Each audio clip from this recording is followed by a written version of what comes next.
almost a decade. We grew from a regional player to an international contender. Extraordinary success showed up, and we never looked back. As success begat success, something else happened along the way.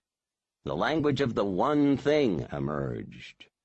Having found the 14, I began working with our top people individually to build their careers and businesses.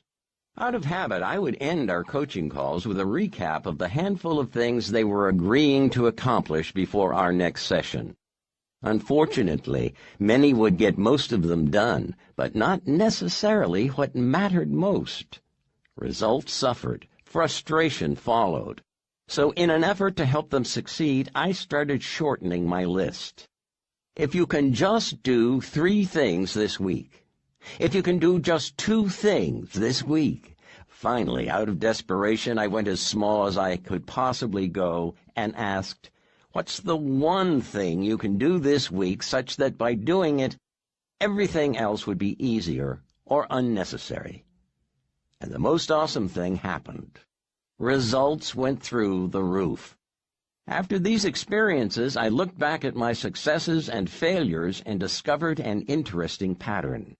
Where I'd had huge success, I had narrowed my concentration to one thing. And where my success varied, my focus had as well. And the light came on. Going small. If everyone has the same number of hours in a day, why do some people seem to get so much more done than others? How do they do more, achieve more, earn more, and have more? If time is the currency of achievement, then why are some able to cash in their allotment for more chips than others? The answer is they make getting to the heart of things the heart of their approach. They go small. When you want the absolute best chance to succeed at anything you want, your approach should always be the same. Go small. Going small is ignoring all the things you could do and doing what you should do. It's recognizing that not all things matter equally, and finding the things that matter most. It's a tighter way to connect what you do with what you want. It's realizing that extraordinary results are directly determined by how narrow you can make your focus. The way to get the most out of your work and your life is to go as small as possible. Most people think just the opposite. They think big success is time-consuming and complicated. As a result, their calendars and to-do lists become overloaded and overwhelming. Success starts to feel out of reach, so they settle for less. Unaware that big success comes when we do a few things well, they get lost trying to do too much, and in the end accomplish too little. Over time, they lower their expectations, abandon their dreams, and allow their life to get small. This is the wrong thing to make small. You have only so much time and energy, so when you spread yourself out, you end up spread thin. You want your achievements to add up, but that actually takes subtraction, not addition. You need to be doing fewer things for more effect, instead of doing more things with side effects. The problem with trying to do too much is that even if it works, adding more to your work and your life without cutting anything brings a lot of bad with it. Missed deadlines, disappointing results, high stress, long hours, lost sleep, poor diet, no exercise, and missed moments with family and friends. All in the name of going after something that is easier to get than you might imagine. Going small is a simple approach to extraordinary results, and it works. It works all the time, anywhere, and on anything. Why? Because it has only one purpose: to ultimately get you to the point. When you go as small as possible, you'll be staring at one thing, and that's the point.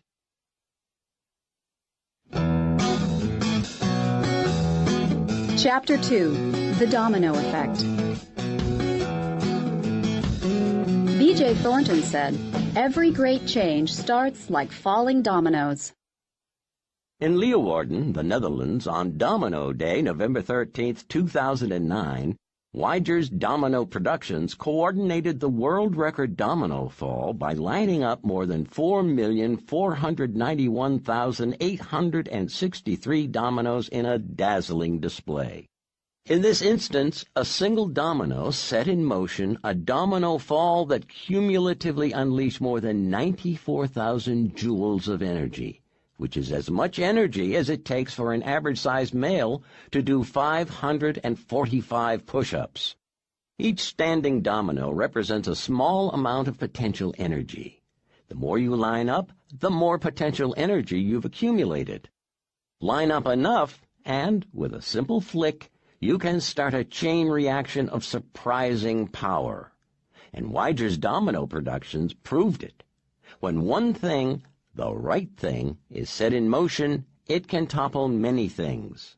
And that's not all. In 1983, Loren Whitehead wrote in the American Journal of Physics that he discovered domino falls could not only topple many things, they could also topple bigger things.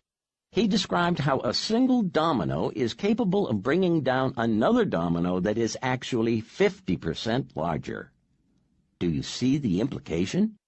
Not only can one knock over others, but also others that are successively larger. In 2001, a physicist from San Francisco's Exploratorium reproduced Whitehead's experiment by creating 8 dominoes out of plywood, each of which was 50% larger than the one before. The first was a mere 2 inches, the last almost 3 feet tall. The resulting domino fall began with a gentle tick and quickly ended with a loud slam. Imagine what would happen if this kept going. If a regular domino fall is a linear progression, Whitehead's would be described as a geometric progression. The result could defy the imagination. The 10th domino would be almost as tall as NFL quarterback Peyton Manning. By the 18th, you're looking at a domino that would rival the Leaning Tower of Pisa. The 23rd domino would tower over the Eiffel Tower, and the 31st domino would loom over Mount Everest by almost 3,000 feet. Number 57 would practically bridge the distance between the Earth and the Moon. For a visual representation of this progression, check out Figure 2, which can be viewed on our website at theonething.com. A geometric progression is like a long train. It starts out too slow to notice until it's moving too fast to stop. Getting extraordinary results. So when you think about success, shoot for the moon. The moon is reachable if you prioritize everything and put all of your energy into accomplishing the most important thing. Getting extraordinary results is all about creating a domino effect in your life. Toppling dominoes is pretty straightforward. You line them up and tip over the first one. In the real world, though, it's a bit more complicated.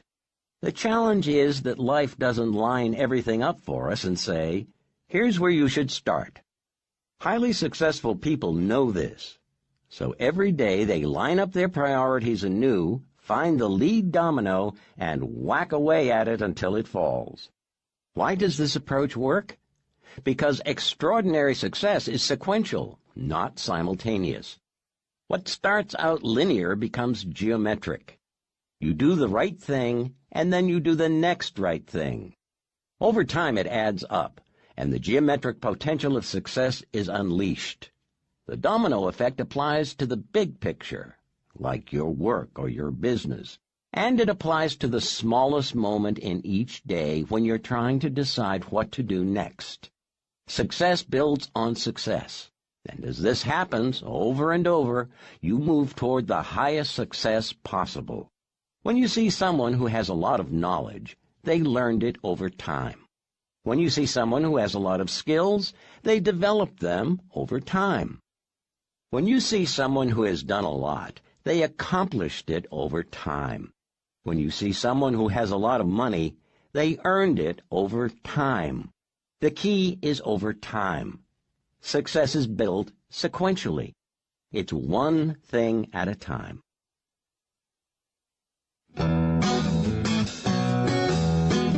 Chapter 3. Success Leaves Clues.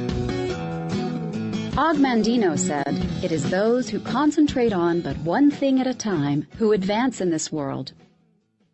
Proof of the one thing is everywhere. Look closely and you'll always find it. One product, one service. Extraordinarily successful companies always have one product or service they're most known for, or that makes them the most money. Colonel Sanders started KFC with a single secret chicken recipe. The Adolph Coors Company grew 1,500% from 1947 to 1967 with only one product made in a single brewery. Microprocessors generate the vast majority of Intel's net revenue. And Starbucks, I think you know. The list of businesses that have achieved extraordinary results through the power of the one thing is endless. Sometimes what is made or delivered is also what is sold, sometimes not. Take Google. Their one thing is search, which makes selling advertising its key source of revenue possible. And what about Star Wars? Is the one thing movies or merchandise? If you guessed merchandise, you'd be right.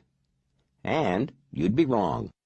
Revenue from toys recently totaled over $10 billion, while combined worldwide box office revenue for the 6 main films totaled less than half that, $4.3 billion. From where I sit, movies are the one thing because they make the toys and products possible. The answer isn't always clear, but that doesn't make finding it any less important. Technological innovations, cultural shifts, and competitive forces will often dictate that a business's one thing evolve or transform. The most successful companies know this and are always asking, what's our one thing? Apple is a study in creating an environment where an extraordinary one thing can exist while transitioning to another extraordinary one thing. From 1998 to 2012, Apple's one thing moved from Macs to iMacs to iTunes to iPods to iPhones, with the iPad already jockeying for the pole position at the head of the product line. As each new golden gadget entered the limelight, the other products weren't discontinued or relegated to the discount tables.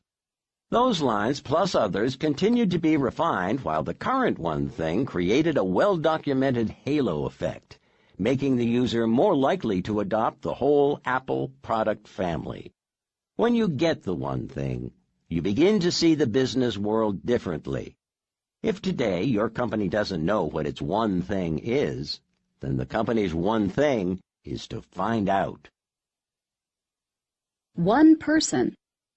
Ross Garber said, "There can only be one most important thing. Many things may be important, but only one can be the most important." The one thing is a dominant theme that shows up in different ways. Take the concept and apply it to people, and you'll see where one person makes all the difference. As a freshman in high school, Walt Disney took night courses at the Chicago Art Institute and became the cartoonist for his school newspaper. After graduation, he wanted to be a newspaper cartoonist, but couldn't get a job. So his brother Roy, a businessman and banker, got him work at an art studio. It was there he learned animation and began creating animated cartoons. When Walt was young, his one person was Roy. For Sam Walton, early on, it was L.S. Robson, his father-in-law, who loaned him the $20,000 he needed to start his first retail business, a Ben Franklin franchise store. Then, when Sam was opening his first Walmart, Robson secretly paid a landlord $20,000 to provide a pivotal expansion lease. Albert Einstein had Max Talmud, his first mentor. It was Max who introduced a 10-year-old Einstein to key texts in math, science, and philosophy. Max took one meal a week with the Einstein family for 6 years while guiding young Albert. No one is self-made. Oprah Winfrey credits her father and the time she spent with him and his wife for saving her. She told Jill Nelson of the Washington Post magazine, "If I hadn't been sent to my father, I would have gone in another direction." Professionally, It started with Jeffrey D. Jacobs, the lawyer, agent, manager, and financial advisor, who, when Oprah was looking for employment contract advice, persuaded her to establish her own company rather than simply be a talent for hire. Harpo Productions, Inc. was born. The world is familiar with the influence that John Lennon and Paul McCartney had on each other's songwriting success, but in the recording studio, there was George Martin. Considered one of the greatest record producers of all time, George has often been referred to as the fifth Beatle for his extensive involvement on the Beatles' original albums. Martin's musical expertise helped fill the gaps between the Beatles' raw talent and the sound they wanted to achieve. Most of the Beatles' orchestral arrangements and instrumentation, as well as numerous keyboard parts on the early records, were written or performed by Martin in collaboration with the band. Everyone has one person who either means the most to them or was the first to influence, train, or manage them. No one succeeds alone. No one. One passion, one skill. General George S. Patton said, "You must be single-minded. Drive for the one thing on which you have decided." Look behind any story of extraordinary success, and the one thing is always there. It shows up in the life of any successful business and in the professional life of anyone successful. It also shows up around personal passions and skills. We each have passions and skills, but you'll see extraordinarily successful people with one intense emotion or one learned ability that shines through, defining them or driving them more than anything else. Often the line between passion and skill can be blurry. That's because they're almost always connected. Pat Matthews, one of America's great Impressionist painters, says he turned his passion for painting into a skill, and ultimately a profession, by simply painting one painting a day. Angelo Americo, Italy's most successful tour guide, says he developed his skills and ultimately his business from his singular passion for his country and the deep desire to share it with others. This is the storyline for extraordinary success stories. Passion for something leads to disproportionate time practicing or working at it. That time spent eventually translates to skill, and when skill improves, results improve. Better results generally lead to more enjoyment, and more passion and more time is invested. It can be a virtuous cycle all the way to extraordinary results. Vince Lombardi said, "Success demands singleness of purpose." Gilbert Tuabunye's one passion is running. Gilbert is an American long-distance runner born in Songa, Burundi, whose early love of track and field helped him win the Burundi National Championship in the men's 400 and 800 meters while only a junior in high school. This passion helped save his life. On October 21, 1993, members of the Hutu tribe invaded Gilbert's high school and captured the students of the Tutsi tribe. Those not immediately killed were beaten and burned alive in a nearby building. After 9 hours buried beneath burning bodies, Gilbert managed to escape and outrun his captors to the safety of a nearby hospital. He was the lone survivor. He came to Texas and kept competing, honing his skills. Recruited by Abilene Christian University, Gilbert earned All-America honors 6 times. After graduation, he moved to Austin, where by all accounts he is the most popular running coach in the city. To drill for water in Burundi, he co-founded the Gazelle Foundation, whose main fundraiser is, wait for it, Run for the Water, a sponsored run through the streets of Austin. Do you see the theme running through his life? From competitor to survivor, from college to career to charity, Gilbert Tuabunye's passion for running became a skill that led to a profession that opened up an opportunity to give back. The smile he greets fellow runners with on the trails around Austin's Lady Bird Lake symbolizes how one passion can become one skill, and together ignite and define an extraordinary life. The one thing shows up time and again in the lives of the successful, because it's a fundamental truth.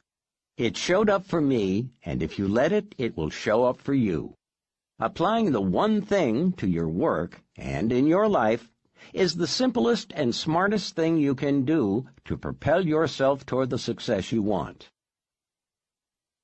One life.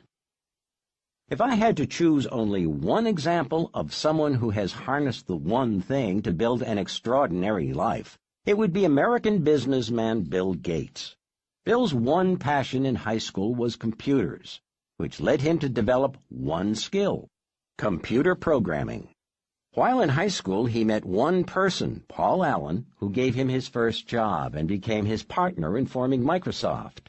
This happened as the result of one letter they sent to one person, Ed Roberts, who changed their lives forever by giving them a shot at writing the code for one computer, the Altair 8800. And they needed only one shot.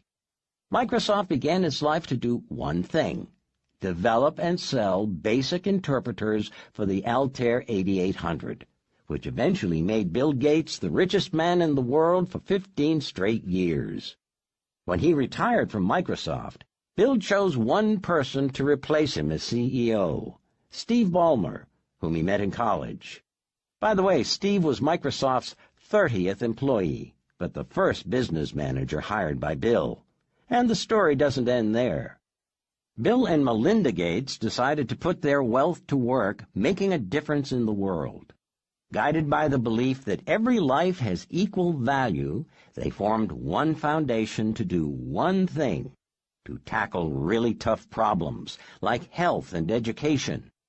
Since its inception, the majority of the foundation's grants have gone to one area: Bill and Melinda's Global Health Program. This ambitious program's one goal is to harness advances in science and technology to save lives in poor countries. To do this, they eventually settled on one thing: stamp out infectious disease as a major cause of death in their lifetime. At some point in their journey, they made a decision to focus on one thing that would do this: vaccines. Bill explained the decision by saying, "We had to choose what the most impactful thing to give would be. The magic tool of health intervention is vaccines, because they can be made inexpensively." A singular line of questioning led them down this one path when Melinda asked, "Where's the place you can have the biggest impact with the money?" Bill and Melinda Gates are living proof of the power of the one thing. One thing. The doors to the world have been flung wide open, and the view that's available is staggering. Through technology and innovation, opportunities abound and possibilities seem endless. As inspiring as this can be, it can be equally overwhelming. The unintended consequence of abundance is that we're bombarded with more information and choices in a day than our ancestors received in a lifetime. Harried and hurried, a nagging sense that we attempt too much and accomplish too little haunts our days. We sense intuitively that the path to more is through less. But the question is, where to begin? From all that life has to offer, how do you choose? How do you make the best decisions possible? Experience life at an extraordinary level and never look back. Live the one thing. But Curly knew, all successful people know, the one thing sits at the heart of success and is the starting point for achieving extraordinary results. Based on research and real-life experience, it's a big idea about success wrapped in a disarmingly simple package. Explaining it is easy. Buying into it can be tough.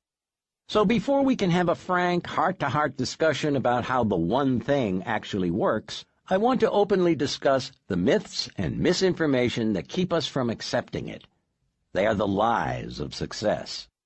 Once we banish these from our minds, we can take up the one thing with an open mind and a clear path.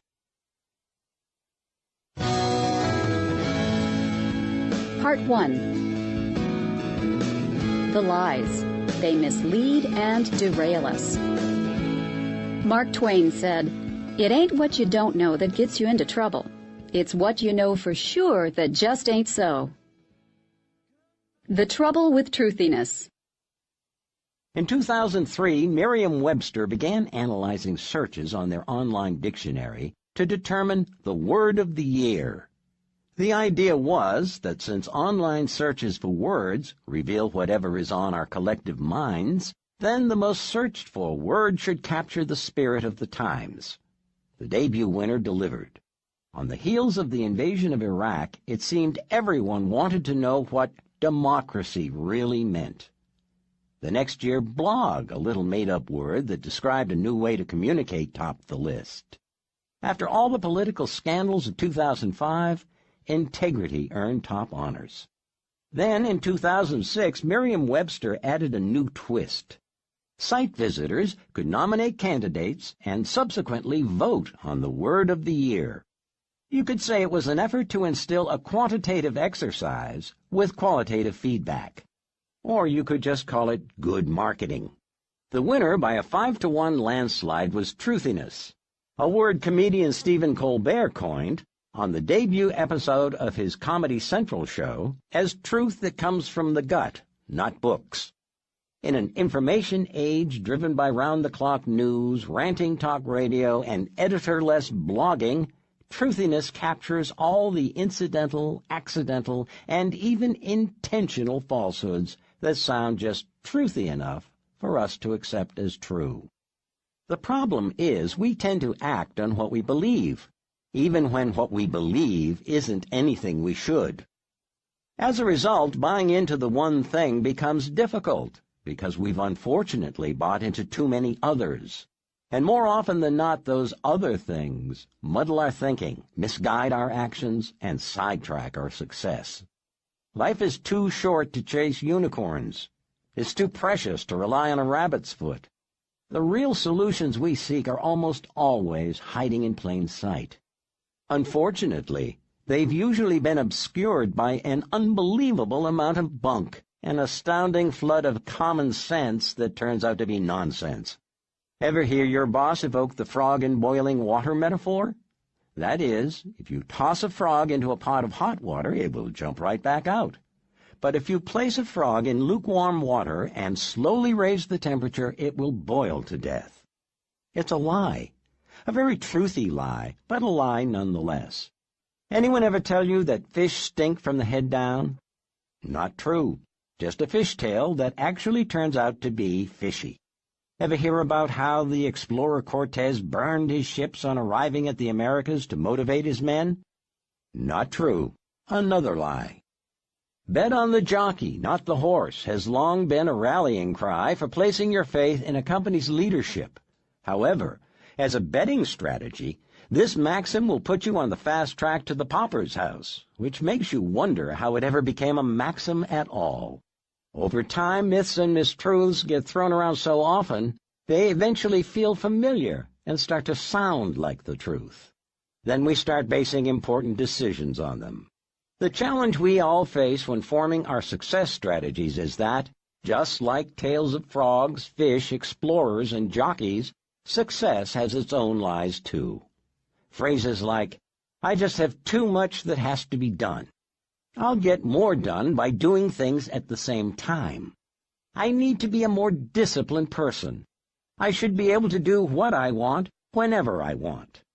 "I need more balance in my life," and "maybe I shouldn't dream so big." Repeat these thoughts often enough, and they become the 6 lies about success that keep us from living the one thing. The 6 lies between you and success. Lie 1. Everything matters equally. Lie 2 is multitasking. Lie 3, a disciplined life. Lie 4 is willpower is always on will call. Lie 5 is a balanced life. And lie 6, big is bad. The 6 lies are beliefs that get into our heads and become operational principles driving us the wrong way. Highways that end as bunny trails. Fool's gold that diverts us from the mother lode. If we're going to maximize our potential, we're going to have to make sure we put these lies to bed.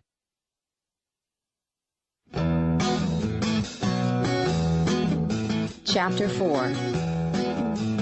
Everything matters equally.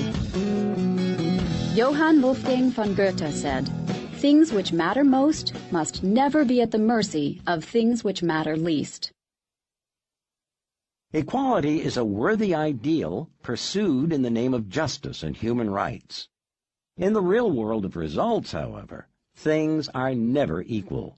No matter how teachers grade, two students are not equal. No matter how fair officials try to be, contests are not equal. No matter how talented people are, no two are ever equal. A dime equals 10 cents, and people must absolutely be treated fairly. But in the world of achievement, everything doesn't matter equally. Equality is a lie. Understanding this is the basis of all great decisions. So how do you decide? When you have a lot to get done in the day, how do you decide what to do first? As kids, we mostly did things we needed to do when it was time to do them. It's breakfast time, it's time to go to school, time to do homework, time to do chores, bath time, bedtime. Then, as we got older, we were given a measure of discretion. You can go out and play as long as you get your homework done before dinner. Later, as we became adults, everything became discretionary. It all became our choice. And when our lives are defined by our choices, the all-important question becomes, how do we make good ones? Bob Hawke said, "The things which are most important don't always scream the loudest." Complicating matters, the older we get, it seems there is more and more piled on that we believe simply must get done. Overbooked, overextended, and overcommitted. In the weeds, overwhelmingly becomes our collective condition. That's when the battle for the right-of-way gets fierce and frantic. Lacking a clear formula for making decisions, we get reactive and fall back on familiar, comfortable ways to decide what to do. As a result, we haphazardly select approaches that undermine our success. Pinballing through our day like a confused character in a B-horror movie, we end up running up the stairs instead of out the front door. The best decision gets traded for any decision, and what should be progress simply becomes a trap. When everything feels urgent and important, everything seems equal. We become active and busy, but this doesn't actually move us any closer to success. Activity is often unrelated to productivity, and busyness rarely takes care of business. As Henry David Thoreau said, "It's not enough to be busy. So are the ants. The question is, what are we busy about? Knocking out 100 tasks, for whatever the reason, is a poor substitute for doing even one task that's meaningful. Not everything matters equally, and success isn't a game won by whoever does the most. Yet that is exactly how most play it on a daily basis." Much to do about nothing. To-do lists are a staple of the time management and success industry. With our wants and others' wishes flying at us right and left, we impulsively jot them down on scraps of paper in moments of clarity, or build them methodically on printed notepads. Time planners reserve valuable space for daily, weekly, and monthly task lists. Apps abound for taking to-dos mobile, and software programs code them right into their menus. It seems that everywhere we turn, we're encouraged to make lists, and though lists are invaluable, they have a dark side. While to-dos serve as a useful collection of our best intentions, they also tyrannize us with trivial, unimportant stuff that we feel obligated to get done because it's on our list, which is why most of us have a love-hate relationship with our to-dos. If allowed, they set our priorities the same way an inbox can dictate our day. Most inboxes overflow with unimportant emails masquerading as priorities.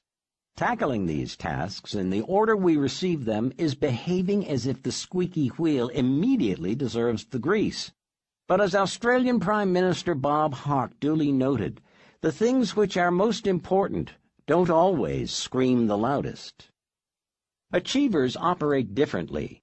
They have an eye for the essential. They pause just long enough to decide what matters and then allow what matters to drive their day. Achievers do sooner what others plan to do later, and defer, perhaps indefinitely, what others do sooner. The difference isn't in intent, but in right of way. Achievers always work from a clear sense of priority.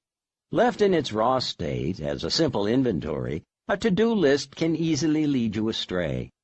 A to-do list is simply the things you think you need to do.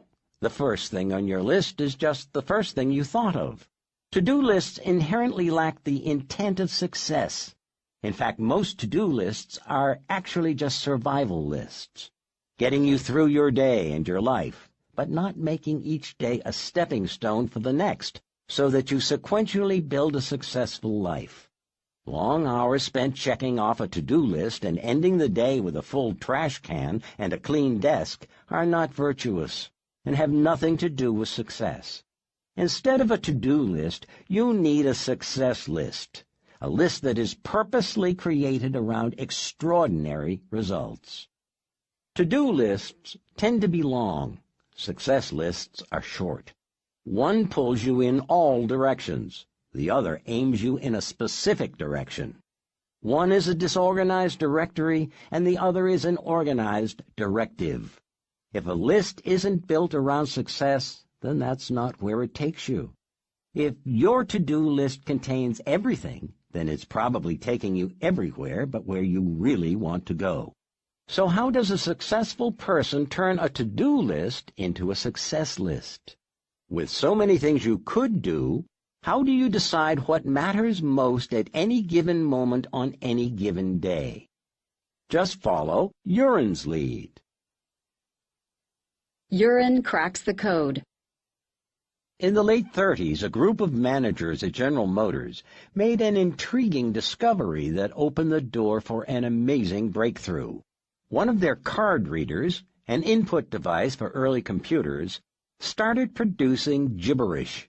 While investigating the faulty machine, they stumbled on a way to encode secret messages. This was a big deal at the time. Since Germany's infamous Enigma coding machines first appeared in World War I, both code-making and code-breaking were the stuff of high national security, and even higher public curiosity. The GM managers quickly became convinced that their accidental cipher was unbreakable. One man, a visiting Western Electric consultant, disagreed. He took up the code-breaking challenge, worked into the night, and cracked the code by 3 o'clock the following morning. His name was Joseph M. Urine. Urine later cited this incident as the starting point for cracking an even bigger code and making one of his greatest contributions to science and business. As a result of his deciphering success, a GM executive invited him to review research on management compensation that followed a formula described by a little-known Italian economist, Vilfredo Pareto. In the 19th century, Pareto had written a mathematical model for income distribution in Italy that stated that 80% of the land was owned by 20% of the people. Wealth was not evenly distributed. In fact, according to Pareto, it was actually concentrated in a highly predictable way. A pioneer of quality control management, Urine noticed that a handful of flaws would usually produce a majority of the defects. This imbalance not only rang true to his experience, but he suspected it might even be a universal law. And what Pareto had observed might be bigger than even Pareto had imagined. While writing his seminal book named Quality Control Handbook, Urine wanted to give a short name to the concept of the vital few and trivial many. One of the many illustrations in his manuscript was labeled Pareto's Principle of Unequal Distribution. Where another might have called it Urine's Rule, he called it Pareto's Principle. Pareto's principle, it turns out, is as real as the law of gravity, and yet most people fail to see the gravity of it. It's not just a theory. It is a provable, predictable certainty of nature, and one of the greatest productivity truths ever discovered. Richard Koch, in his book The 80-20 Principle, defined it about as well as anyone. Koch says, the 80-20 principle asserts that a minority of causes, inputs, or effort usually lead to a majority of the results, outputs, or rewards. In other words, in the world of success, things aren't equal. A small amount of causes creates most of the results. Just the right input creates most of the output. Selected effort creates almost all of the rewards. Pareto points us in a very clear direction. The majority of what you want will come from the minority of what you do. Extraordinary results are disproportionately created by fewer actions than most realize. Don't get hung up on the numbers. Pareto's truth is about inequality, and though often stated as an 80-20 ratio, it can actually take a variety of proportions. Depending on the circumstances, it can easily play out as, say, 90-20, where 90% of your success comes from 20% of your effort, or 70-10, or 65-5. But understand that these are all fundamentally working off the same principle. Uren's great insight was that not everything matters equally. Some things matter more than others, a lot more. A to-do list becomes a success list when you apply Pareto's principle to it. The 80-20 principle has been one of the most important guiding success rules in my career. It describes the phenomenon which, like Uren, I've observed in my own life over and over again. A few ideas gave me most of my results. Some clients were far more valuable than others. A small number of people created most of my business success, and a handful of investments put the most money in my pocket. Everywhere I turned, the concept of unequal distribution popped up. The more it showed up, the more I paid attention, and the more I paid attention, the more it showed up. Finally, I quit thinking it was a coincidence, and began to apply it as the absolute principle of success that it is, not only to my life, but also in working with everyone else as well. And the results were extraordinary. Extreme Pareto. Pareto proves everything I'm telling you, but there's a catch. He doesn't go far enough. I want you to go further. I want you to take Pareto's principle to an extreme. I want you to go small by identifying the 20%, and then I want you to go even smaller by finding the vital few of the vital few. The 80-20 rule is the first word, but not the last, about success. What Pareto started, you've got to finish. Success requires that you follow the 80-20 principle, but you don't have to stop there. Keep going. You can actually take the 20% of the 20% of the 20% and continue until you get to the single most important thing. Figure 5, found online at theonething.com, shows you that no matter how many to-dos you start with, you can always narrow it down to one. No matter the task, mission, or goal, big or small, start with as large a list as you want, but develop the mindset that you will whittle your way from there to the critical few, and not stop until you end with the essential one. The imperative one. The one thing. In 2001, I called a meeting of our key executive team. As fast as we were growing, we were still not acknowledged by the very top people in our industry. I challenged our group to brainstorm 100 ways to turn this situation around. It took us all day to come up with the list. The next morning, we narrowed the list down to 10 ideas, and from there, we chose just one big idea. The one that we decided on was that I would write a book on how to become an elite performer in our industry. It worked. 8 years later, that one book had not only become a national bestseller, but also had morphed into a series of books with total sales of over 1 million copies.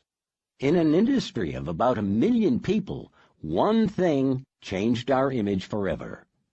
Now, again, stop and do the math. One idea out of 100. That is Pareto to the extreme. That's thinking big, but going very small.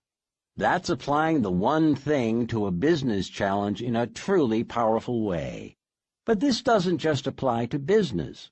On my 40th birthday, I started taking guitar lessons, and quickly discovered I could give only 20 minutes a day to practice. This wasn't much, so I knew I had to narrow down what I learned. I asked my friend Eric Johnson, who happens to be one of the greatest guitarists ever, for advice. Eric said that if I could do only one thing, then I should practice my scales. So I took his advice and chose the minor blues scale.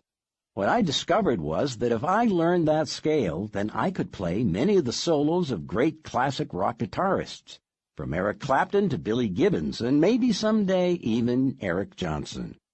That scale became my one thing for the guitar, and it unlocked the world of rock and roll for me. The inequality of effort for results is everywhere in your life, if you will simply look for it. And if you apply this principle, it will unlock the success you seek in anything that matters to you. There will always be just a few things that matter more than the rest, and out of those, one will matter most. Internalizing this concept is like being handed a magic compass. Whenever you feel lost or lacking direction, you can pull it out to remind yourself to discover what matters most. Big ideas. Go small. Don't focus on being busy. Focus on being productive. Allow what matters most to drive your day. Go extreme. Once you've figured out what actually matters, keep asking what matters most until there is only one thing left. That core activity goes at the top of your success list. Say no, whether you say later or never. The point is to say not now to anything else you could do until your most important work is done. Don't get trapped in the check-off game. If we believe things don't matter equally, we must act accordingly. We can't fall prey to the notion that everything has to be done, that checking things off our list is what success is all about. We can't be trapped in a game of check-off that never produces a winner. The truth is that things don't matter equally, and success is found in doing what matters most. Sometimes it's the first thing you do. Sometimes it's the only thing you do. Regardless, doing the most important thing is always the most important thing.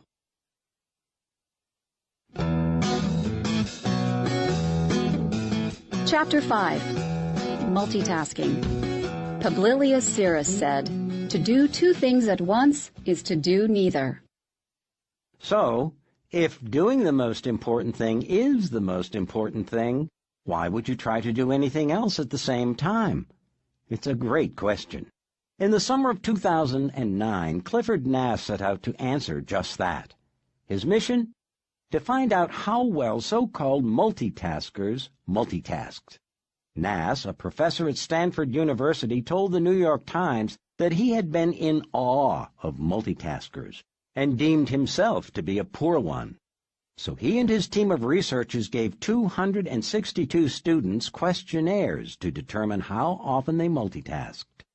They divided their test subjects into two groups of high and low multitaskers and began with the presumption that the frequent multitaskers would perform better. They were wrong. "I was sure they had some secret ability," said Nass, "but it turns out that high multitaskers are suckers for irrelevancy." They were outperformed on every measure. Although they'd convinced themselves and the world they were great at it, there was just one problem. To quote Nass, multitaskers were just lousy at everything. Multitasking is a lie. It's a lie because nearly everyone accepts it as an effective thing to do. It's become so mainstream that people actually think it's something they should do, and do as often as possible. We not only hear talk about doing it, we even hear talk about getting better at it. More than 6 million web pages offer answers on how to do it, and career websites list multitasking as a skill for employers to target and for prospective hires to list as a strength. Some have gone so far as to be proud of their supposed skill at it and have adopted it as a way of life. But it's actually a way of lie. For the truth is, multitasking is neither efficient nor effective. In the world of results, it will fail you every time. As Steve Uzel said, multitasking is merely the opportunity to screw up more than one thing at a time. When you try to do two things at once, you either can't or won't do either well. If you think multitasking is an effective way to get more done, you've got it backward. It's an effective way to get less done. Monkey mind. The concept of humans doing more than one thing at a time has been studied by psychologists since the 1920s. But the term multitasking didn't arrive on the scene until the 1960s. It was used to describe computers, not people. Back then, 10 megahertz was apparently so mind-bogglingly fast that a whole new word was needed to describe a computer's ability to quickly perform many tasks. In retrospect, they probably made a poor choice, for the expression multitasking is inherently deceptive. Multitasking is about multiple tasks alternately sharing one resource, the CPU. But in time, the context was flipped, and it became interpreted to mean multiple tasks being done simultaneously by one resource, that is, a person. It was a clever turn of phrase that's misleading, for even computers can process only one piece of code at a time. When they multitask, they switch back and forth, alternating their attention until both tasks are done. The speed with which computers tackle multiple tasks feeds the illusion that everything happens at the same time. So comparing computers to humans can be confusing. People can actually do two or more things at once, such as walk and talk or chew gum and read a map. But, like computers, what we can't do is focus on two things at once. Our attention bounces back and forth. This is fine for computers, but it has serious repercussions in humans. Two airliners are cleared to land on the same runway. A patient is given the wrong medicine. A toddler is left unattended in the bathtub. What all these potential tragedies share is that people are trying to do too many things at once and forget to do something they should do. It's strange, but somehow, over time, the image of the modern human has become one of a multitasker. We think we can, so we think we should. Kids studying while texting, listening to music, or watching television. Adults driving while talking on the phone, eating, applying makeup, or even shaving. Doing something in one room while talking to someone in the next. Smartphones in hands before napkins hit laps. It's not that we have too little time to do all the things we need to do. It's that we feel the need to do too many things in the time we have. So we double and triple up in the hope of getting everything done. And then there's work. The modern office is a carnival of distracting, multitasking demands.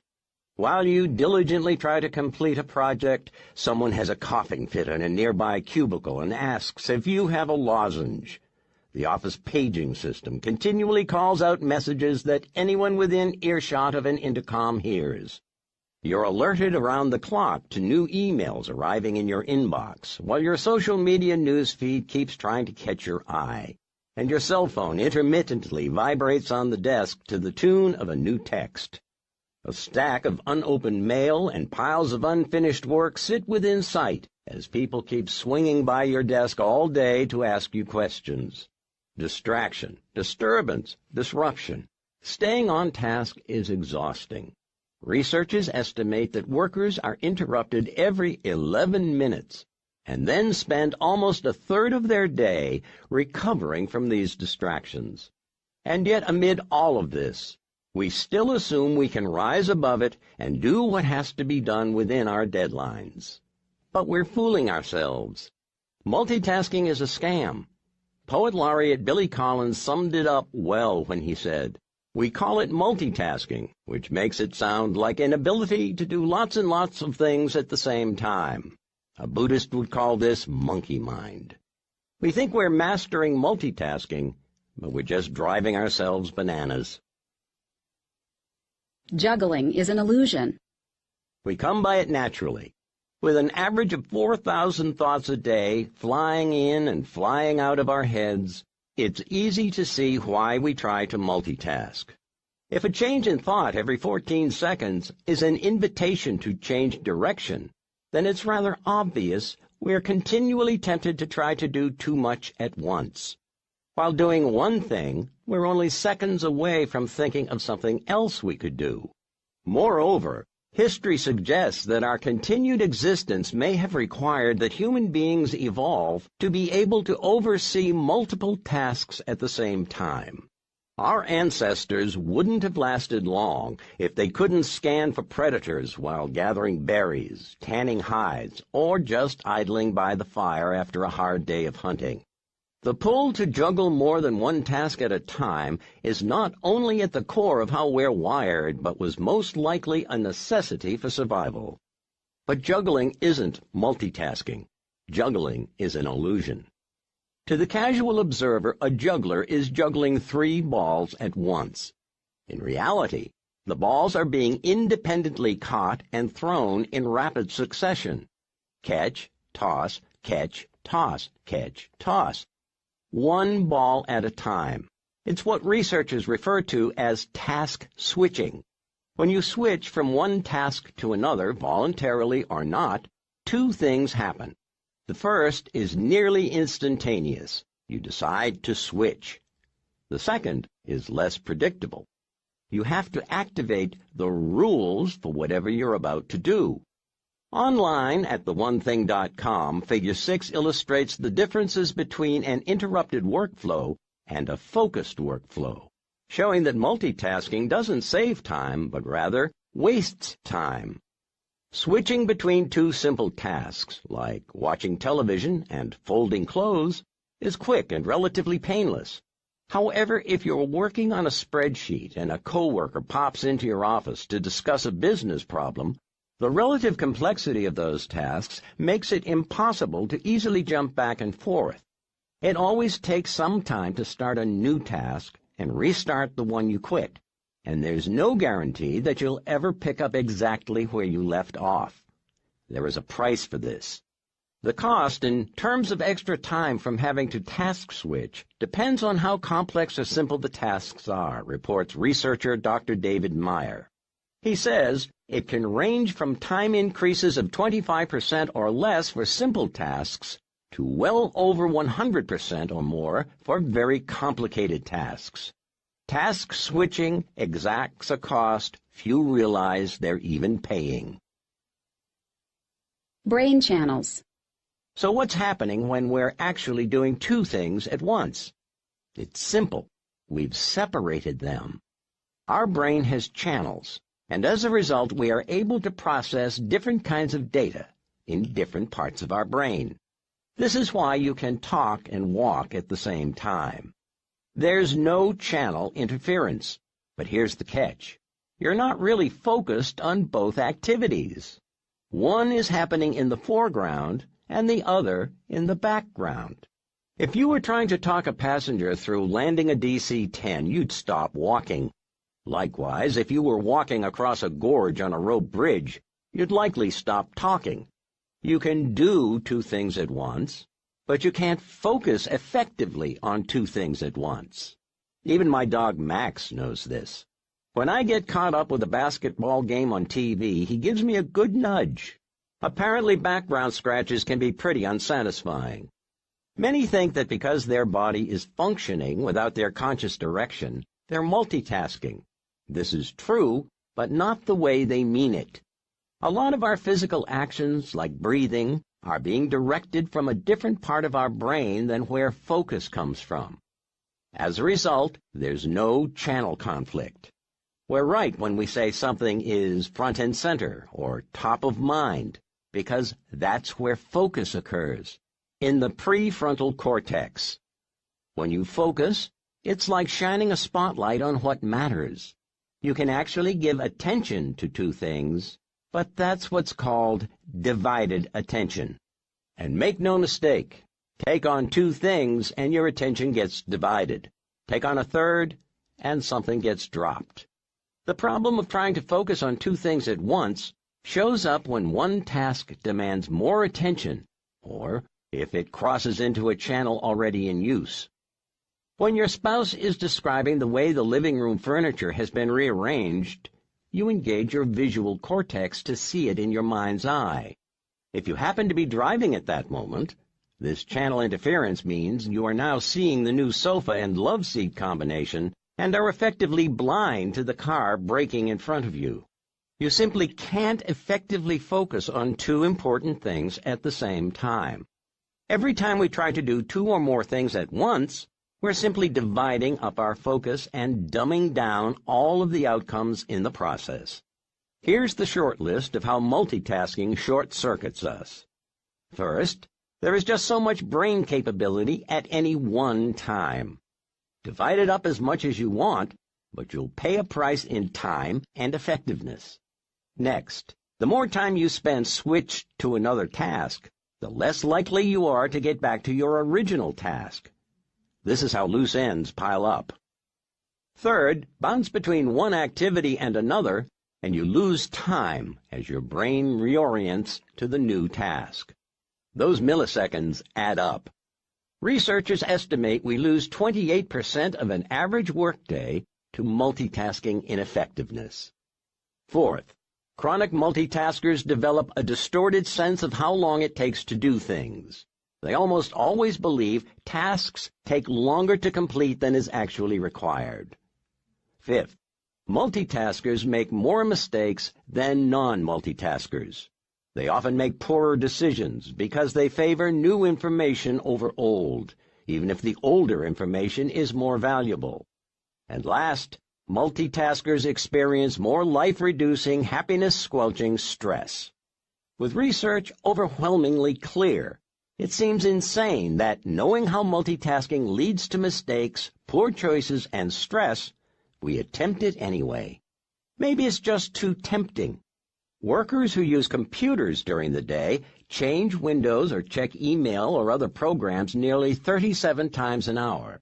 Being in a distractible setting sets us up to be more distractible. Or maybe it's the high.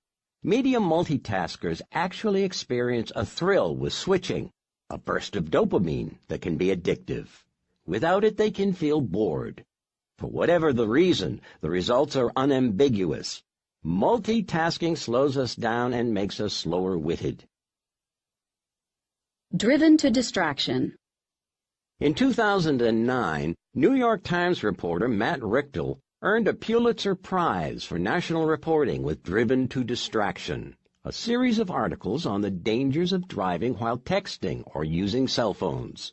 He found that distracted driving is responsible for 16% of all traffic fatalities and nearly 500,000 injuries annually. Even an idle phone conversation when driving takes a 40% bite out of your focus and, surprisingly, can have the same effect as being drunk. The evidence is so compelling that many states and municipalities have outlawed cell phone use while driving. This makes sense. Though some of us at times have been guilty, we'd never condone it for our teenage kids. All it takes is a text message to turn the family SUV into a deadly 2-ton battering ram. Multitasking can cause more than one type of wreck. We know that multitasking can even be fatal when lives are at stake. In fact, we fully expect pilots and surgeons to focus on their jobs to the exclusion of everything else. And we expect that anyone in their position who gets caught doing otherwise will always be taken severely to task. We accept no arguments and have no tolerance for anything but total concentration from these professionals. And yet, here the rest of us are, living another standard. Do we not value our own job or take it as seriously? Why would we ever tolerate multitasking when we're doing our most important work? Just because our day job doesn't involve bypass surgery shouldn't make focus any less critical to our success or the success of others. Your work deserves no less respect. It may not seem so in the moment, but the connectivity of everything we do ultimately means that we each not only have a job to do, but a job that deserves to be done well. Think of it this way. If we really lose almost a third of our workday to distractions, what is the cumulative loss over a career? What is the loss to other careers, to businesses? When you think about it, you might just discover that if you don't figure out a way to resolve this, you could, in fact, lose your career or your business, or worse, cause others to lose theirs. On top of work, what sort of toll do our distractions take on our personal lives? Author Dave Crenshaw put it just right when he wrote, "The people we live with and work with on a daily basis deserve our full attention. When we give people segmented attention, piecemeal time, switching back and forth, the switching cost is higher than just the time involved. We end up damaging relationships.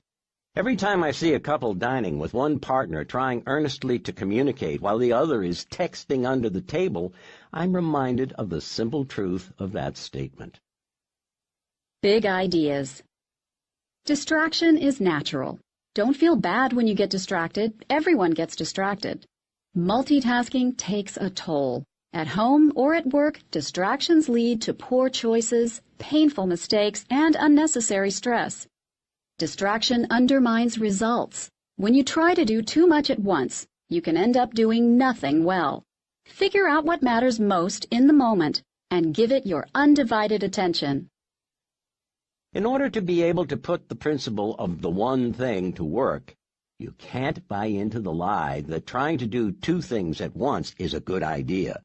Though multitasking is sometimes possible, it's never possible to do it effectively.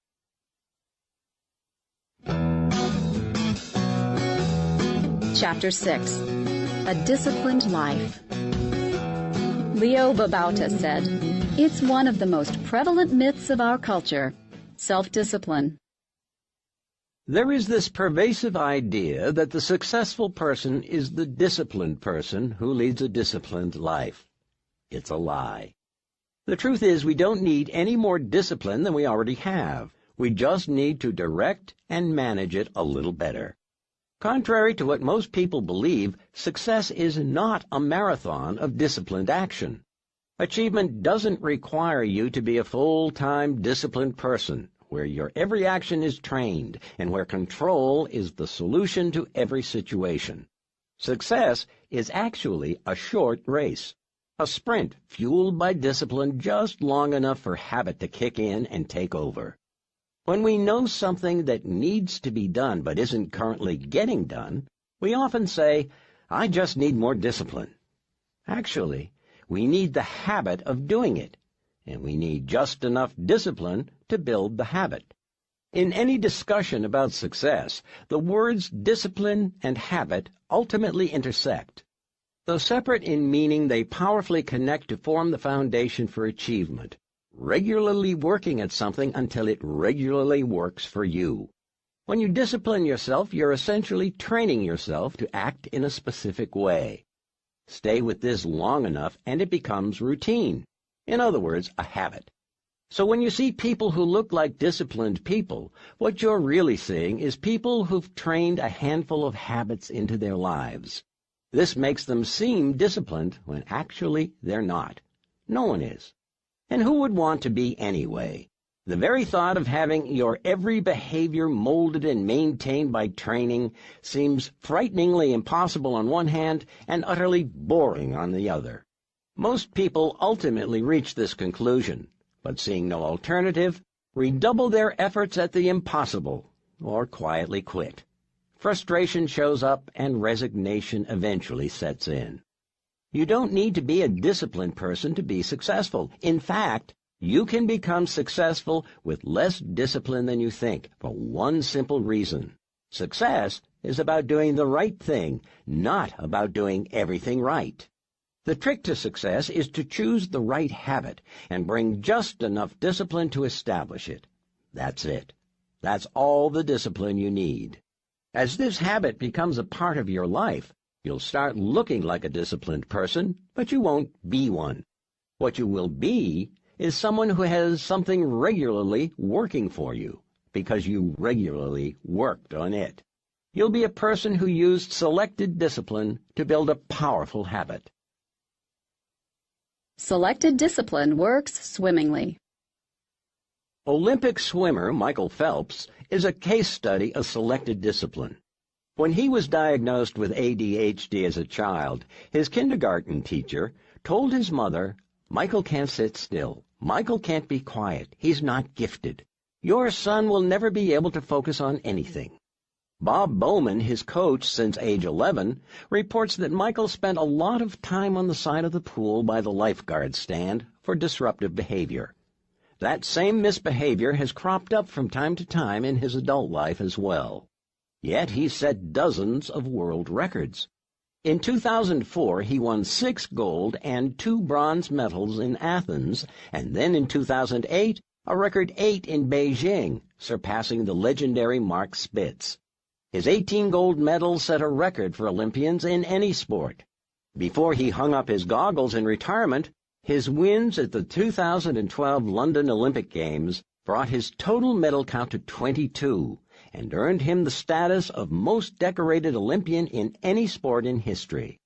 Talking about Phelps, one reporter said, "If he were a country, he'd be ranked 12th over the last 3 Olympics." Today, his mom reports, "Michael's ability to focus amazes me." Bowman calls it his strongest attribute. How did this happen? How did the boy, who would never be able to focus on anything, achieve so much? Phelps became a person of selected discipline.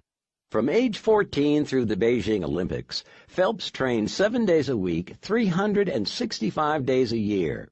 He figured that by training on Sundays, he got a 52 training day advantage on the competition. He spent up to 6 hours in the water each day. Channeling his energy is one of his greatest strengths, said Bowman. Not to oversimplify, but it's not a stretch to say that Phelps channeled all of his energy into one discipline that developed into one habit, a habit of swimming daily. The payoff from developing the right habit is pretty obvious. It gets you the success you're searching for. What sometimes gets overlooked, however, is an amazing windfall. It also simplifies your life. Your life gets clearer and less complicated because you know what you have to do well, and you know what you don't. The fact of the matter is that aiming discipline at the right habit gives you license to be less disciplined in other areas. When you do the right thing, it can liberate you from having to monitor everything. Michael Phelps found his sweet spot in the swimming pool. Over time, finding the discipline to do this formed the habit that changed his life. 66 days to the sweet spot. Discipline and habit. Honestly, most people never really want to talk about these, and who can blame them? I don't either. The images these words conjure in our heads are of something hard and unpleasant. Just reading the words is exhausting. But there's good news. The right discipline goes a long way, and habits are hard only in the beginning. Over time, the habit you're after becomes easier and easier to sustain. It's true. Habits require much less energy and effort to maintain than to begin. Online at theonething.com, Figure 7 shows a graphical representation of the role of discipline in achievement, where less discipline is needed to maintain a behavior once it becomes a habit. Put up with the discipline long enough to turn it into a habit, and the journey feels different. Lock in one habit so it becomes part of your life, and you can effectively ride the routine with less wear and tear on yourself. The hard stuff becomes habit, and habit makes the hard stuff easy. So how long do you have to maintain discipline? Researchers at the University College of London have the answer. In 2009, they asked the question, how long does it take to establish a new habit?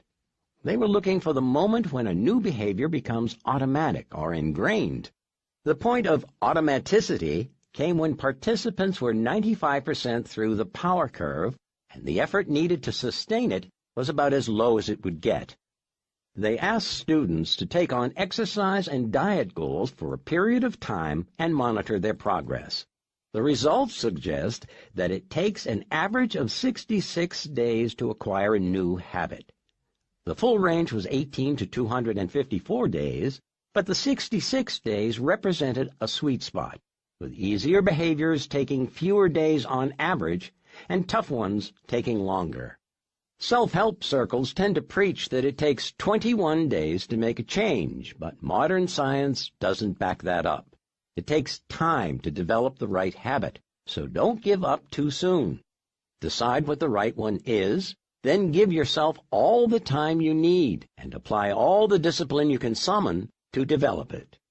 Australian researchers Megan Oden and Ken Chang have even found some evidence of a halo effect around habit creation. In their studies, students who successfully acquired one positive habit reported less stress, less impulsive spending, better dietary habits, decreased alcohol, tobacco, and caffeine consumption, fewer hours watching TV, and even fewer dirty dishes. Sustain the discipline long enough on one habit, and not only does it become easier, but so do other things as well. It's why those with the right habits seem to do better than others. They're doing the most important thing regularly, and as a result, everything else is easier. Big ideas. Don't be a disciplined person. Be a person of powerful habits and use selected discipline to develop them. Build one habit at a time. Success is sequential, not simultaneous. No one actually has the discipline to acquire more than one powerful new habit at a time. Super successful people aren't superhuman at all. They've just used selected discipline to develop a few significant habits. One at a time, over time. Give each habit enough time. Stick with the discipline long enough for it to become routine. Habits, on average, take 66 days to form. Once a habit is solidly established, you can either build on that habit or, if appropriate, build another one. If you are what you repeatedly do, then achievement isn't an action you take, but a habit you forge into your life. You don't have to seek out success. Harness the power of selected discipline to build the right habit, and extraordinary results will find you.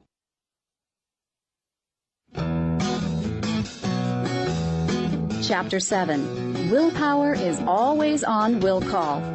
Patricia Cohen said, Odysseus understood how weak willpower actually is when he asked his crew to bind him to the mast while sailing past the seductive sirens.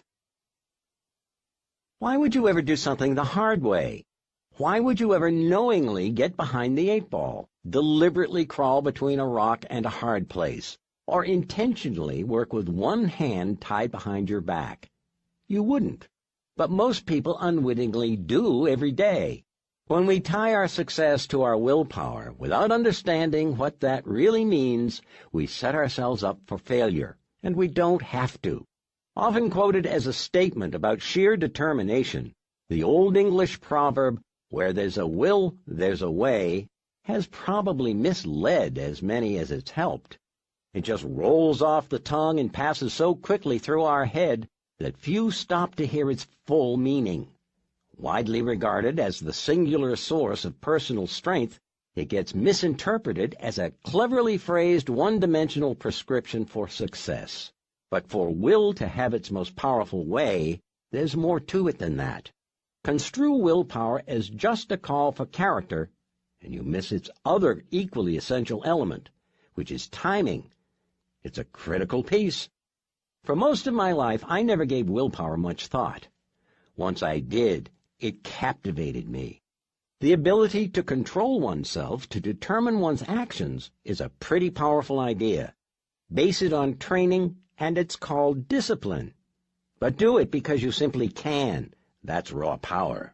The power of will. It seems so straightforward. Invoke my will, and success was mine. I was on my way. Sadly, I didn't need to pack much, for it was a short trip.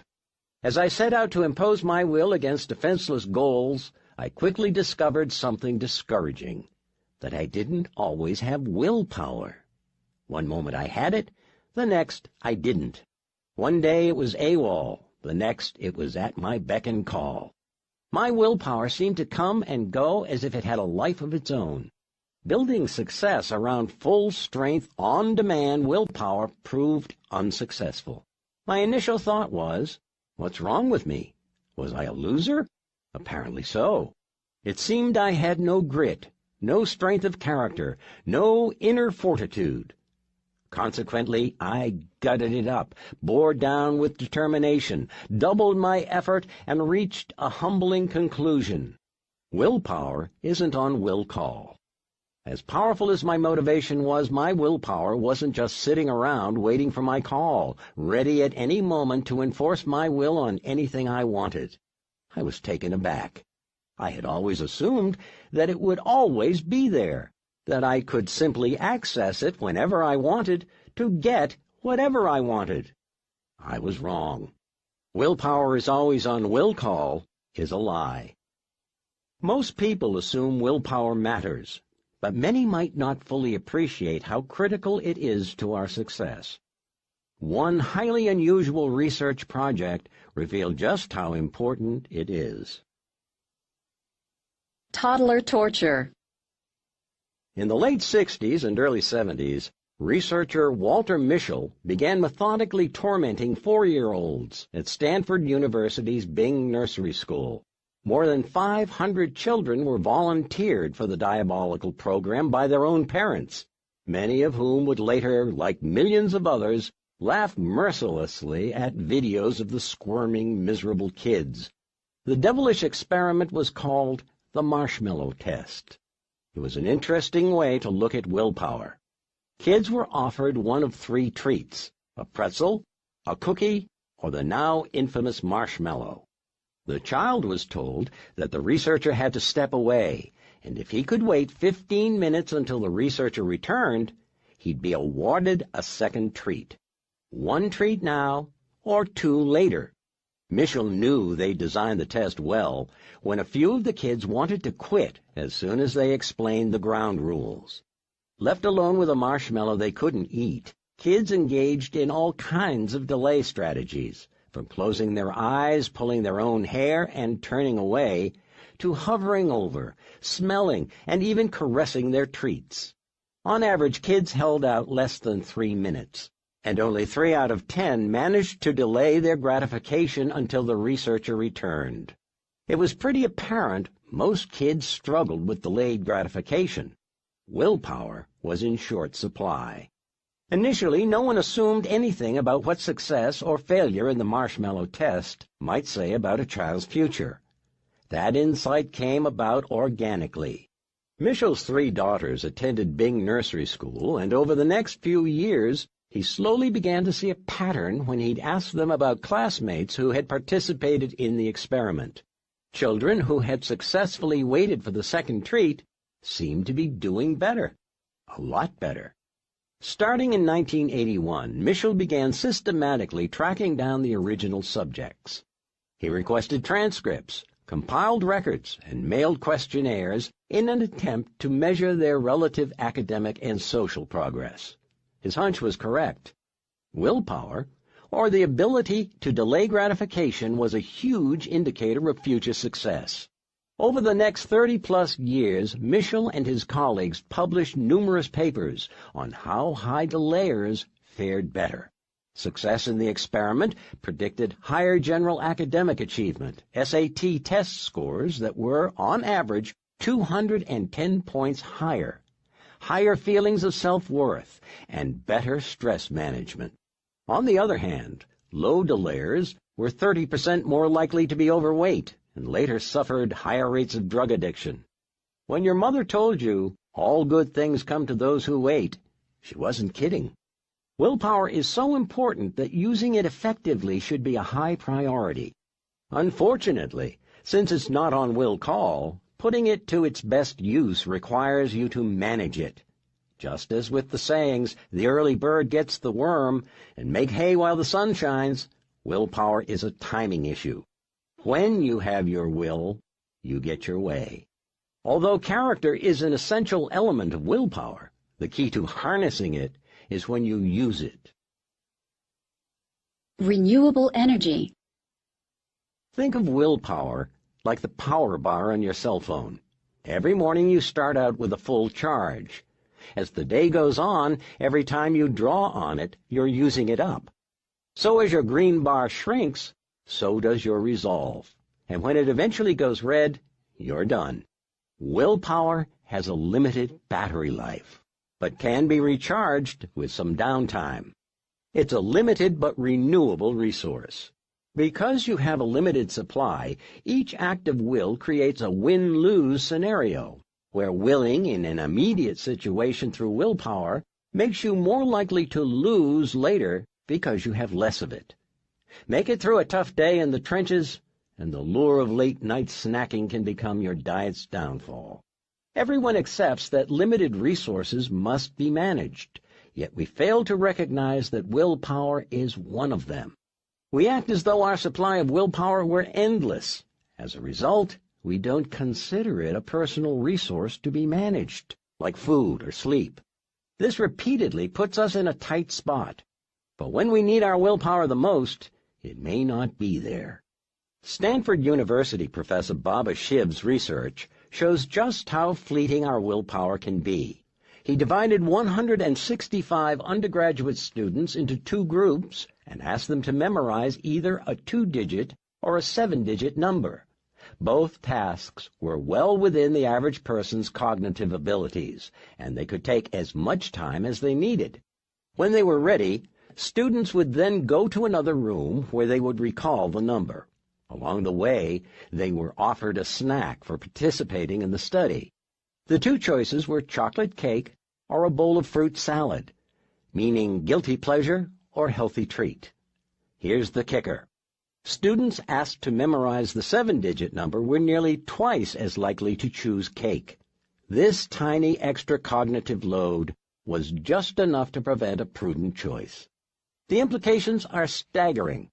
The more we use our mind, the less minding power we have. Willpower is like a fast twitch muscle that gets tired and needs rest. It's incredibly powerful, but it has no endurance. As Kathleen Voss put it in Prevention magazine in 2009, willpower is like gas in your car. When you resist something tempting, you use some up. The more you resist, the emptier your tank gets, until you run out of gas. In fact, a measly 5 extra digits is all it takes to drain our willpower dry. While decisions tap our willpower, the food we eat is also a key player in our level of willpower. Food for thought.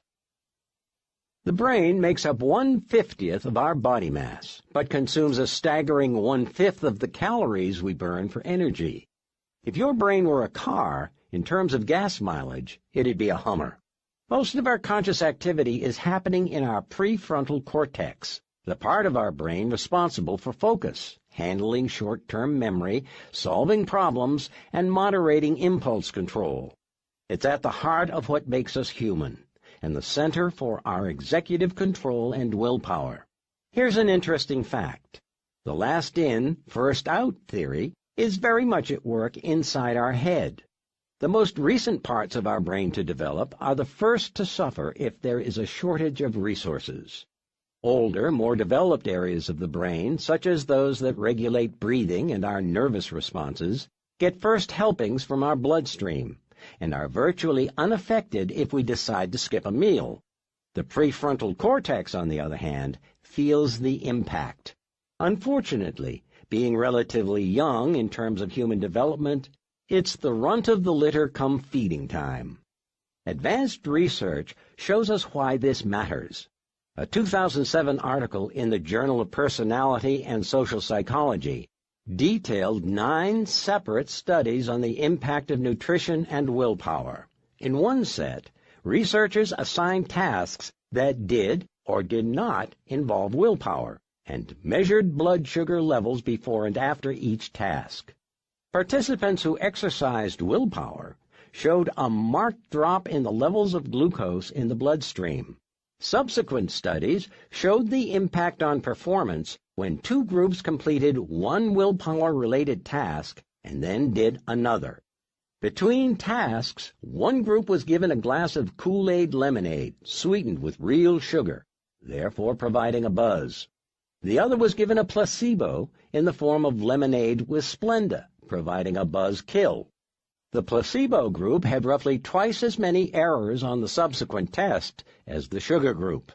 The studies concluded that willpower is a mental muscle that doesn't bounce back quickly. If you employ it for one task, there will be less power available for the next, unless you refuel. To do our best, we literally have to feed our minds, which gives new credence to the old saw, food for thought. Foods that elevate blood sugar evenly for long periods, like complex carbohydrates and proteins, become the fuel of choice for high achievers. It's literal proof that you are what you eat. Default judgment. One of the real challenges we have is that when our willpower is low, we tend to fall back on our default settings. Researchers Jonathan Lavav of the Stanford School of Business in California, along with Liora Avnaim Peso and Shay Danziger of Ben-Gurion University of the Negev, found a creative way to investigate this. They took a hard look at the impact of willpower on the Israeli parole system. The researchers analyzed 1,112 parole board hearings assigned to 8 judges over a 10-month period, which incidentally amounted to 40% of Israel's total parole requests that period. The pace is grueling. The judges hear arguments and take about 6 minutes to render a decision on 14 to 35 parole requests a day, and they get only 2 breaks to refuel, with a morning snack and a late lunch. The impact of their schedule is as spectacular as it is surprising. In the mornings, and after each break, parolees' chances for being released peak at 65%, and then plunge to near zero by the end of each period. Figure 8, found online at theonething.com, compares the proportion of favorable decisions in the morning break, afternoon break, and at the end of the day. You can see how favorable decisions drop throughout the day, as good decisions depend on more than just wisdom and common sense. The results are most likely tied to the mental toll of repetitive decision-making. These are big decisions for the parolees and the public at large. High stakes and the assembly line rhythm demand intense focus throughout the day. As their energy is spent, judges mentally collapse into their default choice, which doesn't turn out so well for hopeful prisoners. The default decision for a parole judge is no. When in doubt, and with willpower low, the prisoner stays behind bars. And if you're not careful, your default settings may convict you, too. When our willpower runs out, we all revert to our default settings. This begs the question, what are your default settings? If your willpower is dragging, will you grab the bag of carrots or the bag of chips? Will you be up for focusing on the work at hand or down for any distraction that drops in? When your most important work is done while your willpower wanes, default will define your level of achievement. Average is often the result. Give willpower the time of day. We lose our willpower not because we think about it, but because we don't. Without appreciating that it can come and go, we let it do exactly that. Without intentionally protecting it every day, we allow ourselves to go from a will and a way to no will and no way. If success is what we're after, this won't work. Think about it. There are degrees of willpower strength, like the battery indicator going from green to red. There is willpower, and there is won't power. Most people bring won't power to their most important challenges without ever realizing that's what makes them so hard. When we don't think of resolve as a resource that gets used up, when we fail to reserve it for the things that matter most, when we don't replenish it when it's low, we are probably setting ourselves up for the toughest possible path to success. So how do you put your willpower to work? You think about it, pay attention to it, respect it. You make doing what matters most a priority when your willpower is its highest. In other words, you give it the time of day it deserves. What taxes your willpower? The list of things that can tax your willpower include the following: implementing new behaviors, filtering distractions, resisting temptation, suppressing emotion, restraining aggression, suppressing impulses, taking tests, trying to impress others, coping with fear, doing something you don't enjoy, and selecting long-term over short-term rewards. Every day, without realizing it, we engage in all manner of activities that diminish our willpower. Willpower is depleted when we make decisions to focus our attention, suppress our feelings and impulses, or modify our behavior in pursuit of goals. It's like taking an ice pick and gouging a hole in our gas line. Before long, we have willpower leaking everywhere, and none left to do our most important work. So like any other limited but vital resource, willpower must be managed. When it comes to willpower, timing is everything. You'll need your willpower at full strength to ensure that when you're doing the right thing, you don't let anything distract you or steer you away from it. Then you need enough willpower the rest of the day to either support or avoid sabotaging what you've done. That's all the willpower you need to be successful. So if you want to get the most out of your day, do your most important work, your one thing, early, before your willpower is drawn down. Since your self-control will be sapped throughout the day, use it when it's at full strength on what matters most. Big ideas. Don't spread your willpower too thin. On any given day, you have a limited supply of willpower. So decide what matters most and reserve your willpower for it. Monitor your fuel gauge. Full-strength willpower requires a full tank. Never let what matters most be compromised simply because your brain was underfueled. Eat right and regularly. Time your task. Do what matters most first each day when your willpower is strongest. Maximum strength willpower means maximum access. Don't fight your willpower. Build your days around how it works, and let it do its part to build your life. Willpower may not be on will call, but when you use it first on what matters most, you can always count on it.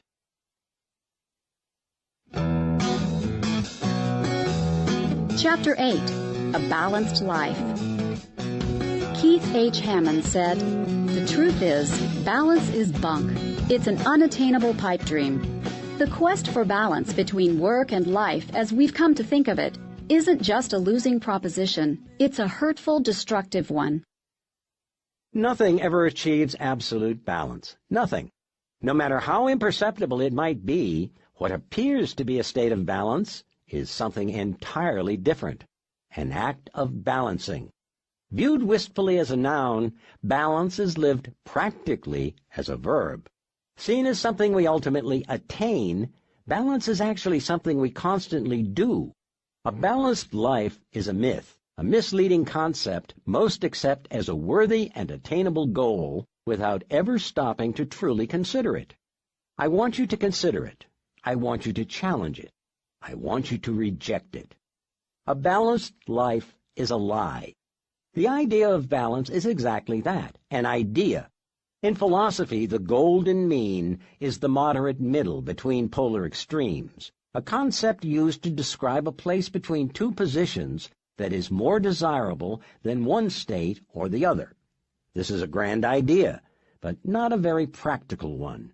Idealistic, but not realistic. Balance doesn't exist. This is tough to conceive, much less believe. Mainly because one of the most frequent laments is, "I need more balance." It's a common mantra for what's missing in most lives. We hear about balance so much, we automatically assume it's exactly what we should be seeking. It's not. Purpose, meaning, significance. These are what make a successful life. Seek balance, and you will most certainly live your life out of balance, crisscrossing an invisible middle line as you pursue your priorities.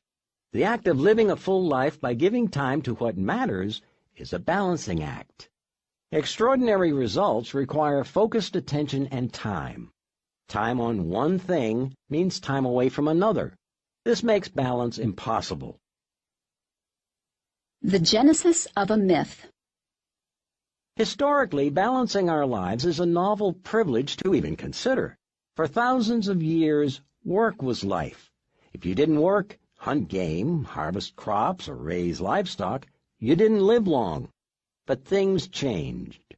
Jared Diamond's Pulitzer Prize-winning book, Guns, Germs, and Steel, The Fate of Human Societies, illustrates how farm-based societies that generated a surplus of food ultimately gave rise to professional specialization. It says, 12,000 years ago, everybody on Earth was a hunter-gatherer. Now, almost all of us are farmers, or else are fed by farmers. This freedom from having to forage or farm allowed people to become scholars and craftsmen. Some worked to put food on our tables, while others built the tables. At first, most people worked according to their needs and ambitions. The blacksmith didn't have to stay at the forge until 5 p.m. He could go home when the horse's feet were shod. Then, 19th century industrialization saw, for the first time, large numbers working for someone else. The story became one of hard-driving bosses, year-round work schedules, and lighted factories that ignored dawn and dusk. Consequently, the 20th century witnessed the start of significant grassroots movements to protect workers and limit work hours.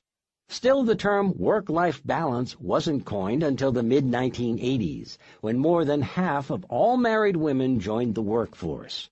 To paraphrase Ralphie Gomery's preface in the 2005 book entitled Being Together, Working Apart, Dual Career Families and the Work-Life Balance, we went from a family unit with a breadwinner and a homemaker to one with 2 breadwinners and no homemaker. Anyone with a pulse knows who got stuck with the extra work in the beginning. However, by the 90s, work-life balance had quickly become a common watchword for men, too. A LexisNexis survey of the top 100 newspapers and magazines around the world shows a dramatic rise in the number of articles on the topic, from 32 in the decade from 1986 to 1996 to a high of 1,674 articles in 2007 alone. Figure 9 online at theonething.com shows the number of times the term work-life balance is mentioned in newspaper and magazine articles from 1986 through 2011. This online figure clearly illustrates how work-life balance has exploded as a topic in print media in recent years. It's probably not a coincidence that the ramp-up of technology parallels the rise in the belief that something is missing in our lives. Infiltrated space and fewer boundaries will do that. Rooted in real-life challenges, the idea of work-life balance has clearly captured our minds and imagination. Middle mismanagement. The desire for balance makes sense. Enough time for everything and everything done in time. It sounds so appealing that just thinking about it makes us feel serene and peaceful. This calm is so real that we just know it's the way life was meant to be. But it's not. If you think of balance as the middle, then out of balance is when you're away from it. Get too far away from the middle, and you're living at the extremes. The problem with living in the middle is that it prevents you from making extraordinary time commitments to anything. In your effort to attend to all things, everything gets shortchanged, and nothing gets its due. Sometimes this can be okay, and sometimes not. Knowing when to pursue the middle and when to pursue the extremes is, in essence, the true beginning of wisdom. Extraordinary results are achieved by this negotiation with your time. The reason we shouldn't pursue balance is that the magic never happens in the middle. Magic happens at the extremes. The dilemma is that chasing the extremes presents real challenges. We naturally understand that success lies at the outer edges, but we don't know how to manage our lives while we're out there. When we work too long, eventually our personal life suffers. Falling prey to the belief that long hours are virtuous, we unfairly blame work when we say, "I have no life." Often, it's just the opposite.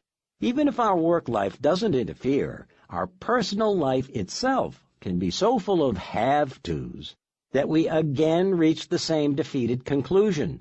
I have no life. And sometimes we get hit from both sides. Some of us face so many personal and professional demands that everything suffers. Breakdown imminent, we once again declare, "I have no life." Just like playing to the middle, playing to the extremes is the kind of middle mismanagement that plays out all the time. Time waits for no one. My wife once told me the story of a friend of hers. The friend's mother was a school teacher and her father was a farmer. They had scrimped, saved, and done with less their entire lives in anticipation of retirement and travel. The woman fondly remembered the regular shopping trips she and her mother would take to the local fabric store, where they would pick out some fabric and patterns. The mother explained that when she retired, these would be her travel clothes. She never got to her retirement years. In her final year of teaching, she developed cancer and later died. The father never felt good about spending the money they'd saved, believing that it was their money, and now she wasn't there to share it with him. When he passed away and my wife's friend went to clean out her parents' home, she discovered a closet full of fabric and dress patterns. The father had never cleaned it out. He couldn't. It represented too much. It was as if its contents were so full of unfulfilled promises that they were too heavy to lift. Time waits for no one. Push something to an extreme, and postponement can become permanent. I once knew a highly successful businessman who had worked long days and weekends for most of his life, sincere in his belief that he was doing it all for his family. Someday when he was done, they would all enjoy the fruits of his labor, spend time together, travel, and do all the things they'd never done. After giving many years to building his company, he had recently sold it and was open to discussing what he might do next. I asked him how he was doing, and he proudly proclaimed that he was fine. When I was building the business, I was never home and rarely saw my family, so now I'm with them on vacation making up for lost time. You know how it is, right? Now that I have the money and the time, I'm getting those years back. Do you really think you can ever get back a child's bedtime story or birthday? Is a party for a 5-year-old with imaginary pals the same as dinner with a teenager with high school friends? Is an adult attending a young child's soccer game on par with attending a soccer game with an adult child? Do you think you can cut a deal with God that time stands still for you, holding off on anything important until you're ready to participate again? When you gamble with your time, you may be placing a bet you can't cover. Even if you're sure you can win, be careful that you can live with what you lose. Toying with time will lead you down a rabbit hole with no way out. Believing this lie does its harm by convincing you to do things you shouldn't and stop doing things you should. Middle mismanagement can be one of the most destructive things you ever do. You can't ignore the inevitability of time. So if achieving balance is a lie, then what do? You counterbalance. Replace the word balance with counterbalance, and what you experience makes sense. The things we presume to have balance are really just counterbalancing. The ballerina is a classic example. When the ballerina poses en pointe, she can appear weightless, floating on air, the very idea of balance and grace. A closer look would reveal her toe shoes vibrating rapidly, making minute adjustments for balance. Counterbalancing, done well, gives the illusion of balance. Counterbalancing. The long and short of it. When we say we're out of balance, we're usually referring to a sense that some priorities, things that matter to us, are being underserved or unmet.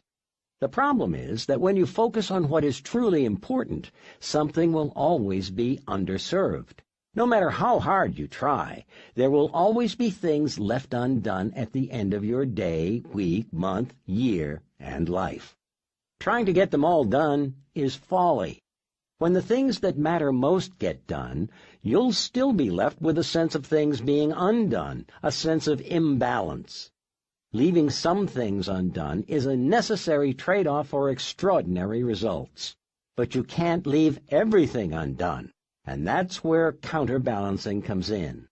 The idea of counterbalancing is that you never go so far that you can't find your way back, or stay so long that there is nothing waiting for you when you return.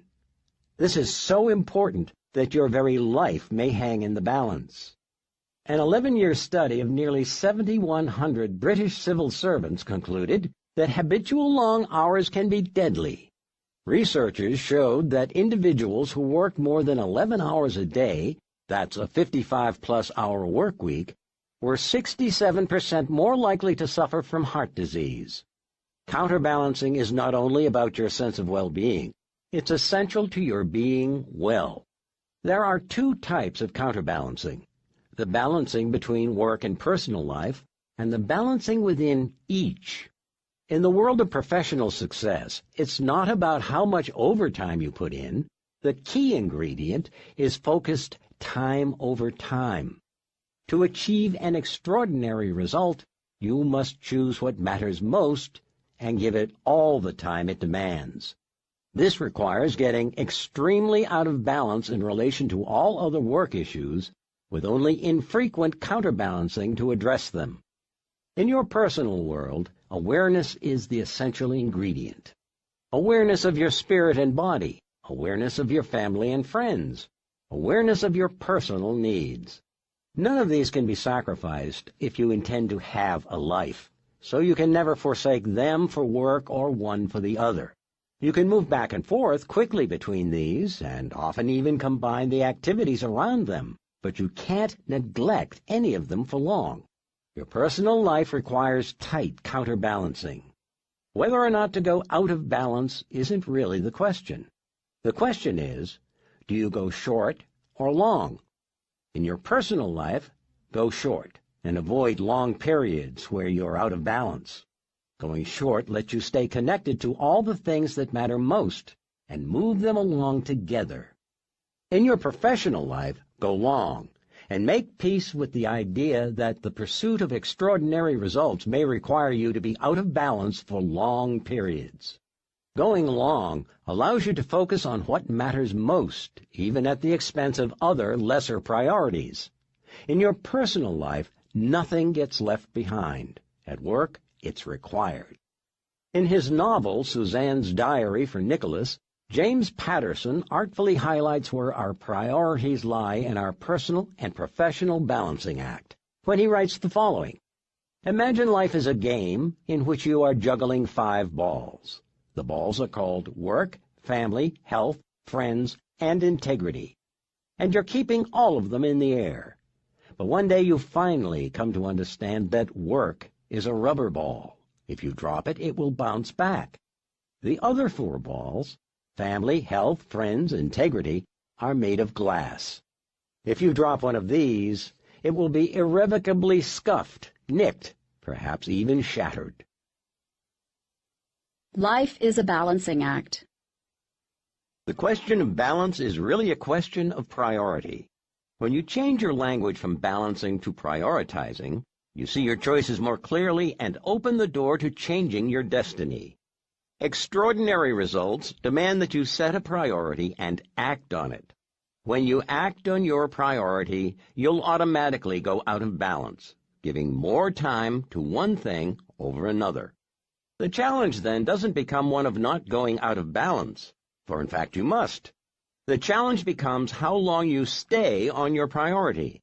To be able to address your priorities outside of work, you must be clear about your most important work priority so you can get it done.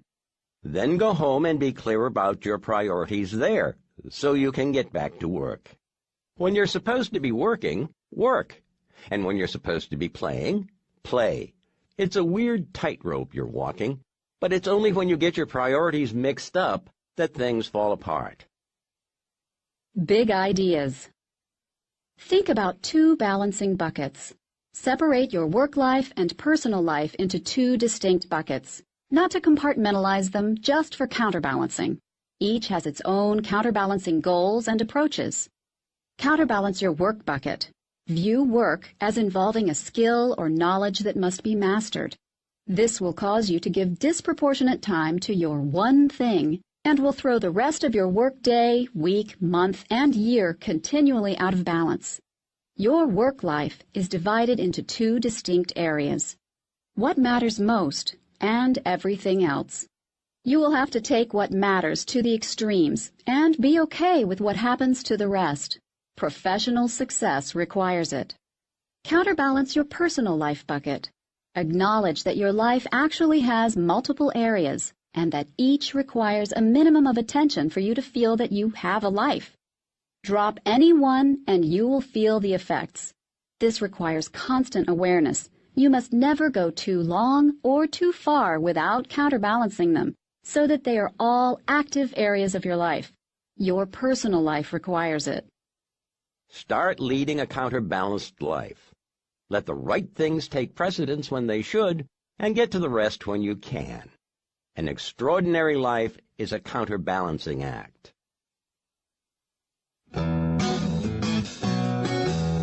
Chapter 9. Big is Bad. Robert Brault said, "We are kept from our goal, not by obstacles, but by a clear path to a lesser goal." The Big Bad Wolf, Big Bad John. From folk tales to folk songs, the suggestion that big and bad go together has been a common theme across history, so much so that many think they're synonymous. They're not. Big can be bad, and bad can be big, but they're not one and the same. They aren't inherently related. A big opportunity is better than a small one, but a small problem is better than a big one. Sometimes you want the biggest present under the tree, and sometimes you want the smallest. Often a big laugh or a big cry is just what you need, and every so often a small chuckle and a few tears will do the trick. Big and bad are no more tied together than small and good. Big is bad is a lie. It's quite possibly the worst lie of all, for if you fear big success, you'll either avoid it or sabotage your efforts to achieve it. Who's afraid of the big bad big?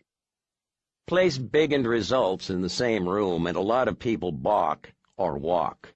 Mention big with achievement, and their first thoughts are hard, complicated, and time-consuming, difficult to get there, and complex once you do. Pretty much sums up their views. Overwhelming and intimidating is what they feel. For some reason, there is the fear that big success brings crushing pressure and stress, that the pursuit of it robs them of not only time with family and friends, but eventually their health. Uncertain of the right to achieve big, or fearful of what might happen if they try and fall short, their head spins just thinking about it, and they immediately doubt they have a head for heights. All of this reinforces a dis-ease with the very idea of big. To invent a word, call it megaphobia. That's the irrational fear of big. When we connect big with bad, we trigger shrinking thinking. Lowering our trajectory feels safe. Staying where we are feels prudent. But the opposite is true. When big is believed to be bad, small thinking rules the day, and big never sees the light of it. Flat wrong. How many ships didn't sail because of the belief that the earth was flat? How much progress was impeded because man wasn't supposed to breathe underwater, fly through the air, or venture into outer space? Historically, we've done a remarkably poor job of estimating our limits. The good news is that science isn't about guessing, but rather the art of progressing. And so is your life. None of us knows our limits. Borders and boundaries may be clear on a map, but when we apply them to our lives, the lines aren't so apparent. I was once asked if I thought thinking big was realistic. I paused to reflect on this and then said, "Let me ask you a question first. Do you know what your limits are?" They replied, "No." So I said that it seemed the question was irrelevant. No one knows their ultimate ceiling for achievement, so worrying about it was a waste of time. What if someone told you that you could never achieve above a certain level, that you were required to pick an upper limit which you could never exceed? What would you pick, a low one or a high one? I think we know the answer. Put in this situation, we would all do the same thing. We would go big. Why? Because you wouldn't want to limit yourself. When you allow yourself to accept that big is about who you can become, you look at it differently. In this context, big is a placeholder for what you might call a leap of possibility. It's the office intern visualizing the boardroom, or a penniless immigrant imagining a business revolution. It's about bold ideas that might threaten your comfort zones, but simultaneously reflect your greatest opportunities. Believing in big frees you to ask different questions, follow different paths, and try new things. This opens the doors to possibilities that until now only lived inside you. Sabir Bhatia arrived in America with only $250 in his pocket, but he wasn't alone. Sabir came with big plans and the belief that he could grow a business faster than any business in history. And he did. He created Hotmail. Microsoft, a witness to Hotmail's meteoric rise, eventually bought it for $400 million. According to his mentor, Farooq Arjuni, Sabir's success was directly related to his ability to think big. Arjuni says, "What sets Sabir apart from hundreds of entrepreneurs I've met is the gargantuan size of his dream. Even before he had a product, before he had money behind him, he was completely convinced that he was going to build a major company that would be worth hundreds of millions of dollars. He had an unrelenting conviction that he was not just going to build a run-of-the-mill Silicon Valley company, but over time I realized, by golly, he was probably going to pull it off." As of 2011, Hotmail ranked as one of the most successful webmail service providers in the world, with more than 360 million active users. Going big. Thinking big is essential to extraordinary results. Success requires action, and action requires thought. But here's the catch. The only actions that become springboards to succeeding big are those informed by big thinking to begin with. Make this connection, and the importance of how big you think begins to sink in. Everyone has the same amount of time, and hard work is simply hard work. As a result, what you do in the time you work determines what you achieve. And since what you do is determined by what you think, how big you think becomes the launching pad for how high you achieve. Think of it this way. Every level of achievement requires its own combination of what you do, how you do it, and who you do it with. The trouble is that the combination of what, how, and who that gets you to one level of success won't naturally evolve to a better combination that leads to the next level of success. Doing something one way doesn't always lay the foundation for doing something better, nor does a relationship with one person automatically set the stage for a more successful relationship with another. It's unfortunate, but these things don't build on each other. If you learn to do something one way and with one set of relationships, that may work fine until you want to achieve more. It's then that you'll discover you've created an artificial ceiling of achievement for yourself that may be too hard to break through. In effect, you've boxed yourself in when there is a simple way to avoid it. Think as big as you possibly can and base what you do, how you do it, and who you do it with on succeeding at that level. It just might take you more than your lifetime to run into the walls of a box this big. When people talk about reinventing their career or their business, small boxes are often the root cause. What you build today will either empower or restrict you tomorrow. It will either serve as a platform for the next level of your success or as a box trapping you where you are. Thomas Henry Huxley said, "The rung of a ladder was never meant to rest upon, but only to hold a man's foot long enough to enable him to put the other somewhat higher." Big gives you the best chance for extraordinary results today and tomorrow. When Arthur Guinness set up his first brewery, he signed a 9,000-year lease. When J.K. Rowling conceived Harry Potter, she thought big and envisioned 7 years at Hogwarts before she penned the first chapter of the first 7 books. Before Sam Walton opened the first Walmart, he envisioned a business so big that he felt he needed to go ahead and set up his future estate plan to minimize inheritance taxes. By thinking big, long before he made it big, he was able to save his family an estimated $11 to $13 billion in estate taxes. Transferring the wealth of one of the greatest companies ever built as tax-free as possible requires thinking big from the beginning. Thinking big isn't just about business. Candace Lightner started Mothers Against Drunk Driving in 1980 after her daughter was killed in a hit-and-run accident by a drunk driver. Today, MAD has saved more than 300,000 lives. As a 6-year-old in 1998, Ryan Reljak was inspired by stories told by his teacher to help bring clean water to Africa.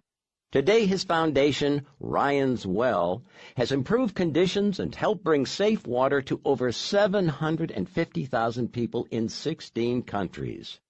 Derek Kayongo recognized both the waste and hidden value in getting new soap into hotels every day. So in 2009, he created the Global Soap Project, which has provided more than 250,000 bars of soap in 21 countries, helping combat child mortality by simply giving impoverished people the chance to wash their hands. Asking big questions can be daunting. Big goals can seem unattainable at first. Yet how many times have you set out to do something that seemed like a real stretch at the time, only to discover it was much easier than you thought? Sometimes things are easier than we imagine, and truthfully, sometimes they're a lot harder.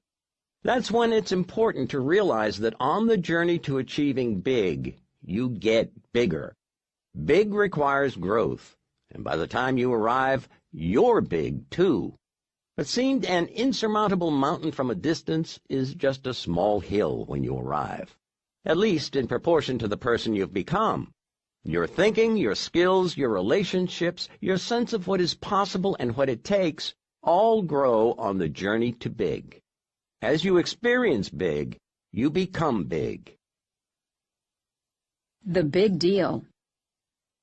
For more than 4 decades, Stanford psychologist Carol S. Dweck has studied the science of how our self-conceptions influence our actions. Her work offers great insight into why thinking big is such a big deal. Dweck's work with children revealed 2 mindsets in action: a growth mindset that generally thinks big and seeks growth, and a fixed mindset that places artificial limits and avoids failure. Growth-minded students, as she calls them, employ better learning strategies, experience less helplessness, exhibit more positive effort, and achieve more in the classroom than their fixed-minded peers. They are less likely to place limits on their lives and more likely to reach for their potential. Dweck points out that mindsets can and do change. Like any other habit, you set your mind to it until the right mindset becomes routine. When Scott Forstall started recruiting talent to his newly formed team, he warned that the top-secret project would provide ample opportunities to make mistakes and struggle. But, he said, eventually we may do something that we'll remember the rest of our lives.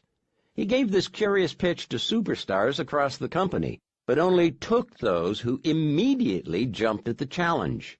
He was looking for growth-minded people, as he later shared with Dweck after reading her book. Why is this significant? While you've probably never even heard of Forstall, you've certainly heard of what his team created. Forstall was a senior vice president at Apple, and the team he formed created the iPhone. Blowing up your life. Big stands for greatness, meaning extraordinary results. Pursue a big life, and you're pursuing the greatest life you can possibly live. To live great, you have to think big. You must be open to the possibility that your life and what you accomplish can become great. Achievement and abundance show up because they're the natural outcomes of doing the right things with no limits attached. Don't fear big. Fear mediocrity. Fear waste. Fear the lack of living to your fullest. When we fear big, we either consciously or subconsciously work against it. We either run toward lesser outcomes and opportunities, or we simply run away from the big ones. If courage isn't the absence of fear, but moving past it, then thinking big isn't the absence of doubts, but moving past them. Only living big will let you experience your true life and work potential. Big ideas. Think big. Avoid incremental thinking that simply asks, what do I do next? This is, at best, the slow lane to success, and at worst, the off-ramp. Ask bigger questions. A good rule of thumb is to double down everywhere in your life. If your goal is 10, ask the question, how can I reach 20? Set a goal so far above what you want that you'll be building a plan that practically guarantees your original goal. Don't order from the menu.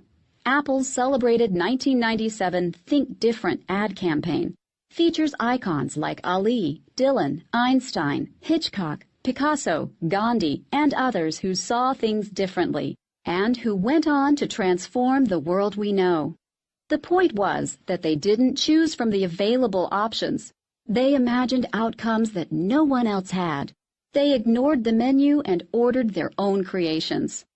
As the ad reminds us, people who are crazy enough to think they can change the world are the only ones who do. Act bold.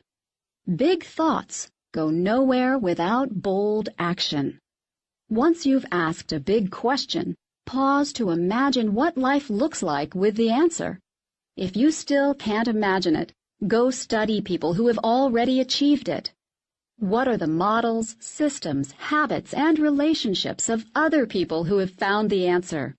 As much as we'd like to believe we're all different, what consistently works for others will almost always work for us. Don't fear failure. It's as much a part of your journey to extraordinary results as success. Adopt a growth mindset, and don't be afraid of where it can take you. Extraordinary results aren't built solely on extraordinary results. They're built on failure, too. In fact, it would be accurate to say that we fail our way to success. When we fail, we stop. We ask what we need to do to succeed. We learn from our mistakes, and we grow. Don't be afraid to fail. See it as part of your learning process, and keep striving for your true potential. Don't let small thinking cut your life down to size. Think big, aim high, act bold, and see just how big you can blow up your life.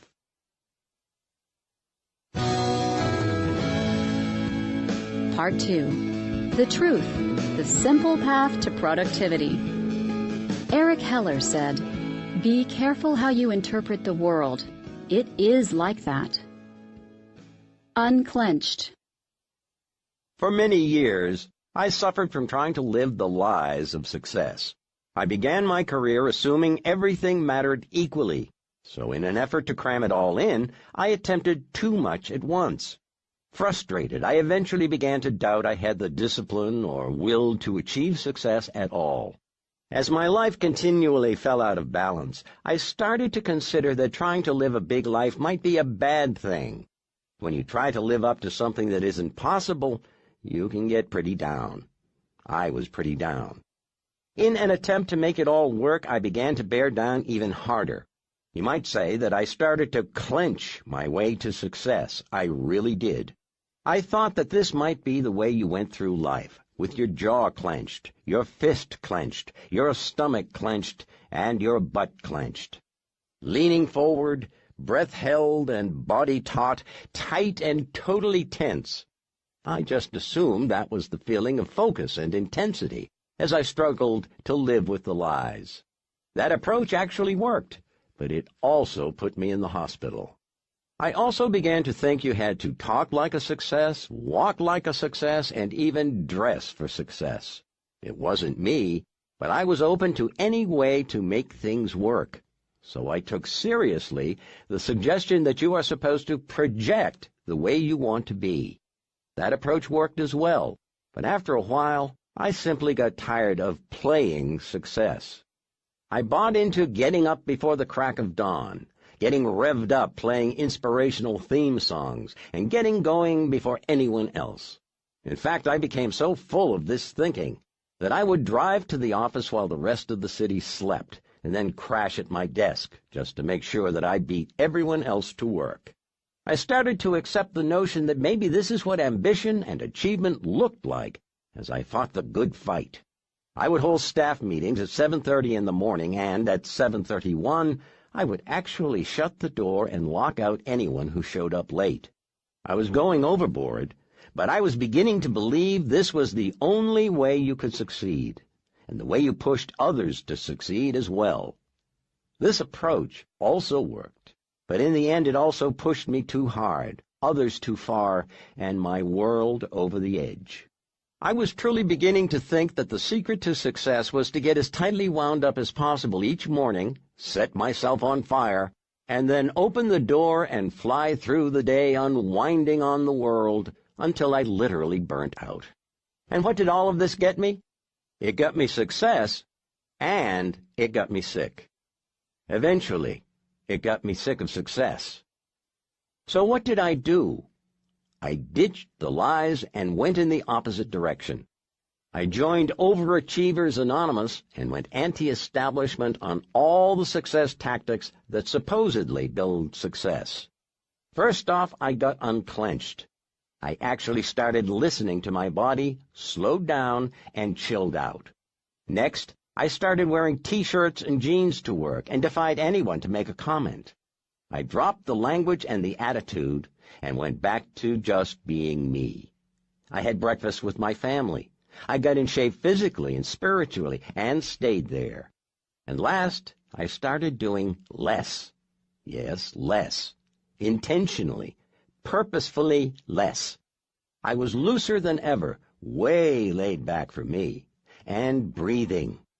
I challenged the axioms of success, and guess what? I became more successful than I ever dreamed possible, and felt better than I'd ever felt in my life. Here's what I found out. We overthink, overplan, and overanalyze our careers, our businesses, and our lives. I learned that long hours are neither virtuous nor healthy, and that we usually succeed in spite of most of what we do, not because of it. I discovered that we can't manage time, and that the key to success isn't in all the things we do, but in the handful of things we do well. I learned that success comes down to this: being appropriate in the moments of your life. If you can honestly say, this is where I'm meant to be right now, doing exactly what I'm doing, then all the amazing possibilities for your life become possible. Most of all, I learned that the one thing is the surprisingly simple truth behind extraordinary results.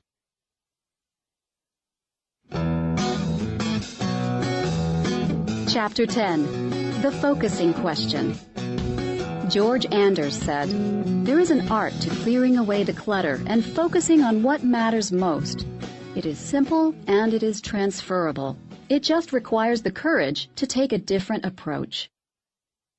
On June 23, 1885, in the town of Pittsburgh, Pennsylvania, Andrew Carnegie addressed the students of the Curry Commercial College. At the height of his business success, the Carnegie Steel Company was the largest and most profitable industrial enterprise in the world. Carnegie would later become the second richest man in history after John D. Rockefeller. In Carnegie's talk, entitled The Road to Business Success, he discussed his life as a successful business person and gave this advice. And here is the prime condition of success, the great secret. Concentrate your energy, thought, and capital exclusively upon the business in which you are engaged. Having begun on one line, resolve to fight it out on that line, to lead in it, adopt every improvement, have the best machinery, and know the most about it. The concerns which fail are those which have scattered their capital, which means that they have scattered their brains also. They have investments in this or that or the other, here, there, and everywhere. Don't put all your eggs in one basket is all wrong. I tell you, put all your eggs in one basket and then watch that basket. Look round you and take notice. Men who do that do not often fail. It is easy to watch and carry the one basket. It's trying to carry too many baskets that breaks most eggs in this country. So how do you know which basket to pick? The answer is the focusing question. Mark Twain agreed with Carnegie and described it this way. The secret of getting ahead is getting started. The secret to getting started is breaking your complex, overwhelming tasks into small, manageable tasks, and then starting on the first one. So how do you know what the first one should be? Again, it's the focusing question. Did you notice that both of these great men considered their advice a secret? I don't think it's so much a secret as something people know but don't give proper weight or importance. Most people are familiar with the Chinese proverb, "A journey of 1,000 miles must begin with a single step." They just never stop to fully appreciate that if this is true, then the wrong first step begins a journey that could end as far as 2,000 miles from where they want to be. The focusing question helps keep your first step from being a misstep. Life is a question. You may be asking, why focus on a question when what we really crave is an answer? It's simple. Answers come from questions, and the quality of any answer is directly determined by the quality of the question. Ask the wrong question, get the wrong answer. Ask the right question, get the right answer. Ask the most powerful question possible, and the answer can be life-altering. Voltaire once wrote, "Judge a man by his questions rather than his answers." Sir Francis Bacon added, "A prudent question is one half of wisdom." Indira Gandhi concluded that the power to question is the basis of all human progress. Great questions are clearly the quickest path to great answers. Every discoverer and inventor begins his quest with a transformative question. The scientific method asks questions of the universe in hypothesis form. The more than 2,000-year-old Socratic method, teaching through questions, is still embraced by educators from the heights of Harvard Law School to the local kindergarten class. Questions engage our critical thinking. Research shows that asking questions improves learning and performance by as much as 150%. In the end, it's hard to argue with author Nancy Willard, who wrote, "Sometimes questions are more important than answers." I first became aware of the power of questions as a young man. I read a poem that affected me profoundly, and I've carried it with me ever since. Listen for yourself. My Wage by J.B. Rittenhouse. I bargained with life for a penny, and life would pay no more. However, I begged at evening when I counted my scanty store. For life is a just employer. He gives you what you ask. But once you have set the wages, why, you must bear the task. I worked for a menial's hire, only to learn, dismayed, that any wage I had asked of life, life would have willingly paid. The last two lines deserve repeating.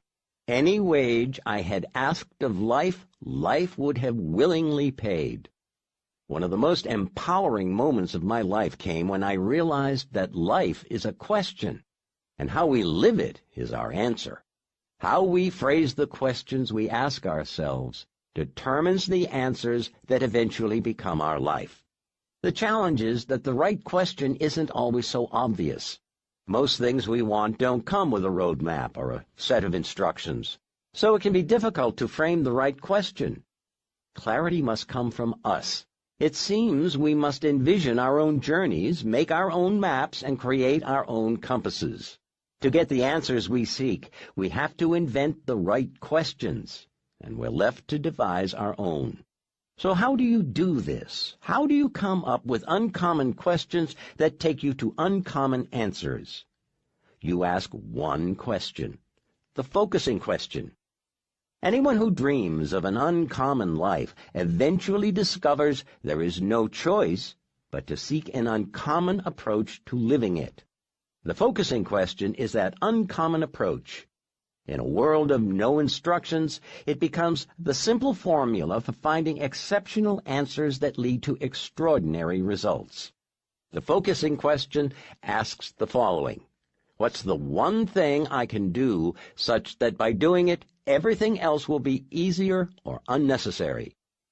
The focusing question is so deceptively simple that its power is easily dismissed by anyone who doesn't closely examine it. But that would be a mistake. The focusing question can lead you to answer not only big picture questions such as where am I going or what target should I aim for, but also small focus ones as well, like what must I do right now to be on the path to getting the big picture? Or where's the bullseye? It tells you not only what your basket should be, but also the first step toward getting it. It shows you how big your life can be, and just how small you must go to get there. It's both a map for the big picture and a compass for your smallest next move. Extraordinary results are rarely happenstance. They come from the choices we make and the actions we take. The focusing question always aims you at the absolute best of both by forcing you to do what is essential to success. Make a decision, but not just any decision. It drives you to make the best decision. It ignores what is doable and drills down to what is necessary, to what matters. It leads you to the first domino. To stay on track for the best possible day, month, year, or career, you must keep asking the focusing question. Ask it again and again, and it forces you to line up tasks in their levered order of importance. Then, each time you ask it, you see your next priority. The power of this approach is that you're setting yourself up to accomplish one task on top of another. When you do the right task first, you also build the right mindset first, the right skill first, and the right relationship first. Powered by the focusing question, your actions become a natural progression of building one right thing on top of the previous right thing. When this happens, you're in position to experience the power of the domino effect. Anatomy of the question. The focusing question collapses all possible questions into one. What's the one thing I can do such that by doing it, everything else will be easier or unnecessary? Part 1. What's the one thing I can do? This sparks focused action. The phrase, what's the one thing, tells you the answer will be one thing versus many. It forces you towards something specific. It tells you right up front that, although you may consider many options, you need to take this seriously because you don't get 2, 3, 4, or more. You can't hedge your bet. You're allowed to pick one thing and one thing only. The last phrase, can do, is an embedded command directing you to take action that is possible. People often want to change this to should do, could do, or would do. But those choices all miss the point. There are many things we should, could, or would do, but never do. Action you can do beats intention every time. Shel Silverstein said, "But those woulda, coulda, shouldas all ran away and hid from one little did." Part 2. Such that by doing it. This portion of the focusing question tells you there is a criterion your answer must meet. It's the bridge between just doing something and doing something for a specific purpose. Such that by doing it lets you know you're going to have to dig deep, because when you do this one thing, something else is going to happen. Part 3. Everything else will be easier or unnecessary. Archimedes said, "Give me a lever long enough and I could move the world." And that's exactly what this last part tells you to find.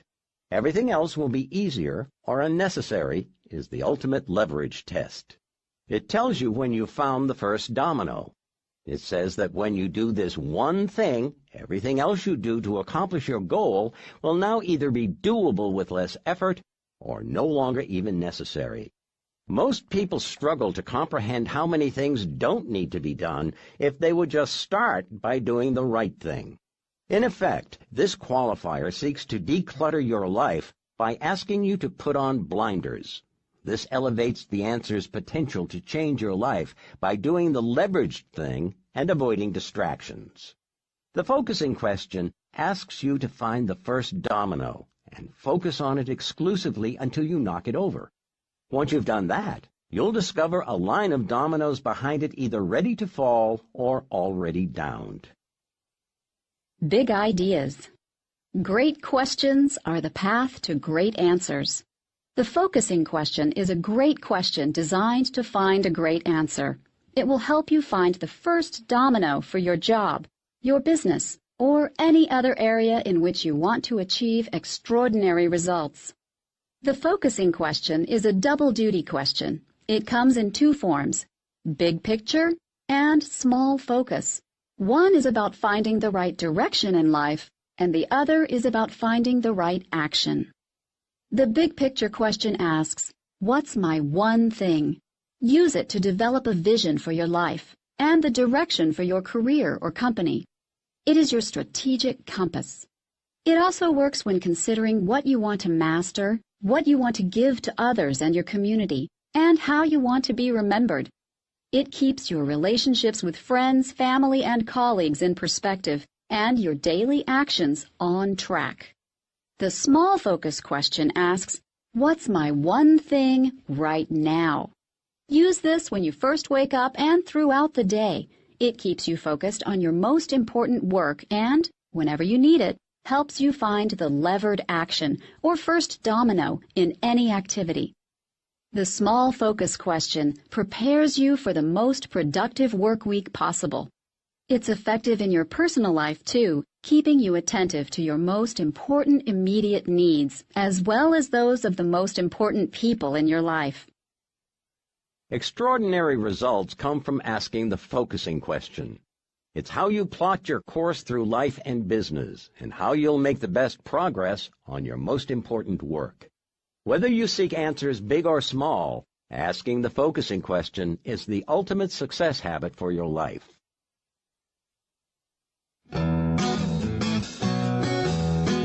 Chapter 11, The Success Habit. Arnold H. Glasow said, "Success is simple. Do what's right, the right way, at the right time." You know about habits. They can be hard to break and hard to create. But we are unknowingly acquiring new ones all the time.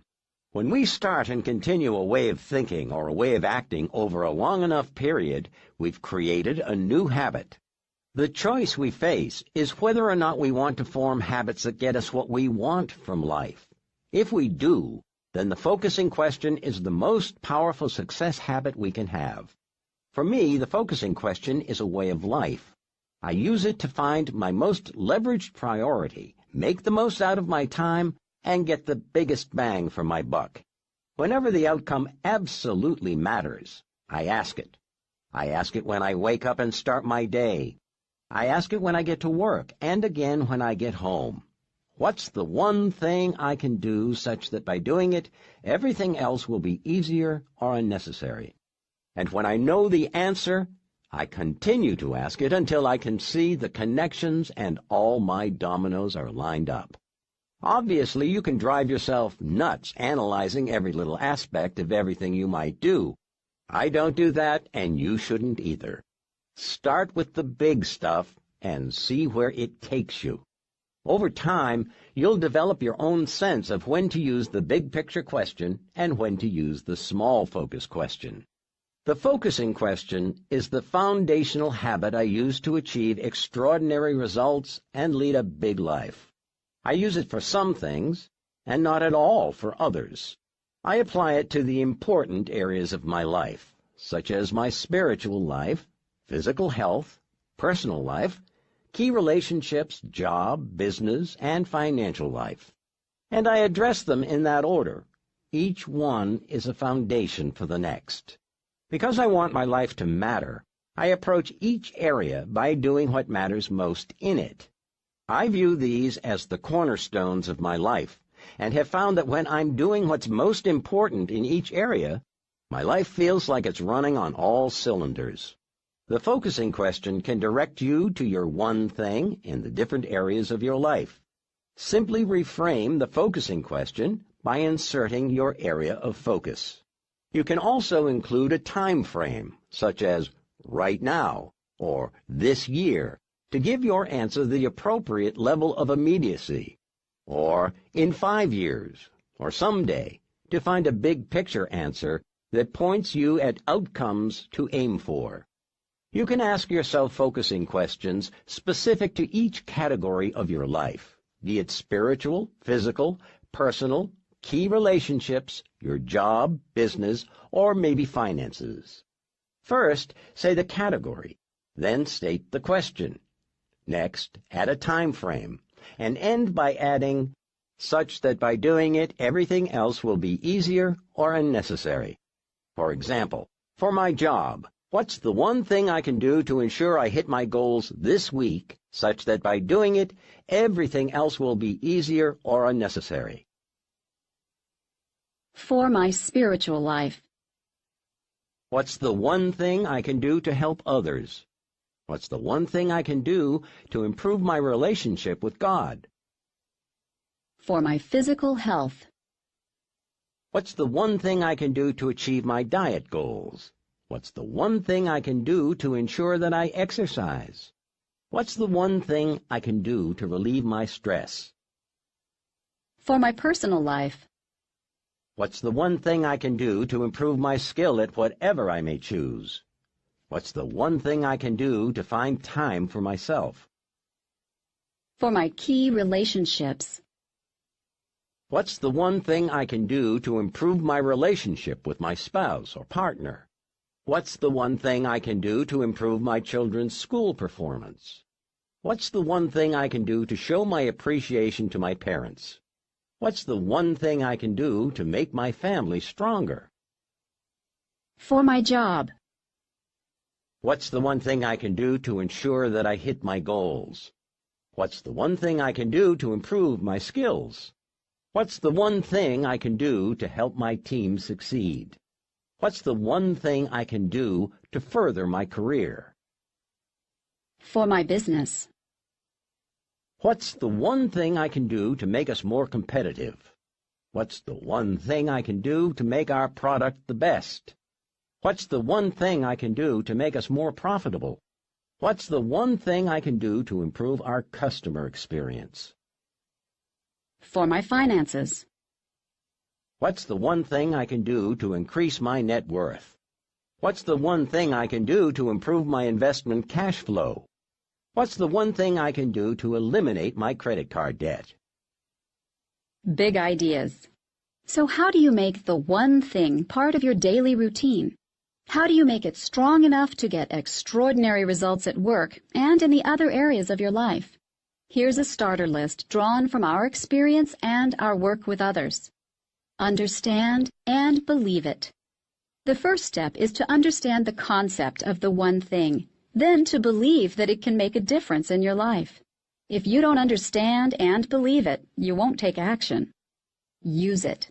Ask yourself the focusing question. Start each day by asking, what's the one thing I can do today for whatever you want to achieve, such that by doing it, everything else will be easier or even unnecessary.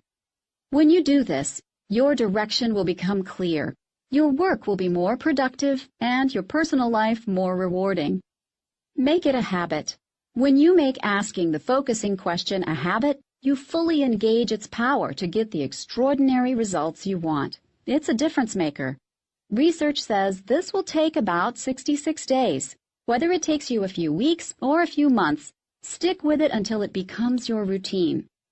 If you're not serious about learning the success habit, you're not serious about getting extraordinary results. Leverage reminders. Set up ways to remind yourself to use the focusing question.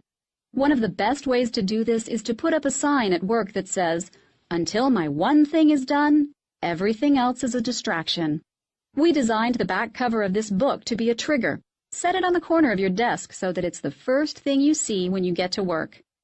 Use notes, screensavers, and calendar cues to keep making the connection between the success habit and the results you seek.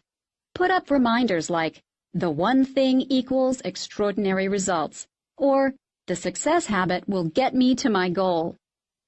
Recruit support.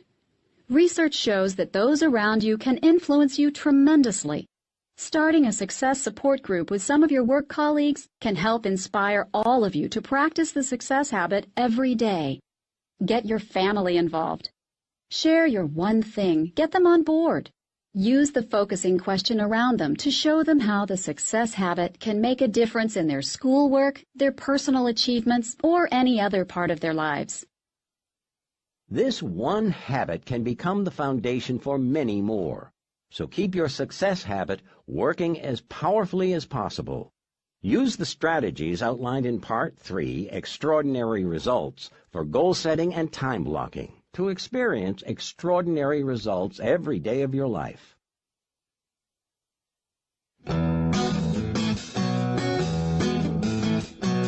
Chapter 12. The Path to Great Answers. F.M. Alexander said, "People do not decide their futures. They decide their habits, and their habits decide their futures." The focusing question helps you identify your one thing in any situation. It will clarify what you want in the big areas of your life, and then drill down to what you must do to get them. It's really a simple process. You ask a great question, then you seek out a great answer. As simple as 2 steps, it's the ultimate success habit. You can view Figure 17 online at theonething.com to see the 2 steps outlined for you. Asking a great question, which is step 1, means to think big and specific. This leads to step 2, which is finding a great answer, and that means research and role model. Step 1. Ask a great question. The focusing question helps you ask a great question. Great questions, like great goals, are big and specific. They push you, stretch you, and aim you at big, specific answers. And because they're framed to be measurable, there's no wiggle room about what the results will look like. Look online at Figure 18, and you'll find what we call the Great Question Matrix. Here you can see the power of the focusing question as it's laid out into 4 different options or quadrants. You can think big and broad, or small and broad, or even small and specific. But to get the best results, you need to be thinking big and specific. Let's take increasing sales as a way to break down each of the quadrants, using the question, what can I do to double sales in 6 months? This is the placeholder for big and specific. Now, let's examine the pros and cons of each question quadrant, ending with where you want to be, which is big and specific. Refer to Figure 19 online to see how each question fits into each quadrant of the Great Question Matrix. Quadrant 4. Small and specific. In Quadrant 4, the question turns into, what can I do to increase sales by 5% this year? This aims you in a specific direction, but there's nothing truly challenging about this question.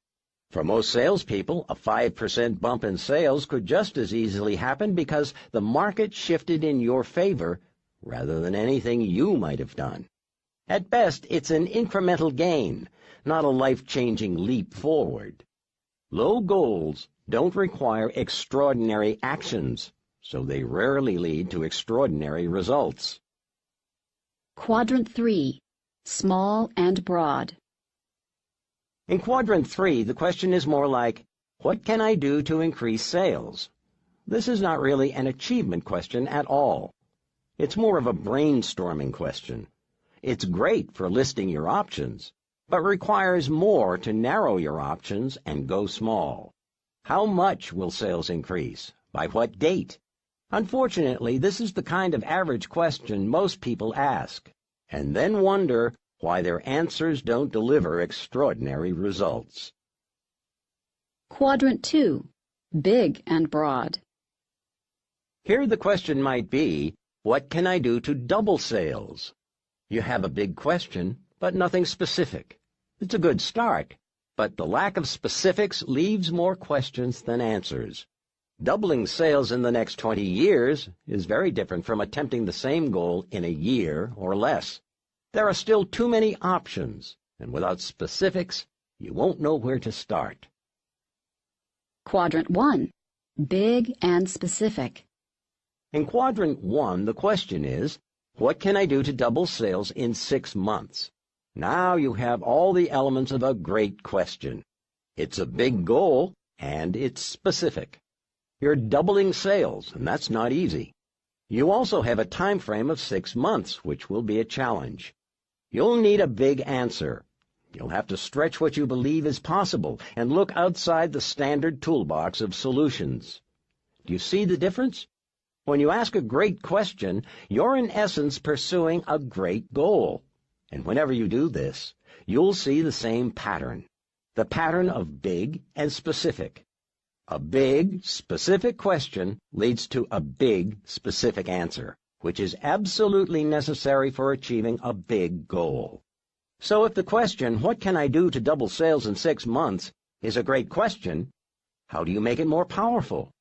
Convert it to the focusing question.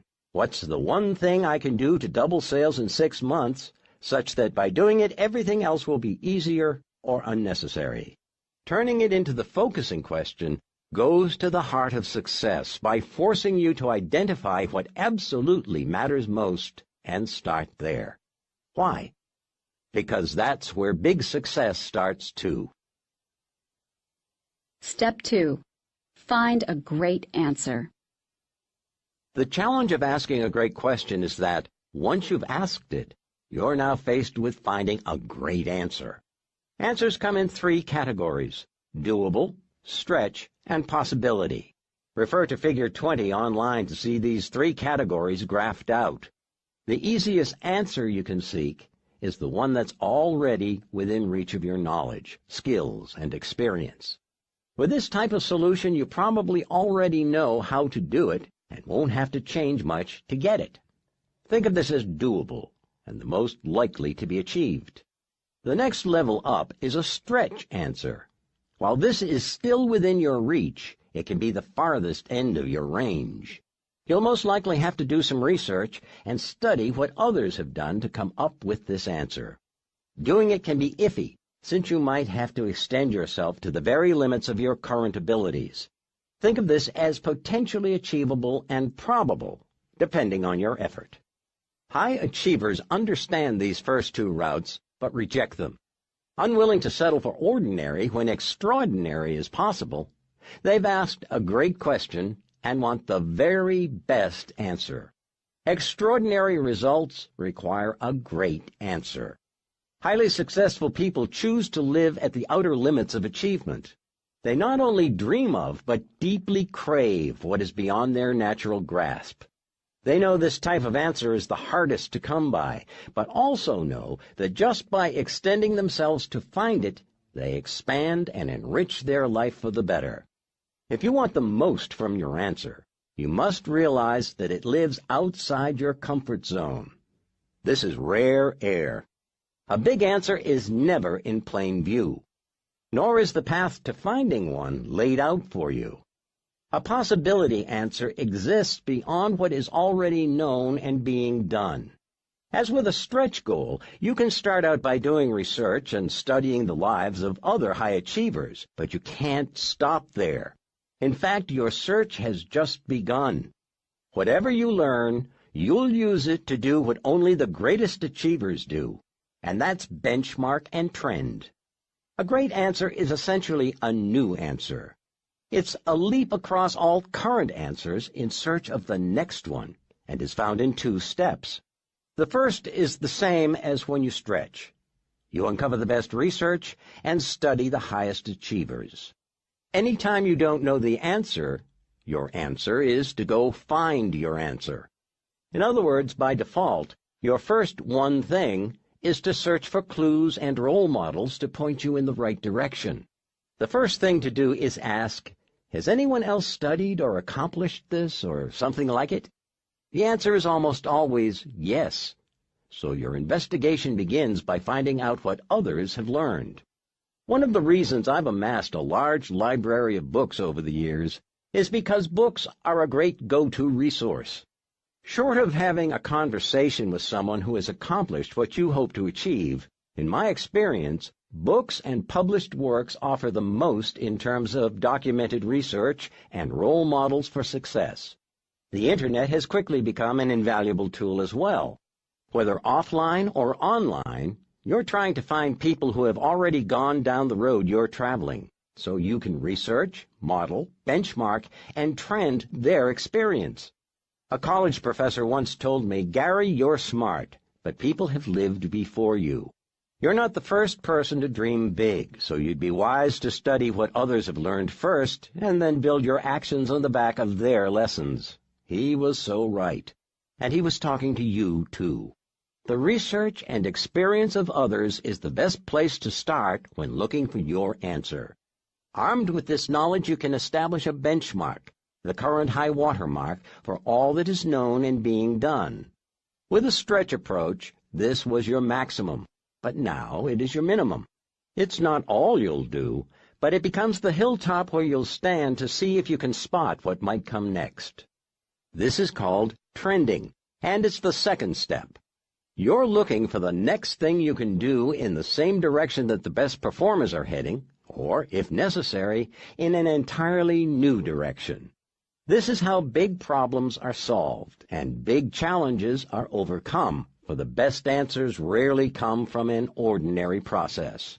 Whether it's figuring out how to leapfrog the competition, finding a cure for a disease, or coming up with an action step for a personal goal, benchmarking and trending is your best option. Because your answer will be original, you'll probably have to reinvent yourself in some way to implement it. A new answer usually requires new behavior, so don't be surprised if along the way to sizable success you change in the process. But don't let that stop you. This is where the magic happens and possibilities are unlimited. As challenging as it can be, trailblazing up the path of possibilities is always worth it. For when we maximize our reach, we maximize our life. Big ideas. Think big and specific. Setting a goal you intend to achieve is like asking a question. It's a simple step from "I'd like to do that" to "How do I achieve that?" The best question, and by default the best goal, is big and specific. Big because you're after extraordinary results. Specific to give you something to aim at and to leave no wiggle room about whether you hit the mark. A big and specific question, especially in the form of the focusing question, helps you zero in on the best possible answer. Think possibilities. Setting a doable goal is almost like creating a task to check off your list. A stretch goal is more challenging. It aims you at the edge of your current abilities. You have to stretch to reach it. The best goal explores what's possible. When you see people and businesses that have undergone transformations, this is where they live. Benchmark and trend for the best answer. No one has a crystal ball, but with practice, you can become surprisingly good at anticipating where things are heading. The people and businesses that get there first often enjoy the lion's share of the rewards with few, if any, competitors. Benchmark and trend to find the extraordinary answer you need for extraordinary results. Part 3. Extraordinary Results. Unlocking the possibilities within you. Will Rogers said, "Even if you're on the right track, you'll get run over if you just sit there." Extraordinary results. There is a natural rhythm to our lives that becomes a simple formula for implementing the one thing and achieving extraordinary results: purpose, priority, and productivity. Bound together, these three are forever connected and continually confirming each other's existence in our lives. Their link leads to the two areas where you'll apply the one thing, one big and one small. Your big one thing is your purpose, and your small one thing is the priority you take action on to achieve it. The most productive people start with purpose and use it like a compass. They allow purpose to be the guiding force in determining the priority that drives their actions. This is the straightest path to extraordinary results.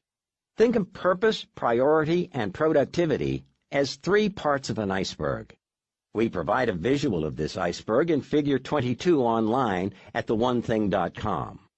With typically only 1/9 of an iceberg above water, whatever you see is just the tip of everything that is there. This is exactly how productivity, priority, and purpose are related. What you see is determined by what you don't. The more productive people are, the more purpose and priority are pushing and driving them. With the additional outcome of profit, it's the same for business. What's visible to the public, productivity and profit, is always buoyed by the substance that serves as the company's foundation, purpose and priority. All business people want productivity and profit, but too many fail to realize that the best path to attaining them is through purpose-driven priority.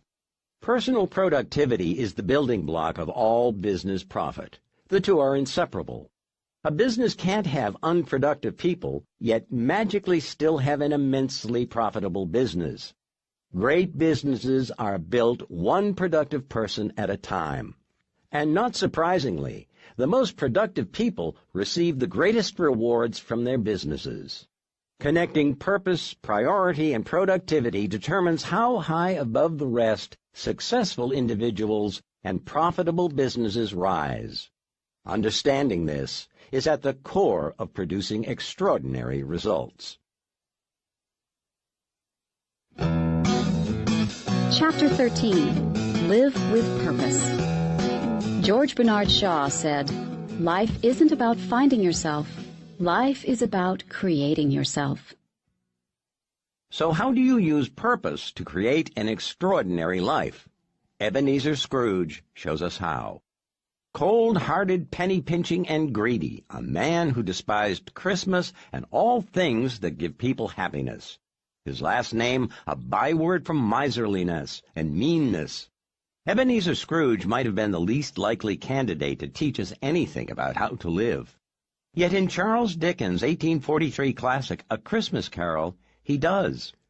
The redemptive tale of Scrooge's transformation from stingy, callous, and unloved to considerate, caring, and beloved is one of the best examples of how our destinies are determined by our decisions and our lives are shaped by our choices.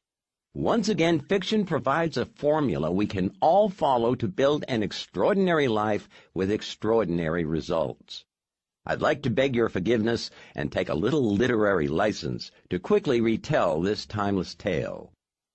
One Christmas Eve, Ebenezer Scrooge is visited by the deceased spirit of Jacob Marley, his former business partner. We do not know if this is a dream or if it's real. Marley wails, "I am here tonight to warn you that you have yet a chance and a hope of escaping my fate. You will be haunted by 3 spirits from the past, present, and future. Remember what has passed between us." Now, let's stop for a second and bear in mind who Scrooge is. Dickens describes him as a man whose old features are frozen by the cold within him. Tight-fisted, with head down and hand to the grindstone, Scrooge pays as little as possible and keeps as much as he can. He is secretive and solitary. No one ever stops him in the streets to say hello. No one cares, for he cares for no one. He is a bitter, mean, covetous old sinner, cold to the sight, cold to the touch, and cold of heart, with no thaw in sight. His life is a lonely existence, and the world is worse off for it. Over the course of the evening, the three spirits visit Scrooge to show him his past, present, and future. Through these visits, he sees how he became the man he is, how his life is currently going, and what will ultimately happen to him and those around him. It's a terrifying experience that leaves him visibly shaken when he wakes the next morning, not knowing whether it was real or a dream, but giddy upon discovering no time has passed. Scrooge realizes there is still time to alter his fate. In a joyous blur, he rushes into the street and instructs the first boy he sees to go buy the biggest turkey at the market and send it anonymously to the home of his sole employee, Bob Cratchit. Upon seeing a gentleman he'd once rebuffed for pleading charity for the needy, he prays for forgiveness and promises to donate huge sums of money to the poor. Ebenezer eventually ends up at the home of his nephew, where he begs forgiveness for being such a fool for far too long, and accepts an invitation to stay for holiday dinner. His nephew's wife and guests, shocked at his heartfelt bliss, can barely believe this is Scrooge. The next morning, Bob Cratchit, upon arriving noticeably late to work, is confronted by Scrooge, who exclaims, "What do you mean, coming here at this time of day? I am not going to stand for this sort of thing any longer." Before this wretched news can sink in, the incredulous Cratchit hears him say, "And therefore I am about to raise your salary." Scrooge goes on to become the Cratchit family's benefactor. He finds a doctor for Tiny Tim, Cratchit's invalid son, and becomes like a second father to him. Scrooge lives out the rest of his days spending his time and money doing everything he can for others. Through this simple story, Charles Dickens shows us a simple formula for creating an extraordinary life. That's to live with purpose, live by priority, and live for productivity. As I reflect on this story, I believe Dickens reveals purpose as a combination of where we're going and what's important to us. He implies that our priority is what we place the greatest importance on, and our productivity comes from the actions we take. He lays out life as a series of connected choices, where our purpose sets our priority and our priority determines the productivity our actions produce. To Dickens, our purpose determines who we are. Scrooge is transparent and easy to understand. So let's revisit A Christmas Carol through the lens of Dickens' formula.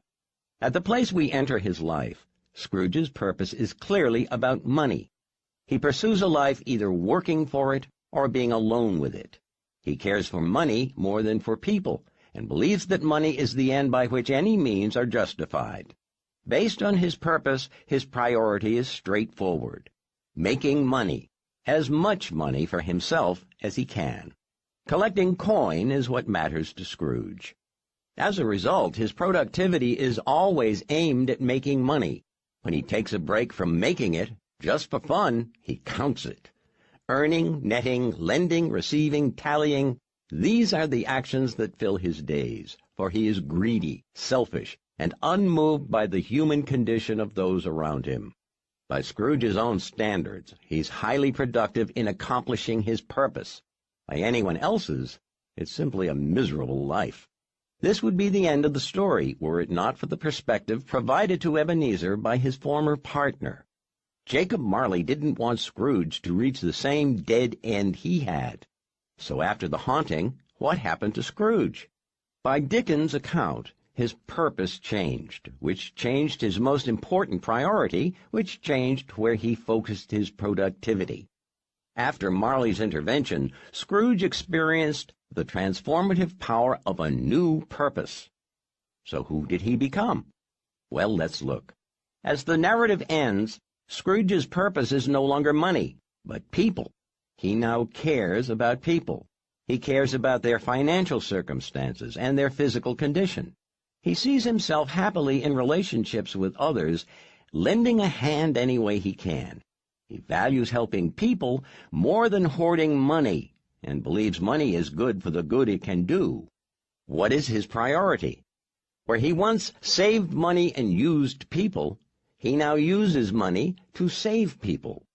His overriding priority is to make as much money as he can so he can help as many as he can. What are his actions? He is productive throughout his days, putting every penny he can toward others. The transformation is remarkable and the message unmistakable. Who we are and where we want to go determine what we do and what we accomplish. A life lived on purpose is the most powerful of all and the happiest. Happiness on purpose. Ask enough people what they want in life, and you'll hear happiness as the overwhelming response. Although we all have a wide variety of specific answers, happiness is what we most want. Yet it's what most of us understand the least. No matter our motivations, most of what we do in life is ultimately meant to make us happy. And yet we get it wrong. Happiness doesn't happen the way we think. To explain, I want to share an ancient tale with you. The begging bowl. Upon coming out of his palace one morning and encountering a beggar, a king asks, "What do you want?" The beggar laughingly says, "You ask as though you can fulfill my desire." Offended, the king replies, "Of course I can. What is your desire?" The beggar warns, "Think twice before you promise anything." Now the beggar was no ordinary beggar, but the king's past life master, who had promised in their former life, "I will come to try and wake you in our next life. This life you have missed, but I will come again to help you." The king, not recognizing his old friend, insisted, "I will fulfill anything you ask, for I am a very powerful king who can fulfill any desire."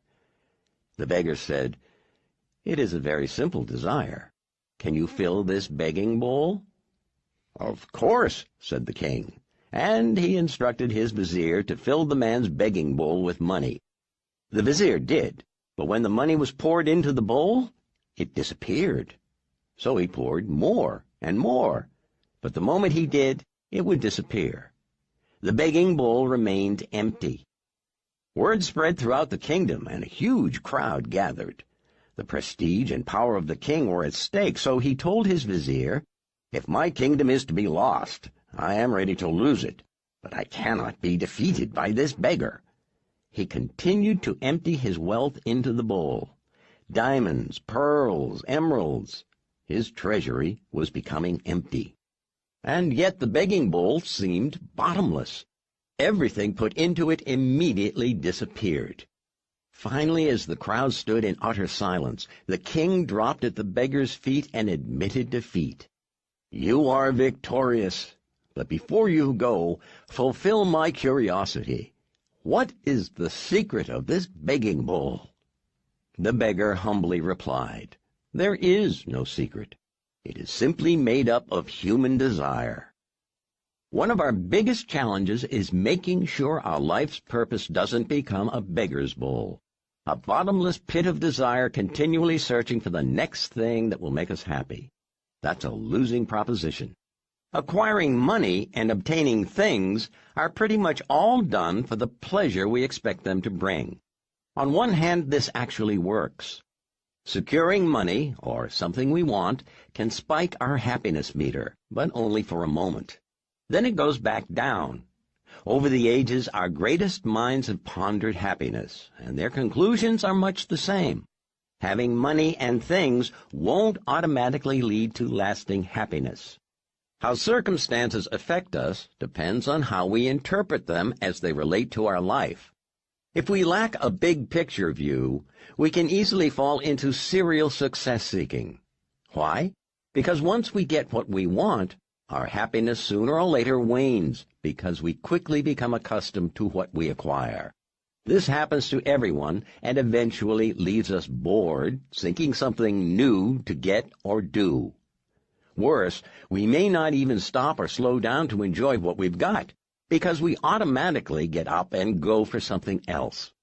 If we're not careful, we wind up ricocheting from achieving and acquiring to acquiring and achieving without even taking time to fully enjoy any of it. This is a good way to remain a beggar. And the day we realize this is the day our life changes forever. So how do we find enduring happiness? Happiness happens on the way to fulfillment. Dr. Martin Seligman, past president of the American Psychological Association, believes there are 5 factors that contribute to our happiness: positive emotion and pleasure, achievement, relationships, engagement, and meaning. Of these, he believes engagement and meaning are the most important. Becoming more engaged in what we do by finding ways to make our life more meaningful is the surest way to find lasting happiness. When our daily actions fulfill a bigger purpose, the most powerful and enduring happiness can happen. Take money, for instance. Since money represents both getting something and the potential to get more, it makes for a great example. Many people not only misunderstand how to make money, but also how it makes us happy. I've taught wealth building to everyone from seasoned entrepreneurs to high school students, and whenever I ask, how much money do you want to earn, I get all kinds of answers. But usually the number is quite high. When I ask, how did you pick this number? I frequently get the familiar answer, I don't know. I then ask, can you tell me your definition of a financially wealthy person? Invariably, I get numbers that start at $1 million and go up from there. When I ask how they arrived at this, they often say, it sounds like a lot. My response is, it is, and it isn't. It all depends on what you do with it. I believe that financially wealthy people are those who have enough money coming in without having to work to finance their purpose in life. Now, please realize that this definition presents a challenge to anyone who accepts it. To be financially wealthy, you must have a purpose for your life. In other words, without purpose, you'll never know when you have enough money, and you can never be financially wealthy. It isn't that having more money won't make you happy. To a point, it certainly can. But then it stops. For more money to continue to motivate you will depend on why you want more. It's been said that the end shouldn't justify the means. But be careful. When achieving happiness, any end you seek will only create happiness for you through the means it takes to achieve it. Wanting more money just for the sake of getting it won't bring the happiness you seek from it.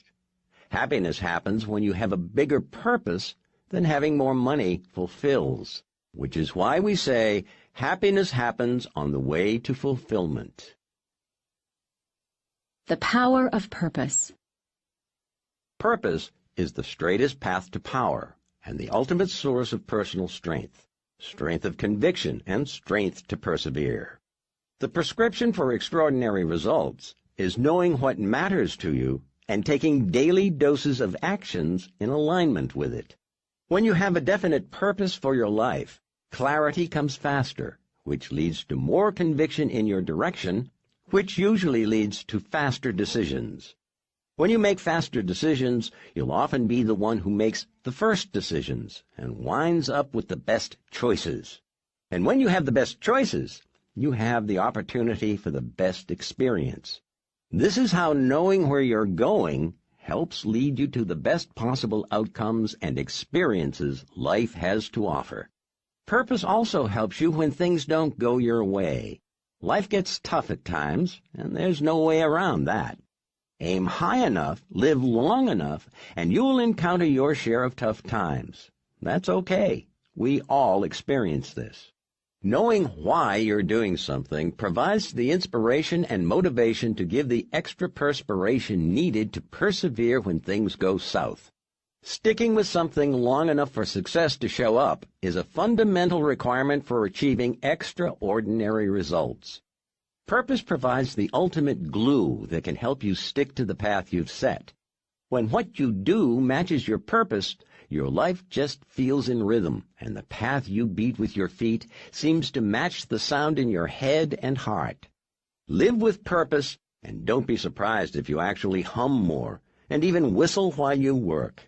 When you ask yourself, what's the one thing I can do in my life that would mean the most to me and the world, such that by doing it everything else would be easier or unnecessary, You're using the power of the one thing to bring purpose to your life. Big ideas. Happiness happens on the way to fulfillment. We all want to be happy, but seeking it isn't the best way to find it. The surest path to achieving lasting happiness happens when you make your life about something bigger, when you bring meaning and purpose to your everyday actions. Discover your big why. Discover your purpose by asking yourself what drives you. What's the thing that gets you up in the morning and keeps you going when you're tired and worn down? I sometimes refer to this as your big why. It's why you're excited with your life. It's why you're doing what you're doing. Absent an answer, pick a direction. Purpose may sound heavy, but it doesn't have to be. Think of it simply as the one thing you want your life to be about more than any other. Try writing down something you'd like to accomplish and then describe how you'd do it. For me, it looks like this. My purpose is to help people live their greatest life possible through my teaching, coaching, and writing. So then, what does my life look like? Teaching is my one thing, and has been for almost 30 years. At first, it was teaching clients about the market and how to make great decisions. Next, it was teaching salespeople in the classroom, during sales meetings, and one-on-one. Later, it was teaching business classes. Then it became teaching high performers the models and strategies they need for high achievement. In the last 10 years, it's been teaching seminars on specific life-building principles. What I teach is what I then coach and is supported by what I write. Pick a direction, start marching down that path, and see how you like it. Time brings clarity, and if you find you don't like it, you can always change your mind. It's your life.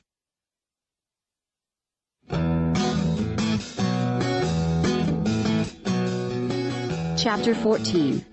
Live by Priority. Alan Laken said, "Planning is bringing the future into the present so that you can do something about it now." "Would you tell me, please, which way I ought to go from here?" asked Alice. "That depends a good deal on where you want to go," said the cat. "I don't much care where," said Alice. "Then it doesn't matter which way you go," said the cat. Alice's classic encounter with a Cheshire cat in Lewis Carroll's Alice's Adventures in Wonderland reveals the close connection between purpose and priority. Live with purpose, and you know where you want to go. Live by priority, and you'll know what to do to get there. When each day begins, we each have a choice. We can ask, "What shall I do?" or "What should I do?" Without direction, without purpose, whatever you shall do will always get you somewhere. But when you're going somewhere on purpose, there will always be something you should do that will get you where you must go. When your life is on purpose, living by priority takes precedence. Goal setting to the now.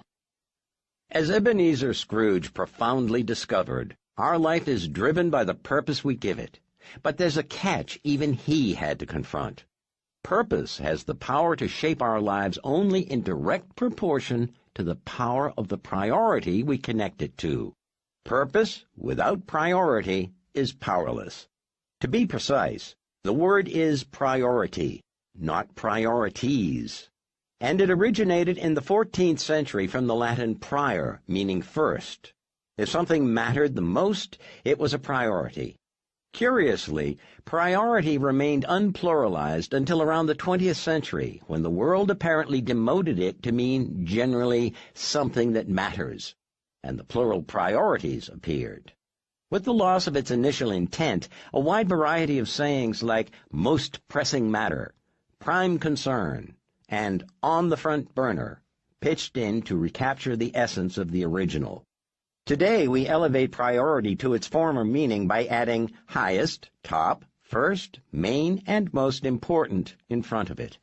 It would seem priority has traveled an interesting road. So watch your language.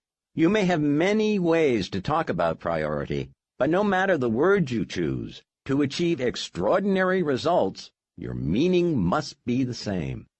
One thing.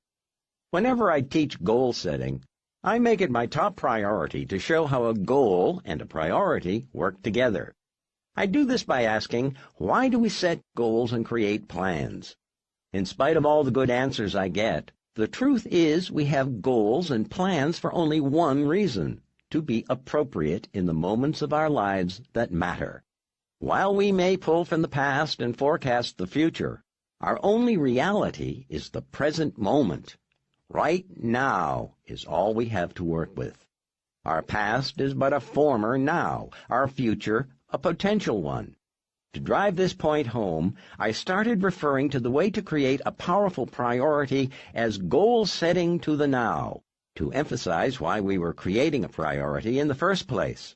The truth about success is that our ability to achieve extraordinary results in the future lies in stringing together powerful moments, one after the other. What you do in any given moment determines what you experience in the next. Your present now, and all future nows, are undeniably determined by the priority you live in the moment. The deciding factor in determining how you set that priority is who wins the battle between your present and future selves. If you're offered a choice of $100 today or $200 next year, which would you choose? The $200, right? You would if your goal were to make the most money from the opportunity. Strangely, most people don't make that choice. Economists have long known that even though people prefer big rewards over small ones, they have an even stronger preference for present rewards over future ones, even when the future rewards are much bigger. It's an ordinary occurrence, oddly named hyperbolic discounting. The farther away a reward is in the future, the smaller the immediate motivation to achieve it. Maybe it's because objects that are farther away appear smaller, so people mistakenly assume they really are and discount their value. That might explain why so many people would actually choose the $100 today over twice the amount in the future. Their present bias overrides logic, and they allow a big future with potentially extraordinary results to get away. Now imagine the devastating impact living this way every day could have on your future self. Remember our conversation on delayed gratification? Turns out that what starts out as marshmallows can later cost you much more. We need a simple way of thinking to save us from ourselves, set the right priority, and move closer toward accomplishing our purpose. Goal setting to the now will get you there. By thinking through the filter of goal setting to the now, you set a future goal and then methodically drill down to what you should be doing right now. It can be a little like a Russian matryoshka doll, in that your one thing right now is nested inside your one thing today, which is nested inside your one thing this week, which is nested inside your one thing this month. It's how a small thing can actually build up to a big one. You're lining up your dominoes. Figure 24 on theonething.com shows you how to figure out what you should be doing right now by using goal setting to the now. It starts by asking, what's the one thing I want to do someday? And gets more and more specific until the present moment, when it asks, based on my daily goal, what's the one thing I can do right now? To understand how goal setting to the now will guide your thinking and determine your most important priority, consider the following litany. Based on my someday goal, what's the one thing I can do in the next 5 years to be on track to achieve it? Now, based on my 5-year goal, what's the one thing I can do this year to be on track to achieve my 5-year goal, so that I'm on track to achieve my someday goal? Now, based on my goal this year, what's the one thing I can do this month so I'm on track to achieve my goal this year, so I'm on track to achieve my 5-year goal, so I'm on track to achieve my someday goal? Now, based on my goal this month, what's the one thing I can do this week so I'm on track to achieve my goal this month, so I'm on track to achieve my goal this year, so I'm on track to achieve my 5-year goal, so I'm on track to achieve my someday goal? Now, based on my goal this week, What's the one thing I can do today so I'm on track to achieve my goal this week, so I'm on track to achieve my goal this month, so I'm on track to achieve my goal this year, so I'm on track to achieve my 5-year goal, so I'm on track to achieve my someday goal. So based on my goal today, what's the one thing I can do right now so I'm on track to achieve my goal today? So I'm on track to achieve my goal this week. So I'm on track to achieve my goal this month. So I'm on track to achieve my goal this year. So I'm on track to achieve my 5-year goal. So I'm on track to achieve my someday goal. I hope you hung in there and listened to the entire thing. Why? Because you're training your mind how to think, how to connect one goal with the next over time until you know the most important thing you must do right now. You're learning how to think big, but go small. To prove its value, just skip the steps by asking yourself, what's the one thing I can do right now so I'm on track to achieve my someday goal? It doesn't work. The moment is too far from the future for you to clearly see your key priority. In fact, you can keep adding back in today, this week, and so on, but you won't see the powerful priority you seek until you've added back in all the steps. It's why most people never get close to their goals. They haven't connected today to all the tomorrows it will take to get there. Connect today to all your tomorrows. It matters. Research backs this up. In 3 separate studies, psychologists observed 262 students to see the impact of visualization on outcomes. The students were asked to visualize in one of 2 ways. Those in one group were told to visualize the outcome, such as getting an A on an exam, and the others were asked to visualize the process needed to achieve a desired outcome, such as all of the study sessions needed to earn that A on the exam. In the end, students who visualized the process performed better across the board. They studied earlier and more frequently and earned higher grades than those who simply visualized the outcome. People tend to be overly optimistic about what they can accomplish, and therefore, most don't think things all the way through. Researchers call this the planning fallacy. Visualizing the process, breaking a big goal down into the steps needed to achieve it, helps engage the strategic thinking you need to plan for and achieve extraordinary results. This is why goal setting to the now really works. I have this dialogue with people every day.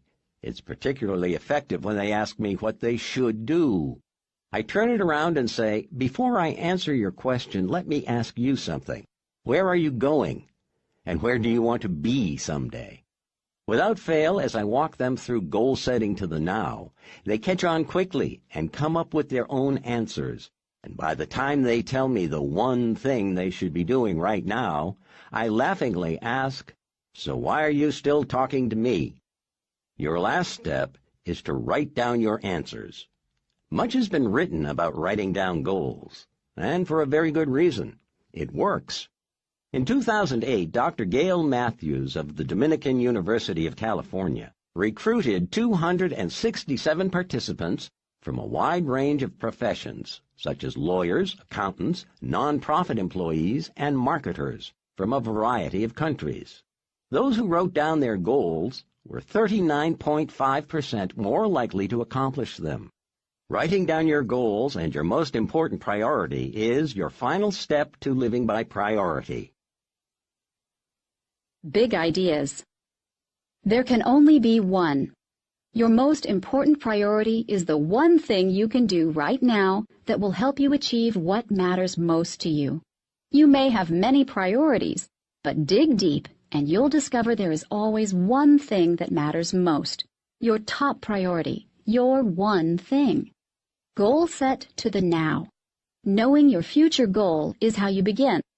Identifying the steps you need to accomplish along the way keeps your thinking clear while you uncover the right priority you need to accomplish right now. Put pen to paper. Write your goals down and keep them close. Pull your purpose through to a single priority built by goal setting to the now And that priority, that one thing you can do such that by doing it everything else will be easier or unnecessary, will show you the way to extraordinary results. And once you know what to do, the only thing left is to go from knowing to doing.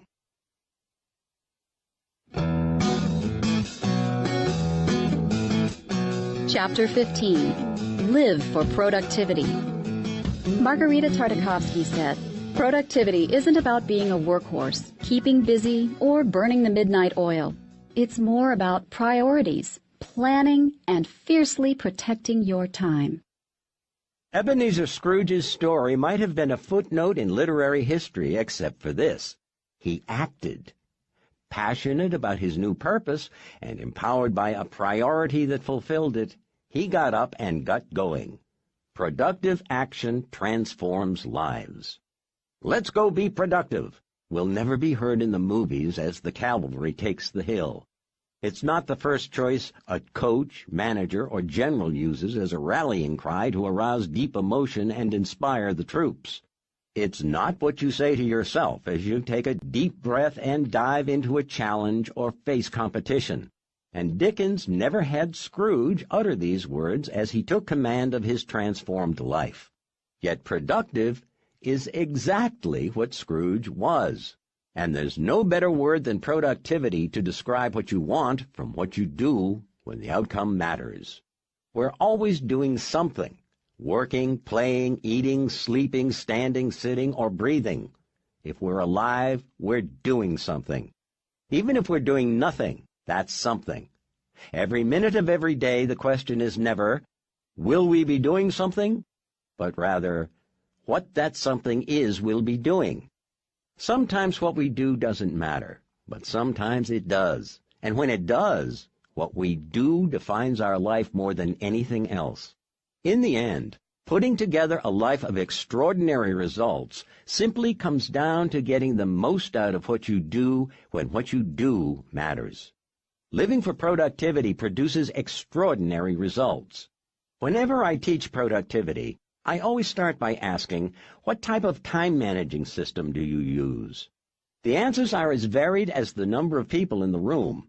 Paper calendar, electronic calendar, day timer, at-a-glance weekly planner. You name it and I hear it. I then ask, so how did you choose yours? The reasons cited come in every shape, size, color, price, and criteria imaginable, but the students invariably describe the format, not the function. What they are, not how they work. So when I say that's great, but what kind of system do you use? The answer is always the same. What do you mean? I continue to say, well, if everyone has the same amount of time, and yet some earn more than others, can we say that it's how we use our time that determines the money we make? Everyone always agrees. So I go on. If this is true, that time is money, then the best way to describe a time-managing system might just be by the money it makes. So do you think you're using the $10,000 a year system, the $20,000 a year system, the $50,000, $100,000, or $500,000 a year system? Are you using the $1 million plus system? And then silence. Until inevitably someone asks, how do we know? To which I reply, how much do you make? If money is a metaphor for producing results, then it's clear. A time-managing system's success can be judged by the productivity it produces. The strange thing about my life is that I've never worked for anyone who wasn't a millionaire or didn't become one. I didn't set out for this to happen. It just did. And the most important thing I learned from these experiences is that the most successful people are the most productive people. Francine J. said, "My goal is no longer to get more done, but rather to have less to do." Productive people get more done, achieve better results, and earn far more in their hours than the rest. They do so because they devote maximum time to being productive on their top priority, their one thing. They time block their one thing, and then protect their time blocks with a vengeance. They've connected the dots between working their time blocks consistently and the extraordinary results they seek. Time blocking. I often say that I come from a long line of lethargic people. This is usually good for a laugh, but it's also true. It seems at times that my genes just might have more in common with the tortoise than the hare. On the other hand, some of the people I work with are so blessed with energy they actually vibrate. Amazingly, they're able to work long hours over extended periods and never wear down. When I try to follow suit, in less than a week, my body simply falls apart. I've discovered that, no matter how hard I try, I can't use more time as my main means of doing more. It's just not physically possible for me. So given my constraints, I've had to find a way to be highly productive in the hours I can put in. What's the solution? It's time blocking. Most people think that there's never enough time to be successful, but there is when you block it. Time blocking is a very results-oriented way of viewing and using time. It's a way of making sure that what has to be done gets done. Alexander Graham Bell said, "Concentrate all your thoughts upon the work at hand. The sun's rays do not burn until brought to a focus." Time blocking harnesses your energy and centers it on your most important work. It's productivity's greatest power tool. So, go to your calendar and block off all the time you need to accomplish your one thing. If it's a one-time one thing, block off the appropriate hours and days. If it's a regular thing, block off the appropriate time every day so it becomes a habit.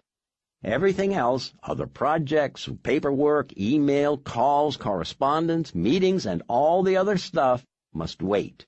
When you time block like this, you're creating the most productive day possible in a way that's repeatable every day for the rest of your life. Unfortunately, if you're like most individuals, your typical day might look something like Figure 27, which you can view online at theonething.com. Here you see what happens when you find yourself with less and less time to focus on what matters most. Your one thing gets a very small percentage of your day, while everything else takes a very large percentage. The most productive people's day is dramatically different and illustrated in Figure 28. Your one thing now gets 50% of the day, leaving everything else to fit into the other 50% of your day. If disproportionate results come from one activity, then you must give that one activity disproportionate time. Each and every day ask this focusing question for your blocked time. Today, what's the one thing I can do for my one thing, such that by doing it, everything else will be easier or unnecessary? When you find the answer, you'll be doing the most leveraged activity for your most leveraged work. This is how results become extraordinary.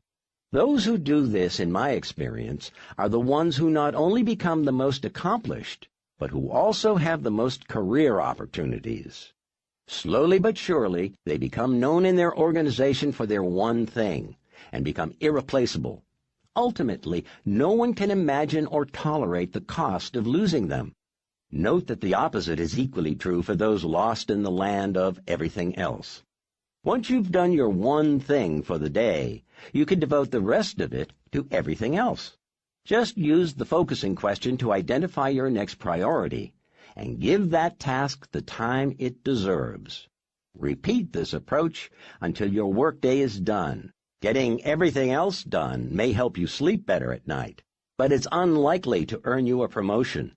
Online, in Figure 29, you'll find a sample time-blocking calendar which illustrates an effective way to block out time for your one thing. Time blocking works on the premise that a calendar records appointments but doesn't care who those appointments are with. So when you know your one thing, make an appointment with yourself to tackle it. Every day, great salespeople generate leads. Great programmers program, and great artists paint. Take any profession or any position and fill in the blank. Great success shows up when time is devoted every day to becoming great. To achieve extraordinary results and experience greatness, Time block these three things in the following order. First, time block your time off. Second, time block your one thing. And third, time block your planning time. Number 1. Time block your time off. Extraordinarily successful people launch their year by taking time out to plan their time off. Why? Because they know they'll need it, and they know they'll be able to afford it. In truth, the most successful simply see themselves as working between vacations. On the other hand, the least successful don't reserve time off because they don't think they'll deserve it or be able to afford it. By planning your time off in advance, you are, in effect, managing your work time around your downtime instead of the other way around. You're also letting everyone else know well in advance when you'll be out, so they can plan accordingly. When you intend to be successful, you start by protecting time to recharge and reward yourself. Take time off. Block out long weekends and long vacations, then take them. You'll be more rested, more relaxed, and more productive afterward. Everything needs rest to function better, and you're no different. Resting is as important as working. There are a few examples of successful people who violate this, but they are not our role models. They succeed in spite of how they rest and renew, not because of it. Number 2. Time block your one thing. After you've time blocked your time off, time block your one thing. Yes, you heard that right. Your most important work comes second. Why? Because you can't happily sustain success in your professional life if you neglect your personal recreation time. Time block your time off and then make time for your one thing. The most productive people, the ones who experience extraordinary results, design their days around doing their one thing. Their most important appointment each day is with themselves, and they never miss it. If they complete their one thing before their time block is done, they don't necessarily call it a day. They use the focusing question to tell them how they can use the time they have left. Similarly, if they have a specific goal for their one thing, they finish it, regardless of the time. In the book, A Geography of Time, Robert Levine points out that most people work on clock time, as in, it's 5 o'clock, I'll see you tomorrow. Others work on event time, which is, my work is done when it's done. Think about it. The dairy farmer doesn't get to knock off at any certain time. He goes home when the cows have been milked. It's the same for any position, in any profession where results matter. The most productive people work on event time. They don't quit until their one thing is done. Ambrose Bierce said, Day, noun, a period of 24 hours, mostly misspent. The key to making this work is to block time as early in your day as you possibly can. Give yourself 30 minutes to an hour to take care of morning priorities, then move to your one thing. My recommendation is to block 4 hours a day. This isn't a typo, I repeat, 4 hours a day. Honestly, that's the minimum. If you can do more, then do it. In the book, On Writing, Stephen King describes his workflow. He says, my own schedule is pretty clear-cut. Mornings belong to whatever is new, the current composition. Afternoons are for naps and letters. Evenings are for reading, family, Red Sox games on TV, and any revisions that just cannot wait. Basically, mornings are my prime writing time. 4 hours a day may scare you more than King's novels, but you can't argue with his results. Stephen King is one of the most successful and prolific writers of our time. Whenever I tell this story, there is always one person who says to me, well, sure, it's easy for Stephen King. He's Stephen King. To that I simply say, I think the question you must ask yourself is this. Does he get to do this because he is Stephen King, or is he Stephen King because he does this? That invariably stops the discussion cold. Like so many other successful writers, early in his career, King had to find his time blocks where he could. Sometimes mornings, evenings, or even lunch breaks, because his day job didn't accommodate his ambition for his life. Once extraordinary results started showing up and he could earn a living from his one thing, he was able to move his time blocks to a more sustainable time. Peter Drucker said, "Efficiency is doing the thing right. Effectiveness is doing the right thing." An executive assistant on our team recently transitioned to blocking large chunks of time for a project. It was stressful at first. She was continually interrupted. Email alerts pinged. Colleagues dropped by. Team members provided a steady stream of requests for her time. These weren't even distractions. They were her job. In the end, she had to borrow a laptop and book a conference room to escape drive-bys and random non-urgent requests. But within just a week, everyone became accustomed to the fact that for regular periods of time, she would not be accessible. They adjusted. It took a week. Not a month or year, a week. Meetings got rescheduled and life went on, and she experienced a huge leap in productivity. No matter who you are, large time blocks work. Paul Graham's 2009 essay, Maker's Schedule, Manager's Schedule, underscores the need for large time blocks. Graham, one of the founders of the innovative venture capital firm Y Combinator, argues that normal business culture gets in the way of the very productivity it seeks because of the way people traditionally schedule or are allowed to schedule their time. Graham divides all work into two buckets: maker, which is to do or create, and manager, to oversee or direct. Maker time requires large blocks of the clock to write code, develop ideas, generate leads, recruit people, produce products, or execute on projects and plans.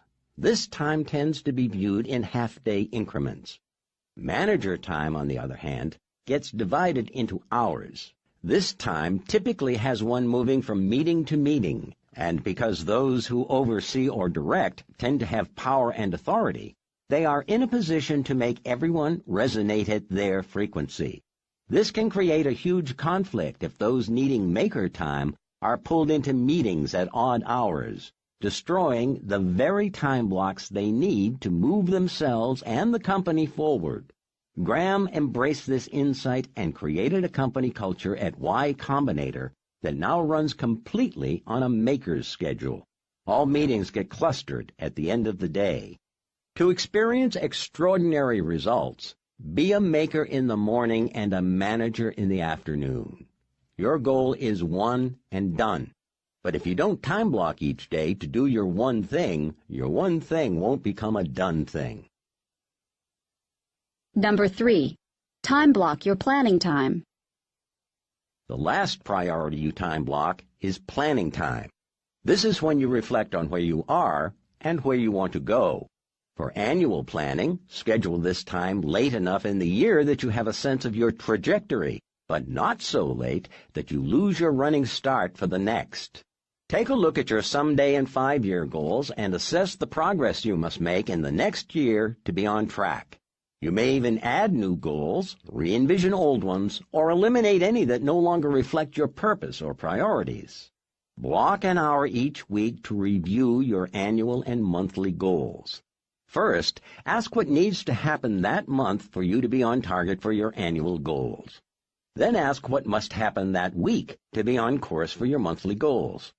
You're essentially asking, based on where I am right now, what's the one thing I need to do this week to stay on track for my monthly goal, and for my monthly goal to be on track for my annual goal?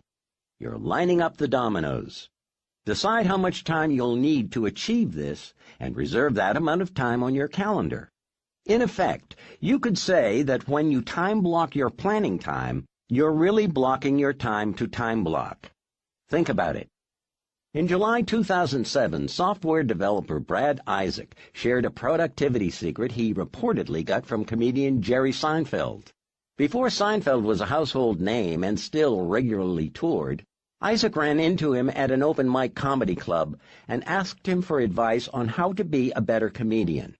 Seinfeld told him the key was to write jokes, which is his one thing, every day. And the way he'd figured out how to make that happen was to hang a huge annual calendar on the wall and then put a big red X across every day he worked on his craft. Seinfeld said, after a few days, you'll have a chain. Just keep at it, and the chain will grow longer every day. You'll like seeing the chain, especially when you get a few weeks under your belt. Your only job is to not break the chain. Don't break the chain. Figure 30, found on our website, shows a sample of what a time-blocking calendar looks like if you follow the chain. The X's add up to extraordinary results. What I love about Seinfeld's method is that it resonates with everything I know to be true. It's simple, it's based on doing one thing, and it creates its own momentum.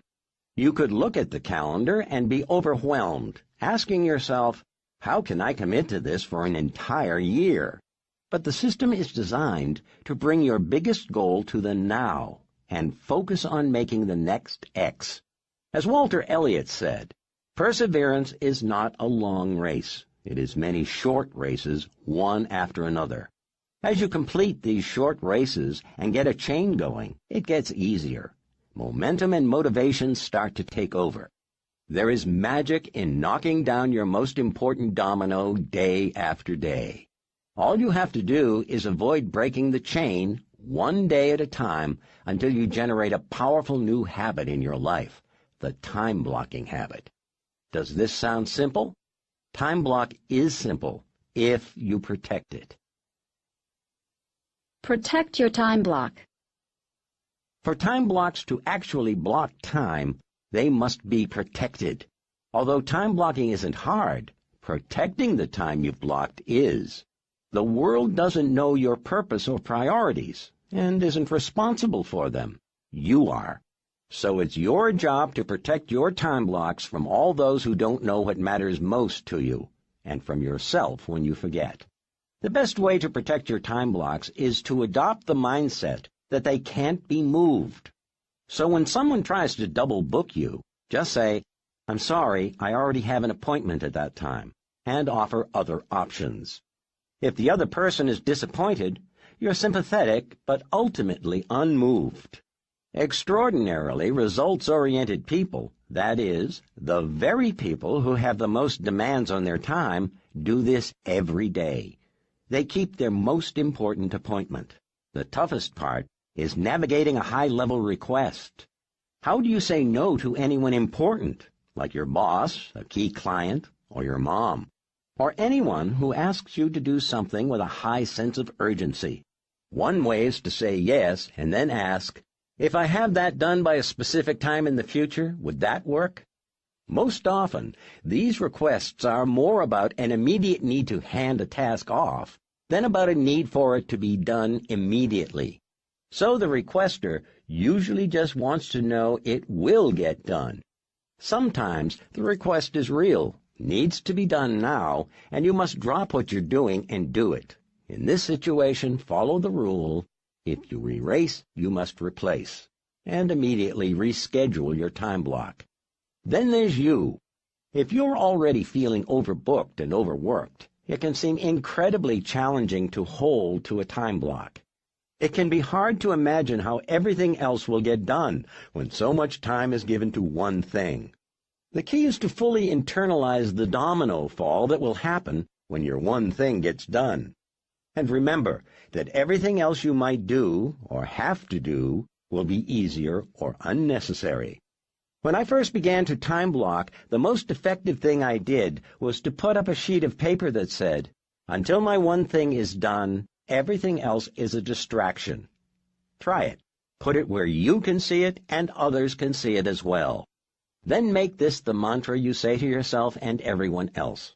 In time, others will begin to understand how you work and support it. Just watch.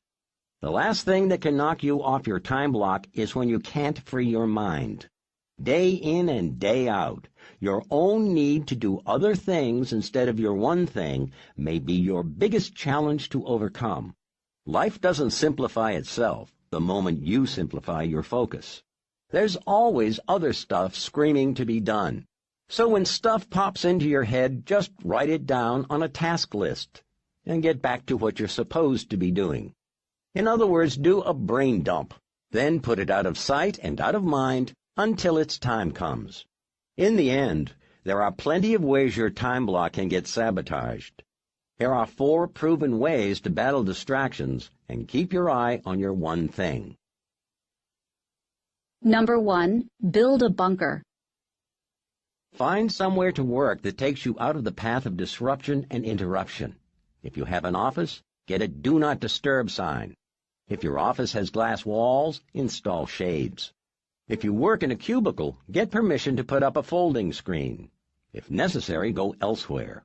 The immortal Ernest Hemingway kept a strict writing schedule starting at 7 every morning in his bedroom.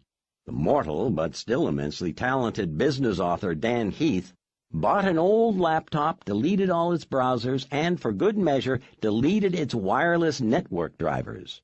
He would take his Wayback Machine to a coffee shop to avoid distractions. Between the 2 extremes, you could just find a vacant room and simply close the door. Number 2, store provisions. Have any supplies, materials, snacks, or beverages you need on hand, and, other than for a bathroom break, avoid leaving your bunker. A simple trip to the coffee machine can derail your day, should you encounter someone seeking to make you a part of theirs. Number 3, sweep for minds. Turn off your phone, shut down your email, and exit your internet browser. Your most important work deserves 100% of your attention. Number 4, enlist support. Tell those most likely to seek you out what you're doing and when you'll be available. It's amazing how accommodating others are when they see the big picture and know when they can access you.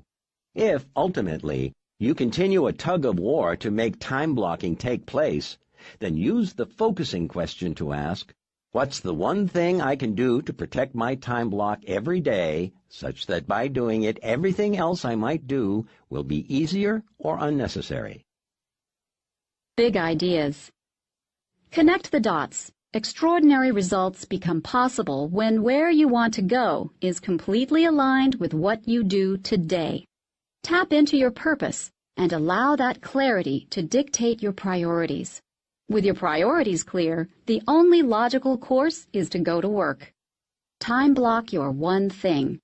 The best way to make your one thing happen is to make regular appointments with yourself. Block time early in the day and block big chunks of it, no less than 4 hours. Think of it this way. If your time blocking were on trial, would your calendar contain enough evidence to convict you? Protect your time block at all costs. Time blocking works only when your mantra is, nothing and no one has permission to distract me from my one thing. Unfortunately, your resolve won't keep the world from trying, so be creative when you can be, and firm when you must. Your time block is the most important meeting of your day, so whatever it takes to protect it is what you have to do. The people who achieve extraordinary results don't achieve them by working more hours. They achieve them by getting more done in the hours they work. Time blocking is one thing. Productive time blocking is another.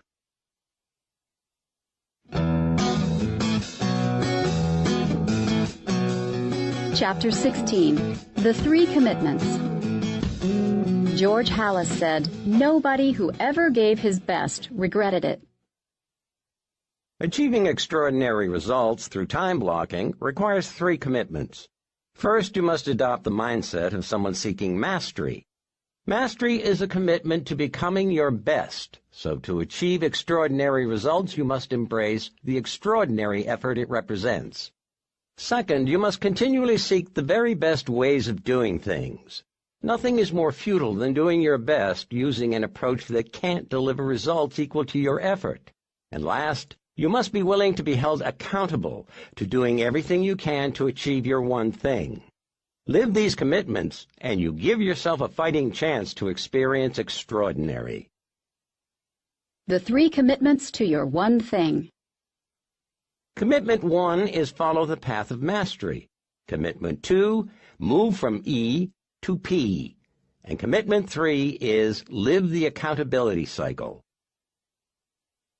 Commitment 1. Follow the path of mastery.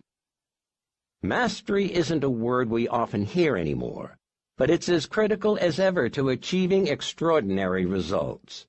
As intimidating as it might initially seem, when you can see mastery as a path you go down instead of a destination you arrive at, it starts to feel accessible and attainable. Most assume mastery is an end result, but at its core, mastery is a way of thinking, a way of acting, and a journey you experience. When what you've chosen to master is the right thing, then pursuing mastery of it will make everything else you do either easier or no longer necessary.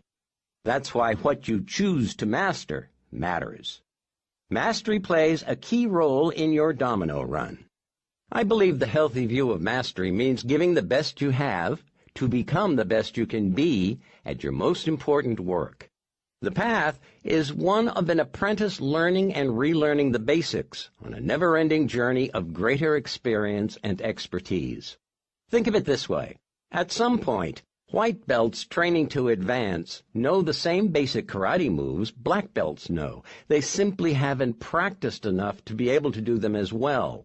The creativity you see at a black belt level comes from mastery of the white belt fundamentals. Since there is always another level to learn, mastery actually means you're a master of what you know and an apprentice of what you don't. In other words, we become masters of what is behind us and apprentices for what is ahead. This is why mastery is a journey.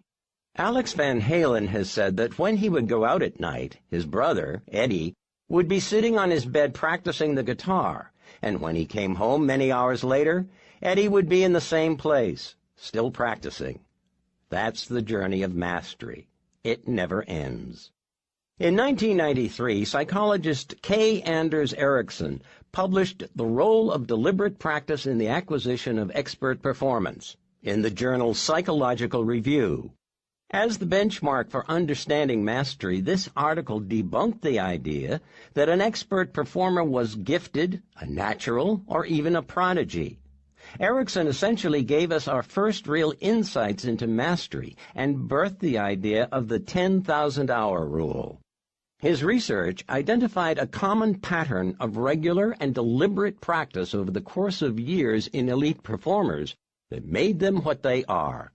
In one study, elite violinists had separated themselves from all others by each accumulating more than 10,000 hours of practice by age 20. Thus the rule. Many elite performers complete their journey in about 10 years, which, if you do the math, is an average of about 3 hours of deliberate practice a day, every day, 365 days a year. Now, if your one thing relates to work, and you put in 250 workdays a year, assuming 5 days a week for 50 weeks, to keep pace on your mastery journey, you'll need to average 4 hours a day. Does this sound familiar? 4 hours is not a random number. That's the amount of time you need to time block every day for your one thing. More than anything else, expertise tracks with hours invested. Michelangelo once said, "If the people know how hard I had to work to gain my mastery, it wouldn't seem wonderful at all." His point is obvious. Time on a task over time eventually beats talent every time. I'd say you can book that, but actually you should block it. When you commit to time block your one thing, make sure you approach it with a mastery mentality. This will give you the best opportunity to be the most productive you can be, and ultimately, the best you can become. And here's what's interesting. The more productive you are, the more likely you are to receive several additional payoffs you would otherwise have missed. The pursuit of mastery bears gifts. As you progress along the path of mastery, both your self-confidence and your success competence will grow. You'll make a discovery. The path of mastery is not so different from one pursuit to the next.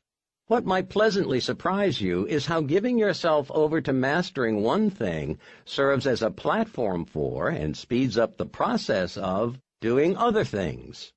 Knowledge begets knowledge, and skills build on skills. It's what makes future dominoes fall more easily. Mastery is a pursuit that keeps giving, because it's a path that never ends. In his landmark book, Mastery, George Leonard tells the story of Jigoro Kano, the founder of judo. According to legend, as Kano approached death, he called his students around him and asked to be buried in his white belt. The symbolism wasn't lost. The highest-ranking martial artist of his discipline embraced the emblem of the beginner for his life and beyond, because to him, the journey of the successful lifelong learner was never over. Time blocking is essential to mastery, and mastery is essential to time blocking.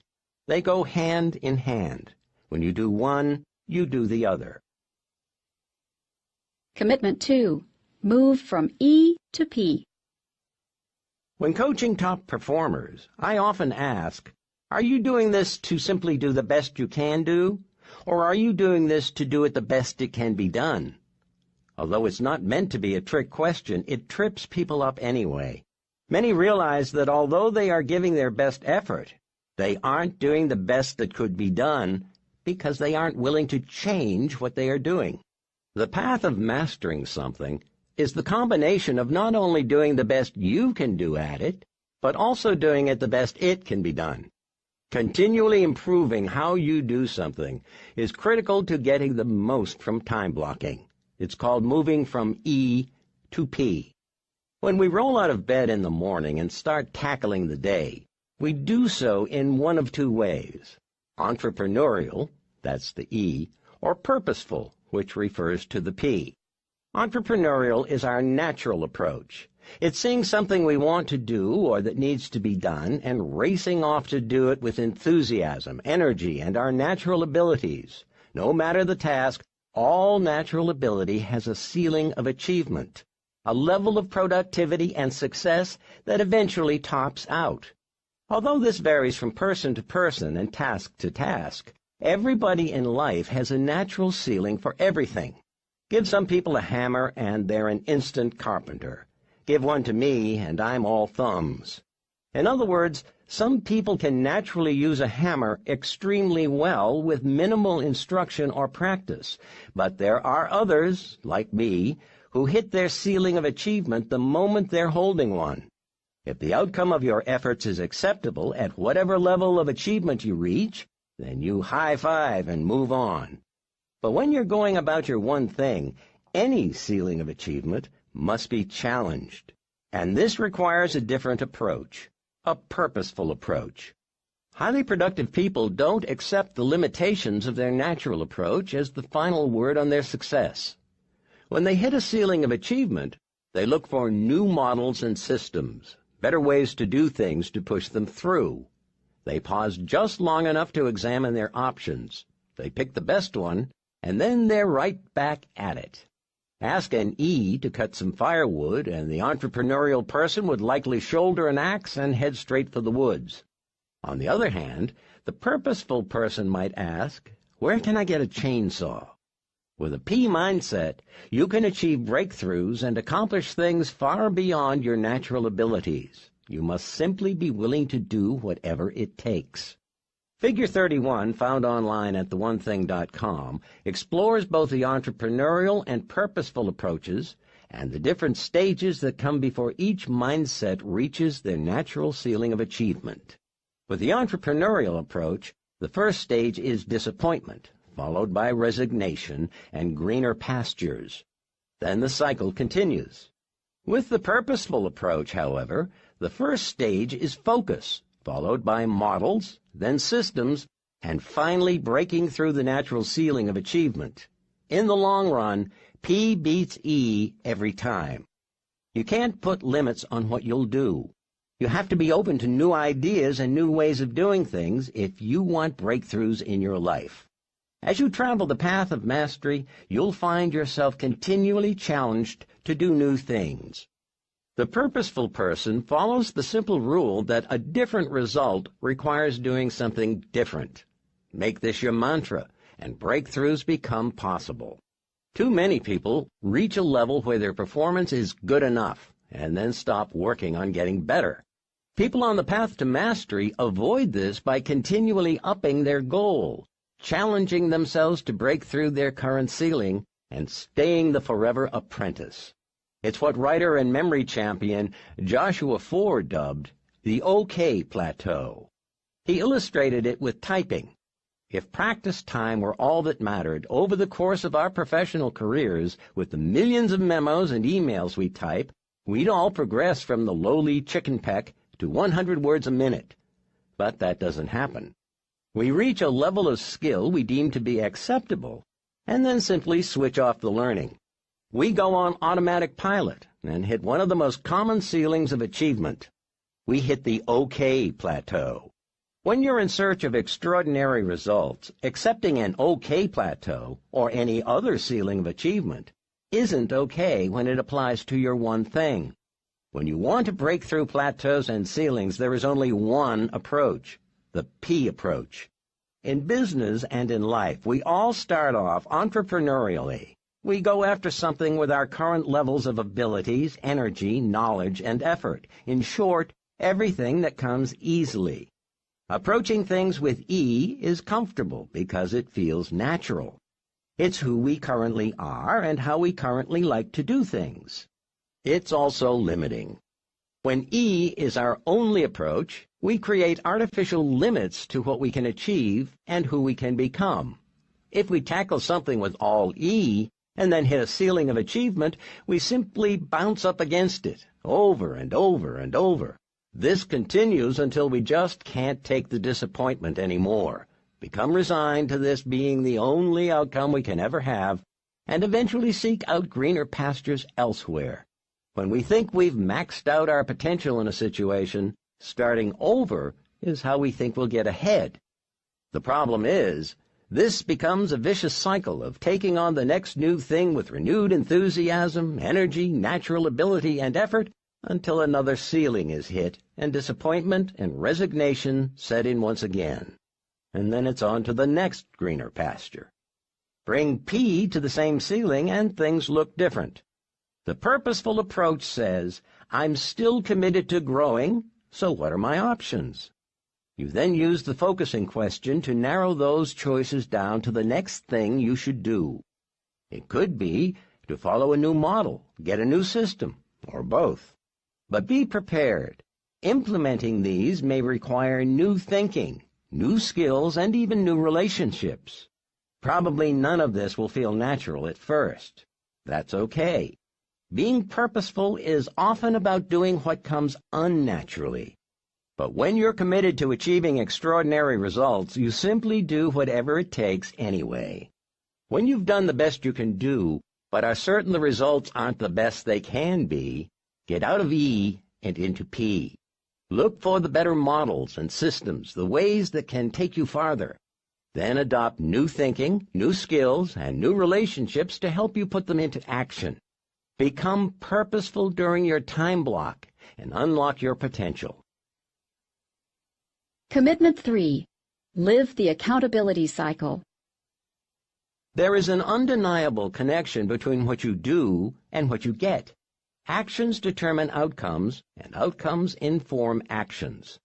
Be accountable, and this feedback loop is how you discover the things you must do to achieve extraordinary results. That's why your final commitment is to live the accountability cycle of results. Taking complete ownership of your outcomes by holding no one but yourself responsible for them is the most powerful thing you can do to drive your success. As such, accountability is most likely the most important of the three commitments. Without it, your journey down the path of mastery will be cut short the moment you encounter a challenge. Without it, you won't figure out how to break through the ceilings of achievement you'll hit along the way. Accountable people absorb setbacks and keep going. Accountable people persevere through problems and keep pushing forward. Accountable people are results-oriented and never defend actions, skill levels, models, systems, or relationships that just aren't getting the job done. They bring their best to whatever it takes without reservation. Accountable people achieve results others only dream of. When life happens, You can be either the author of your life or the victim of it. Those are your only two choices, accountable or unaccountable. This may sound harsh, but it's true. Every day we choose one approach or the other, and the consequences follow us forever. Online figure 32 visually represents how each type of person, accountable and unaccountable, approaches life. To illustrate the difference, consider the tale of two managers of two competing businesses who both experience a sudden shift in the market. One month there is a continuous line of customers stretching out the door. The next, no one shows up. How each manager responds makes all the difference. The accountable manager immediately tunes in and asks, "What's happening here?" She investigates exactly what she's up against. The other manager refuses to acknowledge what's happening and convinces himself that it's a blip, a glitch, an anomaly. He shrugs it off as simply a bad month. Meanwhile, the accountable manager, having discovered how a competitor is grabbing market share, bites the bullet and says, "So this is the way it is," and takes ownership of the problem. She thinks, "If it's to be, it's up to me." Being willing to address reality head-on gives her a huge edge. It puts her in a position to start thinking about what she can do differently. The other manager keeps fighting reality. He comes up with an alternative view, placing responsibility elsewhere. "That's not how I see it," he counters. "If people in the company would just do their jobs, we wouldn't have problems like this." The accountable manager looks for solutions. More important, she assumes she's a part of the solution, asking, "What can I do?" The moment she finds the right tactic, she acts. Circumstances won't change by themselves, she thinks. So let's get on with it.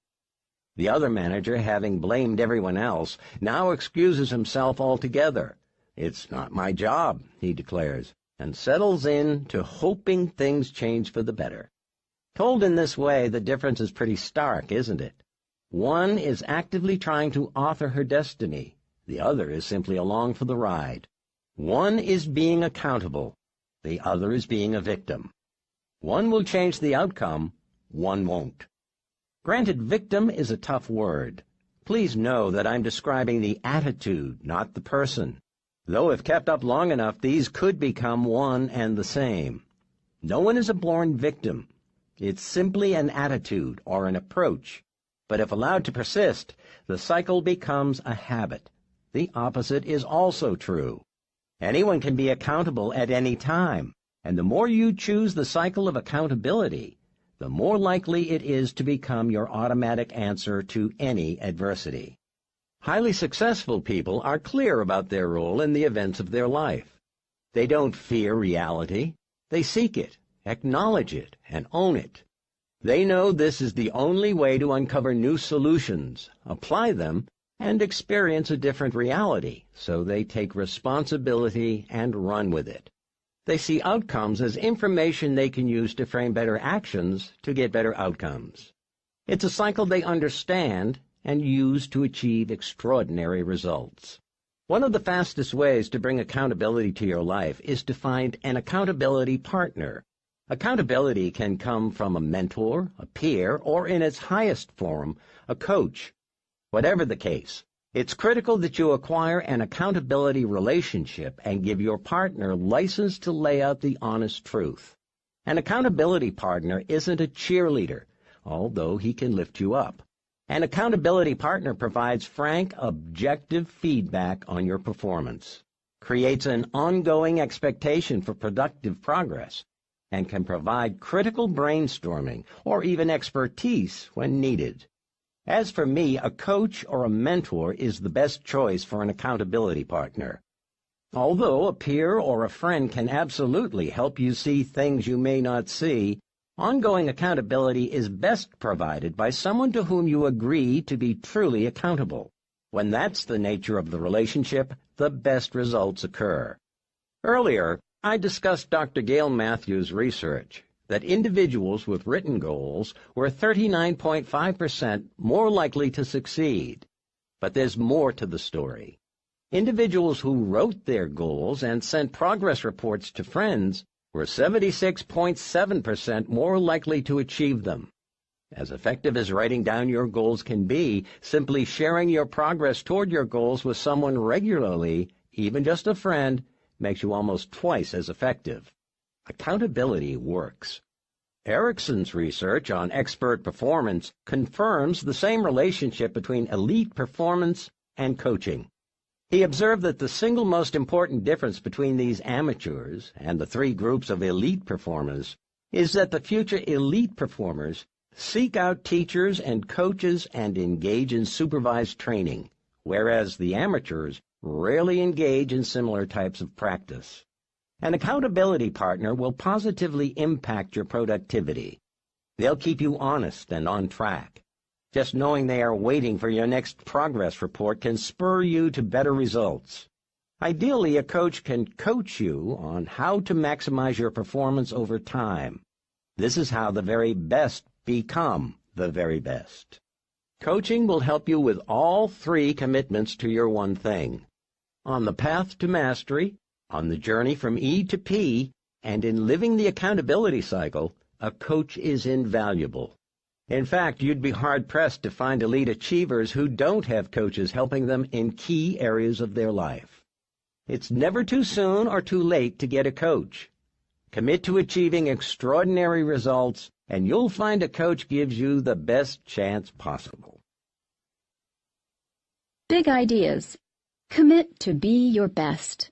Extraordinary results happen only when you give the best you have to become the best you can be at your most important work. This is, in essence, the path to mastery, and because mastery takes time, it takes a commitment to achieve it. Be purposeful about your one thing. Move from E to P. Go on a quest for the models and systems that can take you the farthest. Don't just settle for what comes naturally. Be open to new thinking, new skills, and new relationships. If the path of mastery is a commitment to be your best, being purposeful is a commitment to adopt the best possible approach. Take ownership of your outcomes. If extraordinary results are what you want, being a victim won't work. Change occurs only when you're accountable, so stay out of the passenger seat and always choose the driver's side. Find a coach. You'll be hard-pressed to find anyone who achieves extraordinary results without one. Remember, we're not talking about ordinary results. Extraordinary is what we're after. That kind of productivity eludes most, but it doesn't have to. When you time block your most important priority, protect your time block, and then work your time block as effectively as possible, you'll be as productive as you can be. You'll be living the power of the one thing. Now you just have to avoid getting hijacked.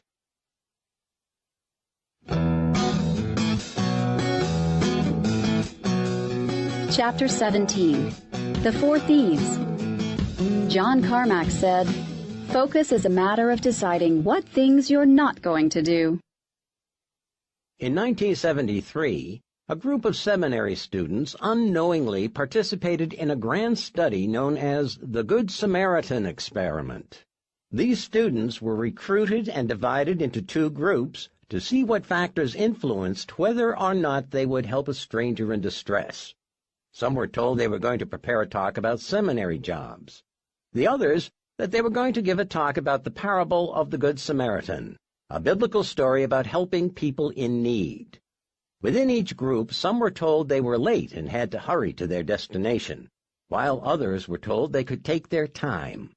What the students didn't know was that researchers had planted a man along the way. He was slumped on the ground, coughing, and apparently in distress. In the end, fewer than half the students stopped to help. But the deciding factor wasn't the task, it was time. 90% of the students who were rushed failed to stop and render aid to the stranger. Some actually stepped over him in their hurry to get where they were supposed to go. It didn't seem to matter that half of them were on their way to deliver a talk on helping others. Now, as seminary students can so easily lose focus on their real priority, do the rest of us even have a prayer?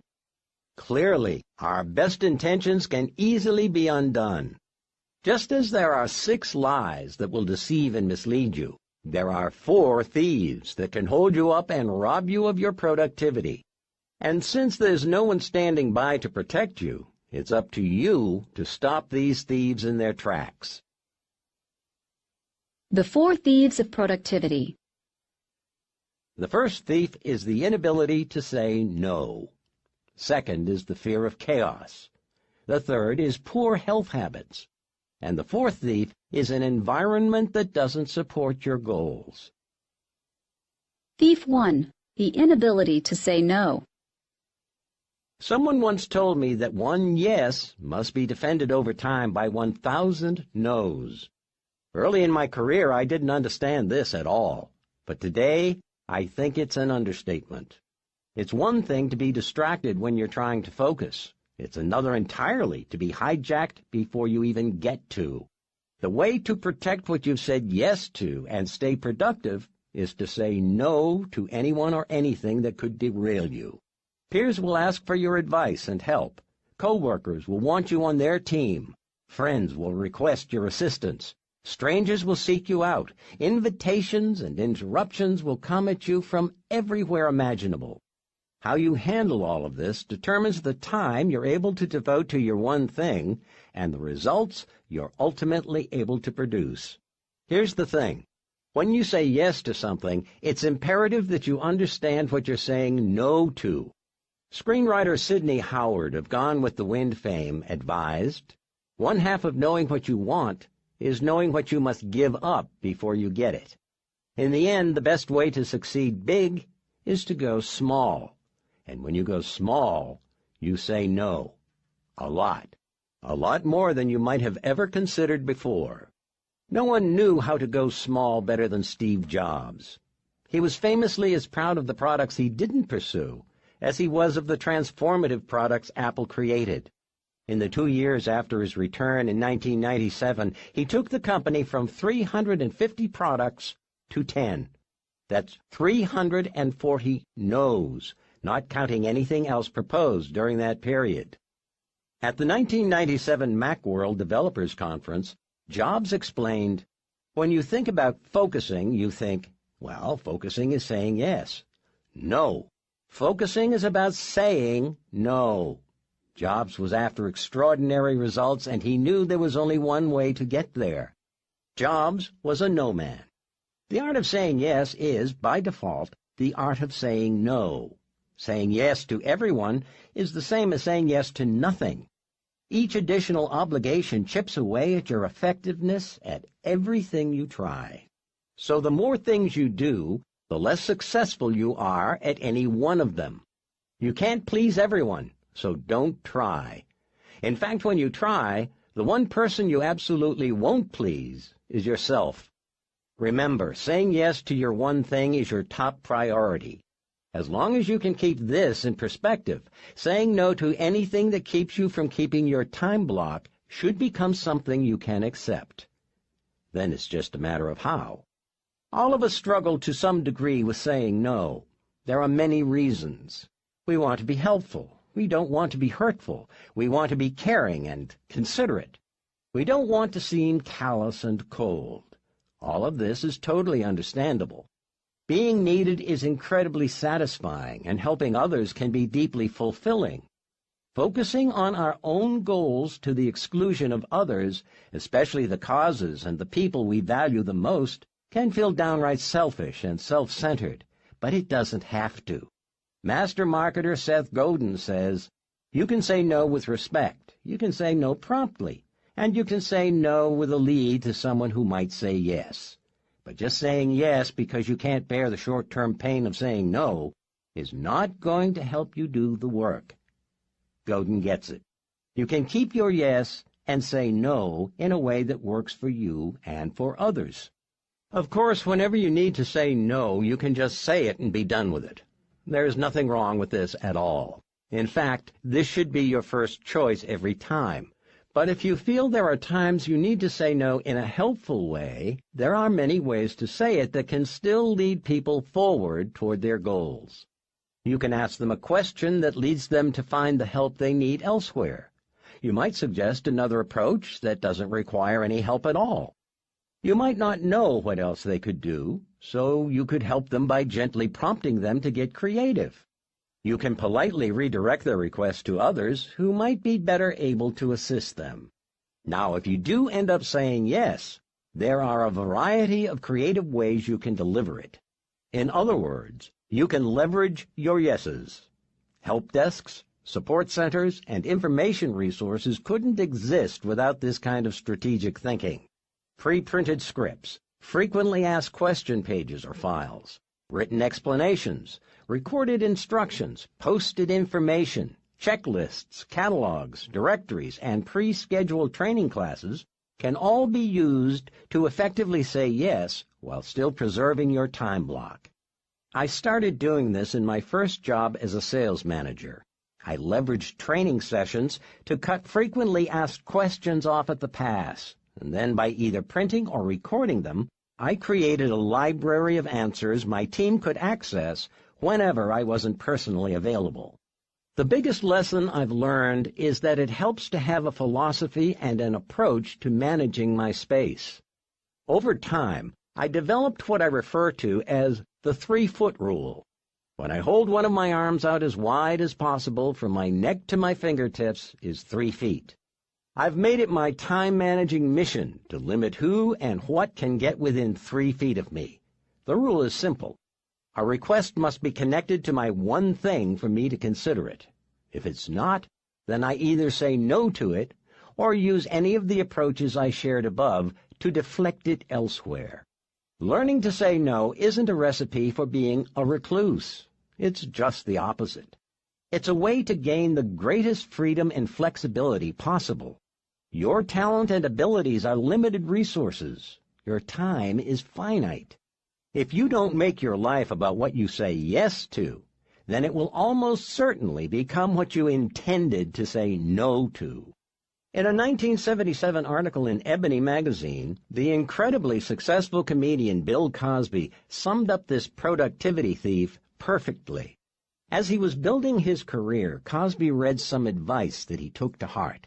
It said, "I don't know the key to success, but the key to failure is trying to please everybody." This is advice worth living by. If you can't say no a lot, you'll never truly be able to say yes to achieving your one thing. Literally, it's one or the other, and you get to decide. When you give your one thing your most emphatic yes, and vigorously say no to the rest, extraordinary results become possible.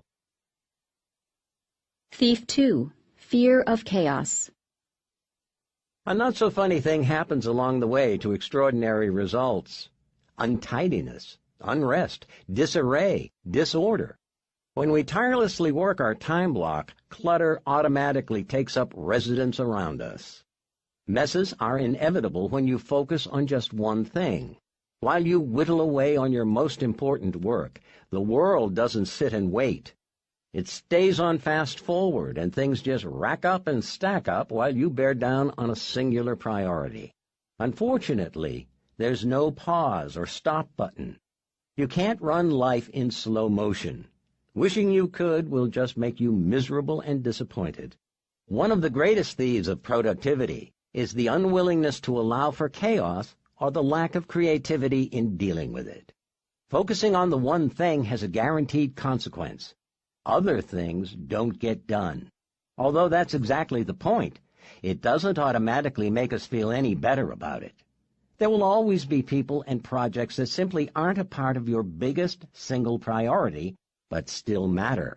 You will feel them pressing for your attention. There will always be unfinished work and loose ends lying around to snare your focus. Your time block can feel like a submersible, where the deeper you commit to your one thing, the more the pressure mounts for you to come up for air and address everything you've put on hold. Eventually, it can feel like even the tiniest leak might trigger an all-out implosion.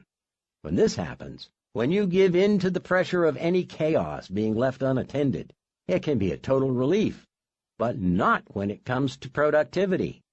It's a thief. The truth is, it's a package deal. When you strive for greatness, chaos is guaranteed to show up. In fact, other areas of your life may experience chaos in direct proportion to the time you put in on your one thing. It's important for you to accept this instead of fighting it. Oscar-winning filmmaker Francis Ford Coppola warns us that anything you build on a large scale or with intense passion invites chaos. In other words, get used to it and get over it. Albert Einstein said, "If a cluttered desk is a sign of a cluttered mind, of what then is an empty desk a sign?" Now, in anybody's life or work, there are some things that just can't be ignored, like family, friends, pets, personal commitments, or critical job projects. At any given time, you may have some or all of these tugging at your time block. You can't forego your power hours. That's a given. So what do? I get asked this a lot. I'll be teaching and know that as soon as I finish, hands are going to shoot up with people asking, "What do I do if I'm a single parent with kids? What if I have elderly parents who constantly depend on me? I have absolute obligations I must take care of, so what do I do?" These are obviously fair questions, and here's what I tell them. Depending on your situation, your time block might initially look different from others. Each of our situations is unique. Depending on where you are in your life, you may not be able to immediately block off every morning to be by yourself. You may have a kid or a parent in tow. You may be doing your time block at a daycare, nursing home, or some other place you have to be. Your alone time may have to be at a different time of day for a while. You may have to trade off time with others so they protect your time block, and you in turn protect theirs.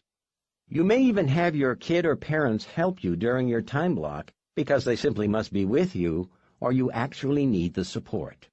If you have to beg, then beg. If you have to barter, then barter. If you have to be creative, then be creative. Just don't be a victim of your circumstances. Don't sacrifice your time block on the altar of, "I just can't make it work." My mom used to say, when you argue for your limitations, you get to keep them. But this is one you can't afford. Figure it out. Find a way. Make it happen. William James said, "The art of being wise is the art of knowing what to overlook." When you commit to your one thing each day, extraordinary results ultimately occur. In time, this creates the income or opportunity to manage the chaos. So don't let this thief pickpocket your productivity. Move past your fear of chaos, learn to deal with it, and trust that your work on your one thing will come through for you. Thief 3. Poor health habits. I was once asked, if you don't take care of your body, where will you live? It was a real question. I had been fighting the painful side effects of interstitial cystitis and was dealing with continually shaking legs, a debilitating side effect of cholesterol-fighting statins. My ability to function, much less focus, was extremely compromised, and the challenge to overcome this was daunting. My doctor gave me some options and asked me what I wanted to do. The answer was to change my health habits. It was then that I discovered one of the greatest lessons of extraordinary results. Personal energy mismanagement is a silent thief of productivity. When we keep borrowing against our future by poorly protecting our energy, there is a predictable outcome of either slowly running out of gas or prematurely crashing and burning. You see it all the time. When people don't understand the power of the one thing, they try to do too much. And because this never works, over time they end up making a horrific deal with themselves. They go for success by sacrificing their health. They stay up late, miss meals, or eat poorly, and completely ignore exercise. Personal energy becomes an afterthought. Allowing health and home life to suffer becomes acceptable by default. Driven to hit goals, they think of cheating themselves as a good bet, but this gamble can't pay off.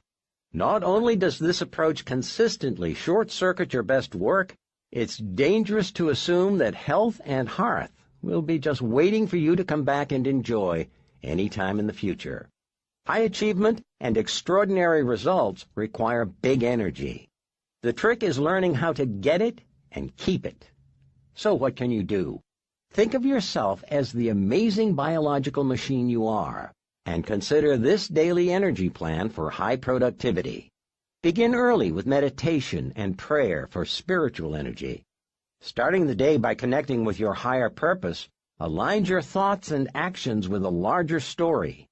Then move straight to the kitchen for your most important meal of the day, and the cornerstone of physical energy, a nutritious breakfast designed to fuel your day's work.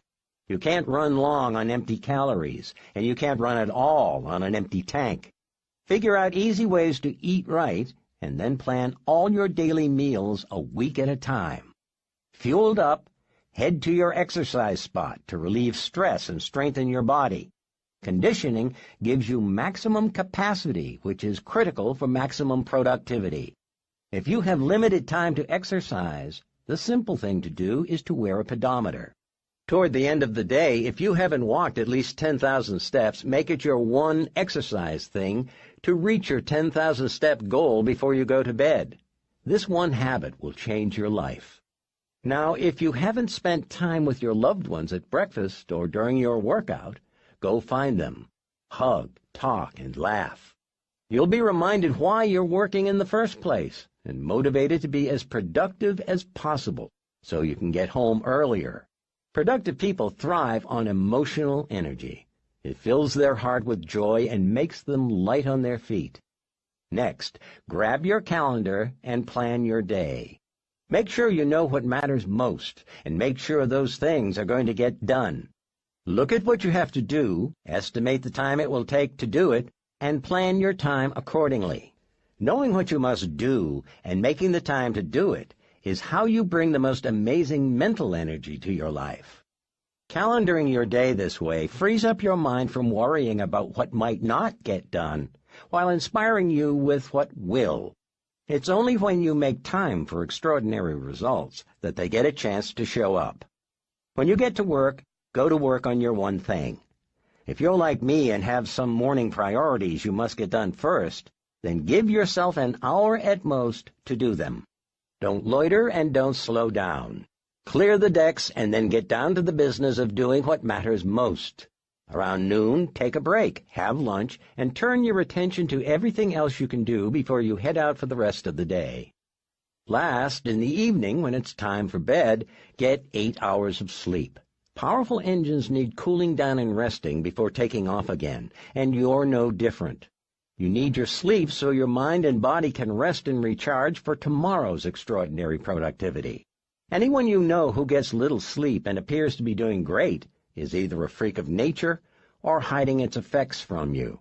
Either way, they aren't your role model. Protect your sleep by determining when you must go to bed each night, and don't allow yourself to be lured away from it. If you're committed to your wake-up time, you can stay up late only so many nights before you're forced to hit the hay at a decent hour. If your response is that you have too much to do, stop right now, go back to the beginning of this book, and start over. You apparently missed something. When you've connected proper sleep with success, you'll have a good enough reason to get up, and you'll go to sleep at the right time. The highly productive person's daily energy plan. First, meditate and pray for spiritual energy. Next, eat right, exercise, and sleep sufficiently for physical energy. Third, hug, kiss, and laugh with loved ones for emotional energy. Fourth, set goals, plan, and calendar for mental energy. And last, time block your one thing for business energy. Here's the productivity secret of this plan. When you spend the early hours energizing yourself, you get pulled through the rest of the day with little additional effort. You're not focused on having a perfect day all day, but on having an energized start to each day. If you can have a highly productive day until noon, the rest of the day falls easily into place. That's positive energy, creating positive momentum. Structuring the early hours of each day is the simplest way to extraordinary results.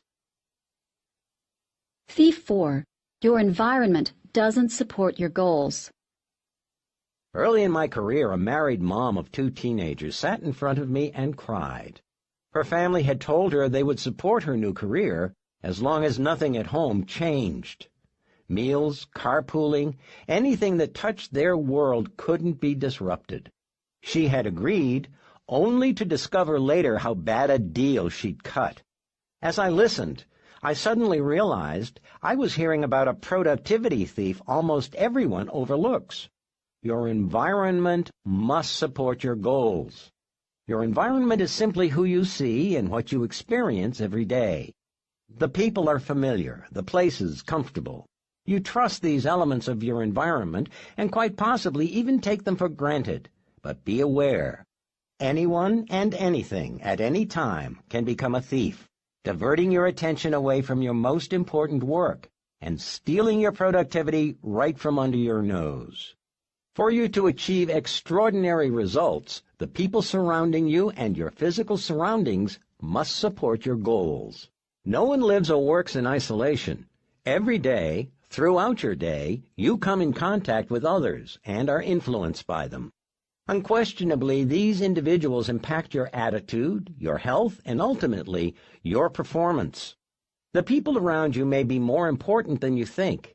It's a fact that you're likely to pick up some of the attitudes of others by working with them, socializing with them, or simply being around them.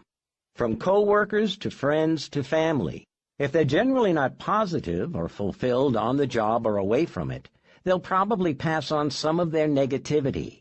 Attitude is contagious, and it easily spreads. As strong as you think you are, no one is strong enough to avoid the influence of negativity forever. So surrounding yourself with the right people is the right thing to do. While attitude thieves will rob you of energy, effort, and resolve, supportive people will do what they can to encourage or assist you. Ultimately, being with success-minded people creates what researchers call a positive spiral of success, where they lift you up and send you on your way. Who you hang out with also has serious implications for your health habits.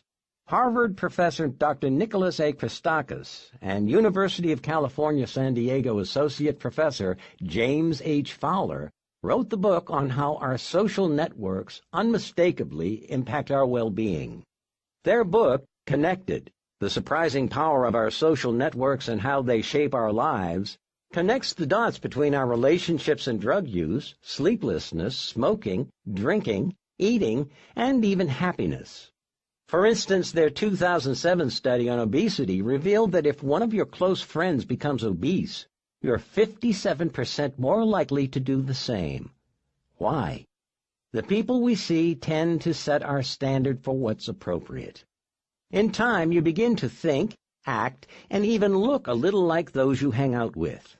But not only do their attitudes and health habits influence you, their relative success does too. If the people you spend your time with are high achievers, their achievements can influence your own.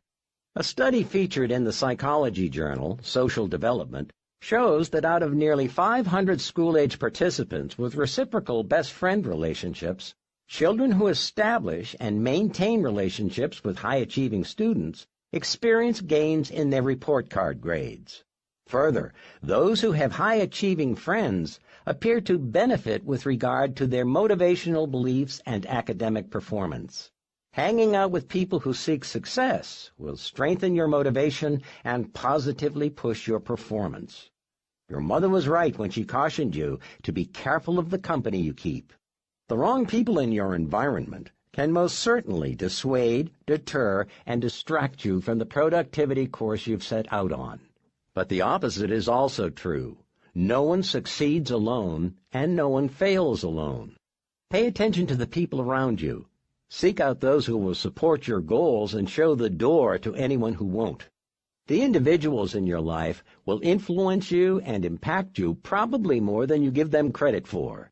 Give them their due, and make sure that the sway they have on you sends you in the direction you want to go. Oprah Winfrey said, "Surround yourself only with people who are going to lift you higher." If people are the first priority in creating a supportive environment, place isn't far behind. When your physical environment isn't in step with your goals, it can also keep you from ever getting started on them in the first place. I know this sounds oversimplified, but to succeed at doing your one thing, you have to be able to get to it, and your physical environment plays a vital role in whether you do or not. The wrong surroundings may never let you get there. If your environment is so full of distractions and diversions that before you can help yourself you've gotten caught doing something you shouldn't, you won't get where you need to go. Think of it as having to walk down an aisle of candy every day when you're trying to lose weight. Some may be able to handle this easily, but most of us are going to sample some sweets along the way. What is around you will either aim you toward your time block or pull you away. This starts from the time you wake up and continues until you get to your time block bunker. What you see and hear from the time your alarm rings to when your time block begins ultimately determines if you get there, when you get there, and whether you're ready to be productive when you do. So do a trial run. Walk through the path you'll take each day and eradicate all the sight and sound thieves that you find. For me, at home, it's simple things like email, the morning paper, the morning TV news shows, the neighbors out walking their dogs. All wonderful things, but not wonderful when I have an appointment with myself to accomplish my one thing. So I check off email quickly. I never see the paper. I keep the TV cabinet closed, and I choose my driving route carefully. At work, I avoid the community coffee pot and the information boards. They can come later in the day. What I've learned is that when you clear the path to success, that's when you consistently get there. Don't let your environment lead you astray. Your physical surroundings matter, and the people around you matter.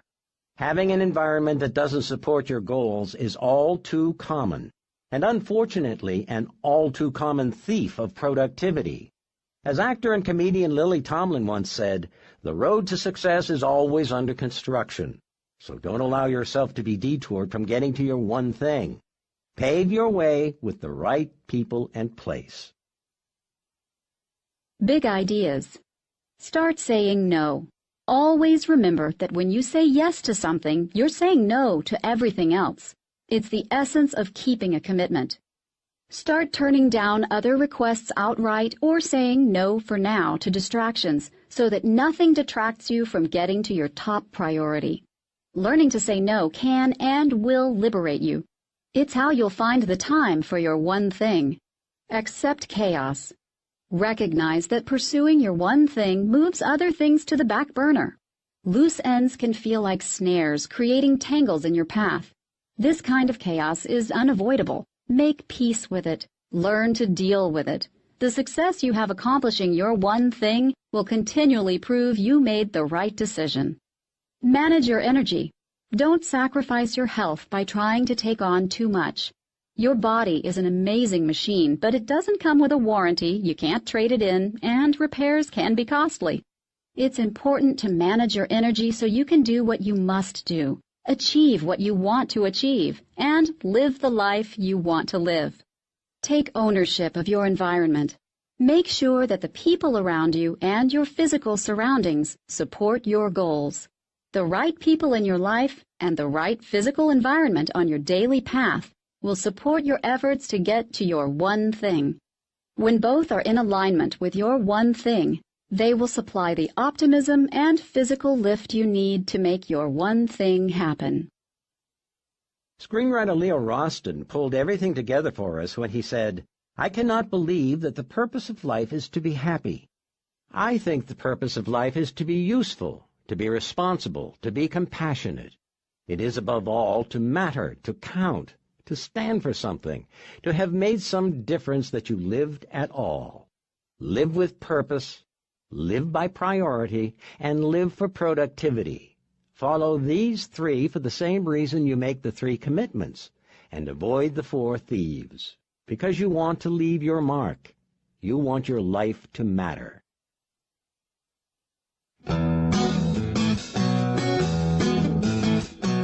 Chapter 18. The Journey. A Chinese proverb says, "To get through the hardest journey, we need take only one step at a time, but we must keep on stepping." One step at a time may be trite, but it's still true. No matter the objective, no matter the destination, the journey to anything you want always starts with a single step. That step is called the one thing.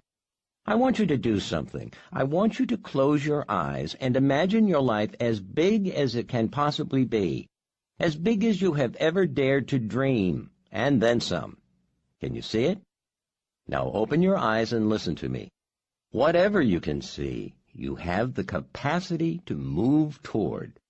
And when what you go for is as vast as you can possibly envision, you'll be living the biggest life you can possibly live.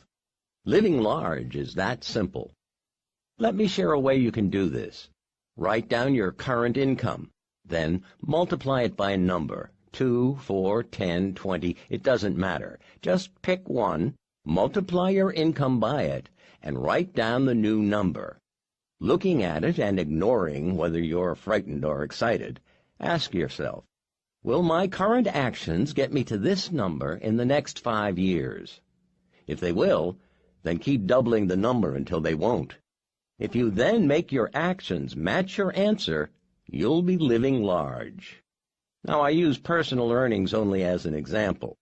This thinking can apply to your spiritual life, your physical conditioning, your personal relationships, your career achievement, your business success, or anything else that matters to you. When you lift the limits of your thinking, you expand the limits of your life. It's only when you can imagine a bigger life that you can ever hope to have one. The challenge is that living the largest life possible requires you not only to think big, but also take the necessary actions to get there. Extraordinary results require you to go small. Getting your focus as small as possible simplifies your thinking and crystallizes what you must do. No matter how big you can think, when you know where you're going and work backwards to what you need to do to get there, you'll always discover it begins with going small. Years ago, I wanted an apple tree on our property. Turns out you can't buy a fully mature one. The only option I had was to buy a small one and grow it. So I did. And 5 years later, we had apples. But because I thought as big as I could, guess what? I didn't just plant one. Today we have an orchard. Your life is like this. You don't get a fully mature one. You get a small one and the opportunity to grow it if you want to. Think small, and your life's likely to stay small. Think big, and your life has a chance to grow big. The choice is yours. When you choose a big life, by default, you'll have to go small to get there. You must survey your choices, narrow your options, line up your priorities, and do what matters most. You must go small. You must find your one thing. There's no surefire thing, but there's always something, one thing, that out of everything matters more than anything. I'm not saying there will only be one thing, or even the same thing forever. I'm saying that at any moment in time there can only be one thing, and when that one thing is in line with your purpose and sits atop your priorities, it will be the most productive thing you can do to launch you toward the best you can be. Actions build on action. Habits build on habit. Success builds on success. The right domino knocks down another and another and another. So whenever you want extraordinary results, look for the levered action that will start a domino run for you. Big lives ride the powerful wave of chain reactions and are built sequentially, which means when you're aiming for success, you can't just skip to the end. Extraordinary doesn't work like that. The knowledge and momentum that build as you live the one thing each day, each week, each month, and each year are what give you the ability to build an extraordinary life. But this doesn't just happen. You have to make it happen. T.S. Eliot said, "Only those who will risk going too far can possibly find out how far one can go." One evening, an elder Cherokee told his grandson about a battle that goes on inside all people. He said, "My son, the battle is between two wolves inside us. One is fear. It carries anxiety, concern, uncertainty, hesitancy, indecision, and inaction. The other is faith. It brings calm, conviction, confidence, enthusiasm, decisiveness, excitement, and action. The grandson thought about it for a moment, and then meekly asked his grandfather, "Which wolf wins?" The old Cherokee replied, "The one you feed."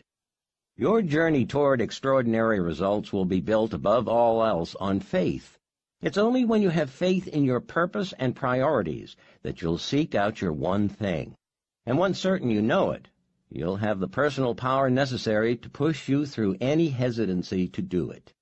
Faith ultimately leads to action, and when we take action, we avoid the very thing that could undermine or undo everything we've worked for, and that's regret. Advice from a friend. As satisfying as succeeding is, as fulfilling as journeying feels, there is actually an even better reason to get up every day and take action on your one thing.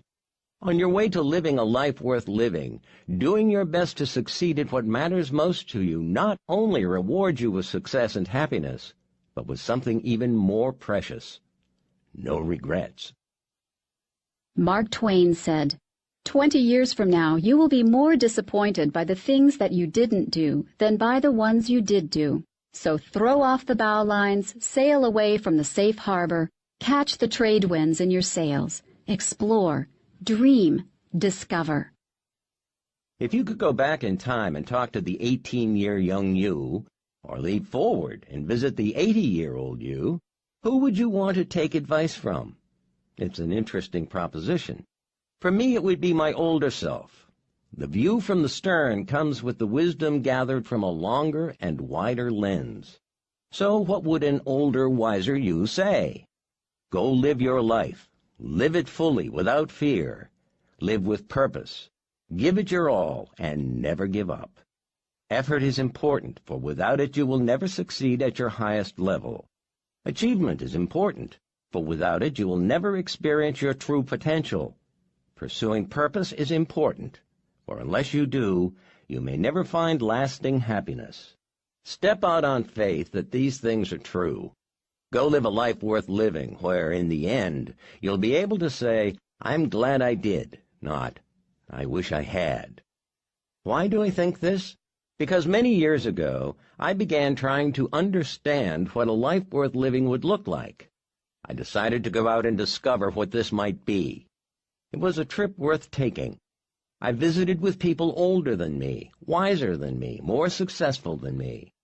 I researched, I read, I sought advice. From every credible source imaginable, I looked for clues and signs. Ultimately, I stumbled on a simple point of view. A life worth living might be measured in many ways, but the one way that stands above all others is living a life of no regrets. Life is too short to pile up woulda, coulda, shouldas. What clinched this for me was when I asked myself who might be the people with the greatest clarity about life. I decided it was those who were nearing the end of theirs. If starting with the end in mind is a good idea, then there's no end further than the very end of life to look for clues about how to live. I wondered what people with nothing left to do but look back might tell me about how to move forward. Their collective voice was overwhelming, and the answer was clear. Live your life to minimize the regrets you might have at the end. What kind of regrets? For me, very few books cause tears, much less require a handkerchief. But Bronnie Ware's 2012 book, The Top 5 Regrets of the Dying, did both. Ware spent many years caring for those facing their own mortality. When she questioned the dying about any regrets they had or anything they would do differently, Bronnie found that common themes surfaced again and again. In descending order, the 5 most common were these. I wish that I'd let myself be happier. Too late they realized happiness is a choice. I wish I'd stayed in touch with my friends. Too often they failed to give them the time and effort they deserved. I wish I'd had the courage to express my feelings. Too frequently shut mouths and shuttered feelings weighed too heavy to handle. I wish I hadn't worked so hard. Too much time spent making a living over building a life caused too much remorse. As tough as these were, one stood out above them all. The most common regret was this: I wish I'd had the courage to live a life true to myself, not the life others expected of me. Half-filled dreams and unfulfilled hopes. This was the #1 regret expressed by the dying. As Ware put it, most people had not honored even a half of their dreams, and had to die knowing it was due to choices they had made or not made. Bronnie Ware's observations aren't hers alone. At the conclusion of their exhaustive research, Gilovich and Medvec in 1994 wrote, "When people look back on their lives, it is the things they have not done that generate the greatest regret. People's actions may be troublesome initially. It is their inactions that plague them most with long-term feelings of regret." Honoring our hopes and pursuing productive lives through faith in our purpose and priorities is the message from our elders. From the wisest position they'll ever have comes their clearest message: no regrets. So make sure every day you do what matters most. When you know what matters most, everything makes sense. When you don't know what matters most, anything makes sense. The best lives aren't led this way. Success is an inside job. So how do you live a life of no regrets? The same way your journey to extraordinary results begins, with purpose, priority, and productivity, with the knowledge that regret must be avoided and can be, with your one thing at the top of your mind and the top of your schedule, with a single first step we can all take. I believe the best way to share this is in a story. One evening, a young boy hopped up in his father's lap and whispered, "Dad, we don't spend enough time together." The father, who dearly loved his son, knew in his heart this was true and replied, "You're right, and I'm so sorry, but I promise I'll make it up to you. Since tomorrow is Saturday, why don't we spend the entire day together? Just you and me." It was a plan. And the boy went to bed that night with a smile on his face, envisioning the day, excited about the adventurous possibilities with his pops. The next morning, the father rose earlier than usual. He wanted to make sure he could still enjoy his ritual cup of coffee with the morning paper before his son awoke, wound up and ready to go. Lost in thought, reading the business section, he was caught by surprise when suddenly his son pulled the newspaper down and enthusiastically shouted, "Dad, I'm up! Let's play!" The father, although thrilled to see his son and eager to start the day together, found himself guiltily craving just a little more time to finish his morning routine. Quickly racking his brain, he hit upon a promising idea. He grabbed his son, gave him a huge hug, and announced that their first game would be to put a puzzle together. "And when that was done," he said, "we'll head outside to play for the rest of the day." Earlier in his reading, he had seen a full-page ad with a picture of the world. He quickly found it, tore it into little pieces, and spread them out on the table. He found some tape for his son and said, "I want to see how fast you can put this puzzle together." The boy enthusiastically dove right in, while his father, confident that he had now bought some extra time, buried himself back in his paper. Within minutes, the boy once again yanked down his father's newspaper and proudly announced, "Dad, I'm done." The father was astonished. For what lay in front of him, whole, intact, and complete, was the picture of the world back together as it was in the ad, and not one piece out of place. In a voice mixed with parental pride and wonder, the father asked, "How on earth did you do that so fast?" The young boy beamed. "It was easy, Dad. I couldn't do it at first, and I started to give up. It was so hard. But then I dropped a piece on the floor, and because it's a glass-top table, when I looked up, I saw that there was a picture of a man on the other side. That gave me an idea. When I put the man together, the world just fell into place." I first heard this innocent narrative when I was a teenager, and I've never been able to shake it. It became a tale I continually retell in my head, and ultimately a central theme in my life. What struck me isn't the apparent issue with life balance the father had, though I certainly got that. What grabbed me and stuck with me was the inspired solution of the son. He cracked a deeper code, a simple and more straightforward approach to life, a starting point for any challenge we face personally and professionally. The one thing we must all understand if we are to achieve extraordinary results at our highest level possible, undoubtedly, unquestionably, success is an inside job. Put yourself together, and your world falls into place. When you bring purpose to your life, know your priorities, and achieve high productivity on the priority that matters most every day, your life makes sense and the extraordinary becomes possible. All success in life starts within you. You know what to do. You know how to do it. Your next step is simple. You are the first domino.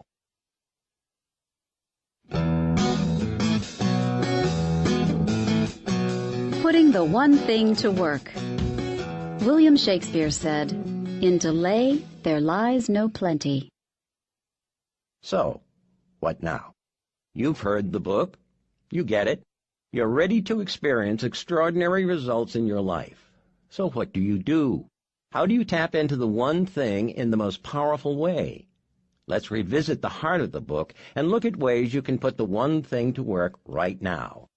For brevity's sake, I'll shorten the focusing question, so be sure to add, such that by doing it, everything else will be easier or unnecessary at the end of each of these questions. Your personal life. Let the one thing bring clarity to the key areas of your life. Here's a short sampling. What's the one thing I can do this week to discover or affirm my life's purpose?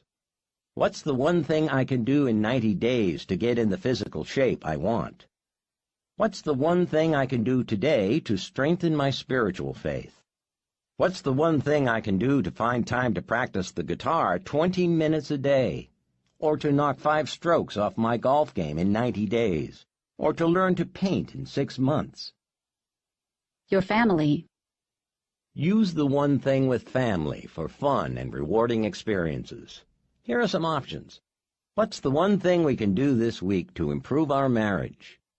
What's the one thing we can do every week to spend more quality family time together? What's the one thing we can do tonight to support our kids' schoolwork? What's the one thing we can do to make our next vacation the best ever? Or our next Christmas the best ever? Or next Thanksgiving the best ever? Please know that these are simply examples. If they apply to you personally, then great. If not, then use them to prompt you to discover what areas you might explore that matter to you. And don't forget time blocking. Time block with yourself to make sure the things that matter get done, and the activities that matter get mastered. In some cases, you'll want to block time to find your answer, and other times, you'll just need to block time to implement it. Now let's go to work and see how you might take the power of the one thing with you. Your job. Put the one thing to work taking your professional life to the next level. Here's a few ways to get started. What's the one thing I can do today to complete my current project ahead of schedule? What's the one thing I can do this month to produce better work? What's the one thing I can do before my next review to get the raise I want? What's the one thing I can do every day to finish my work and still get home on time? Your work team. Pull the one thing into your work with others. Whether you're a manager, executive, or even a business owner, bring one thing thinking into your everyday work situations to drive productivity upward. Here are some scenarios to consider. In any meeting, ask, what's the one thing we can accomplish in this meeting and end early? In building your team, ask, what's the one thing I can do in the next 6 months to find and develop incredible talent? In planning for the next month, year, or 5 years, ask, what's the one thing we can do right now to accomplish our goals ahead of schedule and under budget? In your department or at the highest company level, ask, what's the one thing we can do in the next 90 days to create a one-thing culture? Again, these are merely examples to get you thinking about the possibilities. And just as in your personal life, once you've decided what matters most, Professional time blocking becomes your way of making sure it gets done. At work, this is usually about either a short-term project you must complete or an ongoing long-term activity you're committed to doing repeatedly. No matter, an appointment with yourself is the surest path to ensuring you achieve extraordinary results. Casual, open discussions or short in-house workshops around key concepts in the book might really help everyone at work find their own understanding and get on the same page. If implementing the one thing in an area requires you to involve others, consider getting them their own copy of the book. Sharing your ahas is a great start, and you may be happily surprised with the insights you get back when others have a chance to read or listen to the book on their own. Keep in mind that it takes more than reading or listening to the book and a few conversations or mentions in a meeting to make the one thing a new habit in your life or in the lives of those around you. You know from the book that it takes an average of 66 days to create a new habit, so approach this accordingly. To ignite your life, you must focus on one thing long enough for it to catch fire. Let's look at a few other areas where the one thing might make a real difference. Your nonprofit. What's the one thing we can do to fund our annual financial needs? Or serve twice as many people? Or double our number of volunteers? Your school. What's the one thing we can do to decrease our dropout rate to 0? Or raise our test scores by 20%? Or increase our graduation rate to 100%? Or double our parent participation? Your place of worship. What's the one thing we can do to improve our worship experience? Double our mission outreach success? Max out our attendance? Or achieve our finance goals? Your community. What's the one thing we can do to improve our sense of community? Help the homebound? Double our volunteerism? Or double voter turnout? After my wife Mary read this book, I asked her to do something. She turned to me and said, "Gary, that's not my one thing right now." We laughed, high-fived, and I got to do it myself. The one thing forces you to think big, work things through to create a list, prioritize that list so that a geometric progression can happen, and then hammer away on the first thing, the one thing that starts your domino run. So be prepared to live a new life, and remember that the secret to extraordinary results is to ask a very big and specific question that leads you to one very small and tightly focused answer. If you try to do everything, you could wind up with nothing. If you try to do just one thing, the right one thing, you could wind up with everything you ever wanted. The one thing is real. If you put it to work, it will work. So don't delay. Ask yourself the question, what's the one thing I can do right now to start using the one thing in my life, such that by doing it everything else will be easier or unnecessary? And make doing the answer your first one thing.